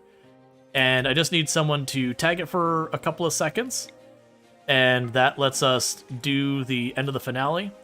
So it's kind of like the launching the ship and some of those other events. It just has a different mechanism for progression.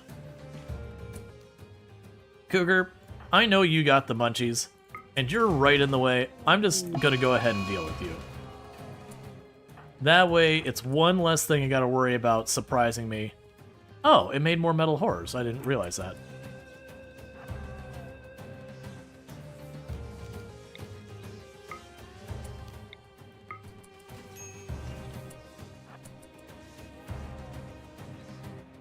Okay, so we got 2 more Gore Hulks and 3 Metal Horrors. Okay, they're on their intercept course. Let's go ahead and get you in position. Donkey Duff, pop a flare to stun them. Well, you missed the one that was getting close, but that's okay. We'll deal with it.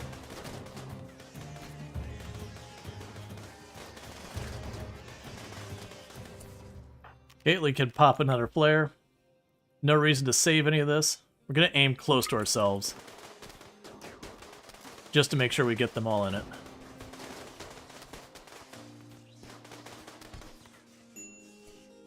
Okay.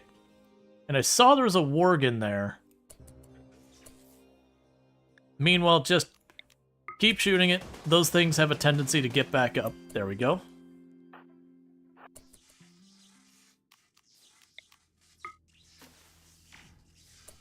Okay, I don't know what all counts as in light here and what not, so I'm going to play it safe. We're just going to pop flares all around us. Yeah, so we got 1 Noctil up there. So the big question is, who's hopping through to do this? I think, after all Mom has been through, Mom gets to go through there. Because she's had like 20 kids.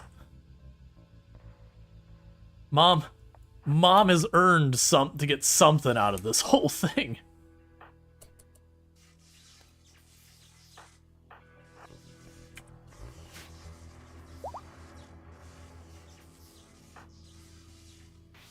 Alright.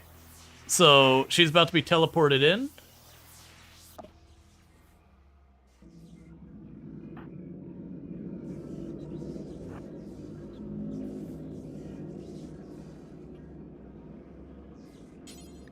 And we're going to touch the void node.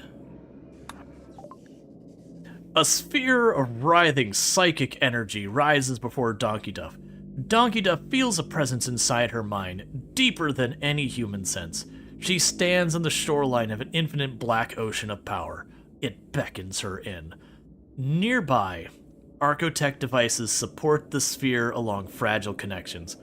Donkey Duff could disrupt them, closing the link between worlds. Or she could step into the sphere and merge with the void. It's unknown what dark power could be gained from such an inhuman act. We're embracing the void. Because the other one's like, you gained a little standing with your neighbors. And you're like, I don't care about that. Donkey Duff steps into the void and the black ocean floods into her, overwhelming every sense, suffusing through every thought in her mind. The void now has focused away from the world towards one single person. The void structures scream, then blink out of existence. Donkey Duff has embraced the void. Her story continues. But yeah, for those who haven't seen the Anomaly finale, that's the Anomaly finale. It's honestly my favorite of the finales. It just doesn't take forever. I've enjoyed launching the ship, but man, that crap takes 15 days. And you're not really able to fast forward on a real level, so it just takes a lot of time. I enjoy all the endings, except I don't enjoy the royalty one.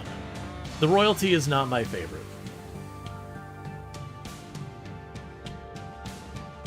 But yeah, so that was fun. I think at the most we got up to, was it 18 kids? What does Embracing the Void give you? So Embracing the Void will give you a number of possible powers.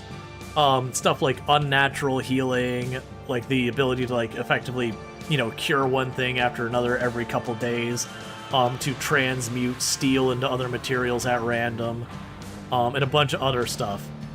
So there is a lot of different things it can give you. It can also give you, what is it, death resistant or whatever, where death touched, where you die and your character will get right back up, sometimes with side effects, up to, I think it's 4 times. So there's a lot of like really powerful bonuses it gives you, but there is some RNG around it. Basically, it gives you a lot of strong benefits, but there is the whole thing about you don't really know which one it's going to give you.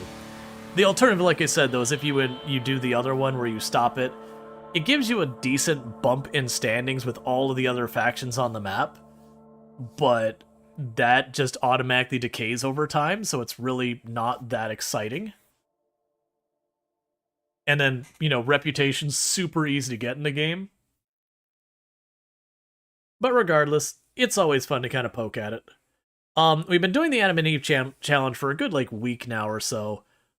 Which the whole gist behind this challenge, for those who missed the beginning, is that you start with, if you're familiar with naked brutality, we start with one pawn who's naked. You don't get any equipment or food or anything that lands with them. They just plop in there. They're a naked person, and you got to make it happen. So the Adam and Eve challenge is a similar idea, but you get 2 pawns. And for my purposes, I just make them beautiful so that they won't have a likelihood of breaking up and yada, yada, yada. But you start with 2 pawns, nothing else. But the rule is the only extra colonists you can have are the children of those 2 colonists. That you build up your entire colony from just 2 people. And so in some ways it's easier and harder than a normal naked brutality. It's a little bit harder to get it's a little bit easier to get the initial off the ground phase, but then it's immediately harder because it takes way longer to go anywhere from there. Alright. And with that, all that's woken up. The Noctil is gone. We can undraft everyone. And so the only one who got injured in that last encounter was Angie. And there's Donkey Duff. So yeah, so if we look at Donkey Duff, she now has an ability called Void Terror, which is she can psychically induce terrifying hallucinations, causing a person to flee in terror. She gets 5 uses, and then they start to regenerate. Like, they have a cooldown. But let's see. Yeah, so that's what she got. So basically, she got a thing where she can cause call like a pawn to panic and run away. Which one of those things that doesn't sound that strong, except for when you think about the fact you could have someone rolling in. What's the range on that? It's a pretty long range. But you could have someone rolling in with the Doomsday launch or whatever and be like, that one, run away. And so it'll run away and you can clean up stuff and all that. So you can pick out, major threats. It doesn't work on everything. Like, I'm pretty sure it doesn't work on the mechs and all that. Sounds exactly like the look you get from an angry mother. To be fair, that is very much the mom stare. That's what I would expect the response to be. When the mom gives you like the one eyebrow a little bit lifted and you're like, oh, I messed up. I'm sorry. And immediately we've got a ship showing up. And we can do trade. And yeah, so that means the anomaly stuff shouldn't come back. I believe it goes into passive anomaly mode at this point, which means you still get some stuff. I don't remember. It is one of those things that I found a little disappointing, just the fact that, like, once you've done that, it's kind of over with the anomaly stuff, because I like the anomaly things. Oh, it's just turning to regular nighttime. I was like, wait, why is it getting dark again? Oh, right. There's day and night. Those are things, aren't they? Oh, and we can unrestrict all of our growing rooms.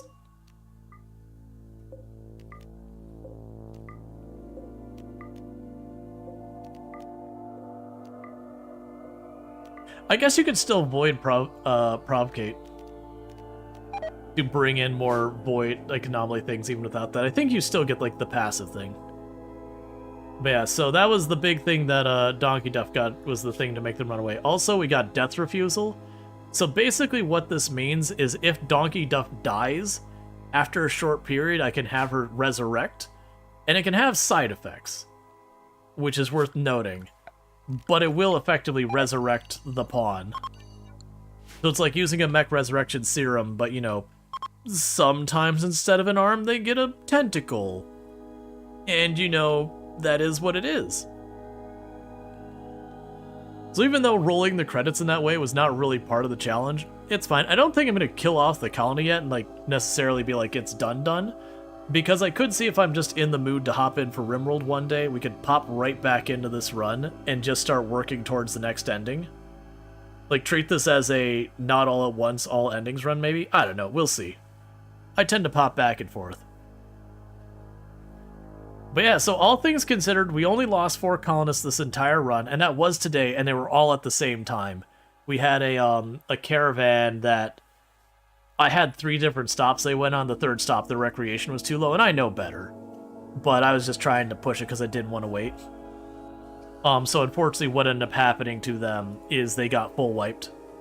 And when that happens, they're instantly all gone.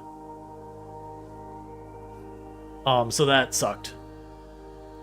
But otherwise, the only other death is we had one kid who didn't survive being born, which is just an RNG thing happen. No matter how much you make things good, there's always a chance. Oh, Serverlord! Man, I've let you start so many fires, and you're gonna do not start a fire in that break room with all that chem fuel. I did not notice. I'm glad you're just running back and forth in that area. Okay, you're gonna go and set the llamas on fire. Or alpaca. Kind of a jerk move. The cave alpaca like the darkness. So it's really kind of mean that you're lighting their room on fire. Got it out of their system.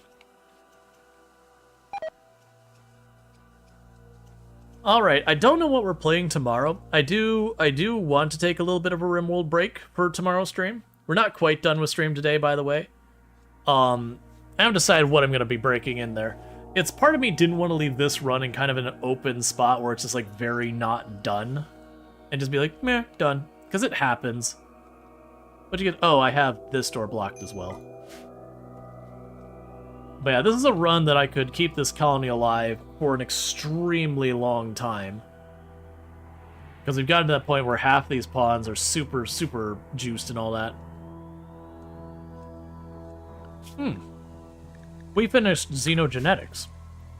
Right, that's what was going to happen. This is going to be our xenogenetics room, and we had started that, and, you know, then we lost that one raid, things escalated, yada yada yada. Honestly, just chop those trees down. Pull off the band-aid, I don't need them anymore.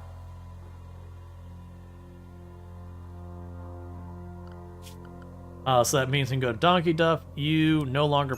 I mean, I'll keep every one of them. No, you don't have patch for it. You no longer plant cut. Let those trees go. They will get upset when I cut down those trees. But that's fine. Those were very important to carry our mid-game. But at this point, they're just kind of a thing that's there. A rat has self-tamed. Okay. So what I might actually do, chat, is I might actually wrap a little bit early. I was saying it's going to go longer, but I'm like, you know what? Now that we've rolled credits and I know I'm taking a break from the run, it immediately demotivates me for putting more effort into the run. But we're in that situation where it's about 25 or so minutes before I normally wrap stream anyways. So it's just kind of one of those things I'm like, okay, well, that's not enough time to switch to anything else.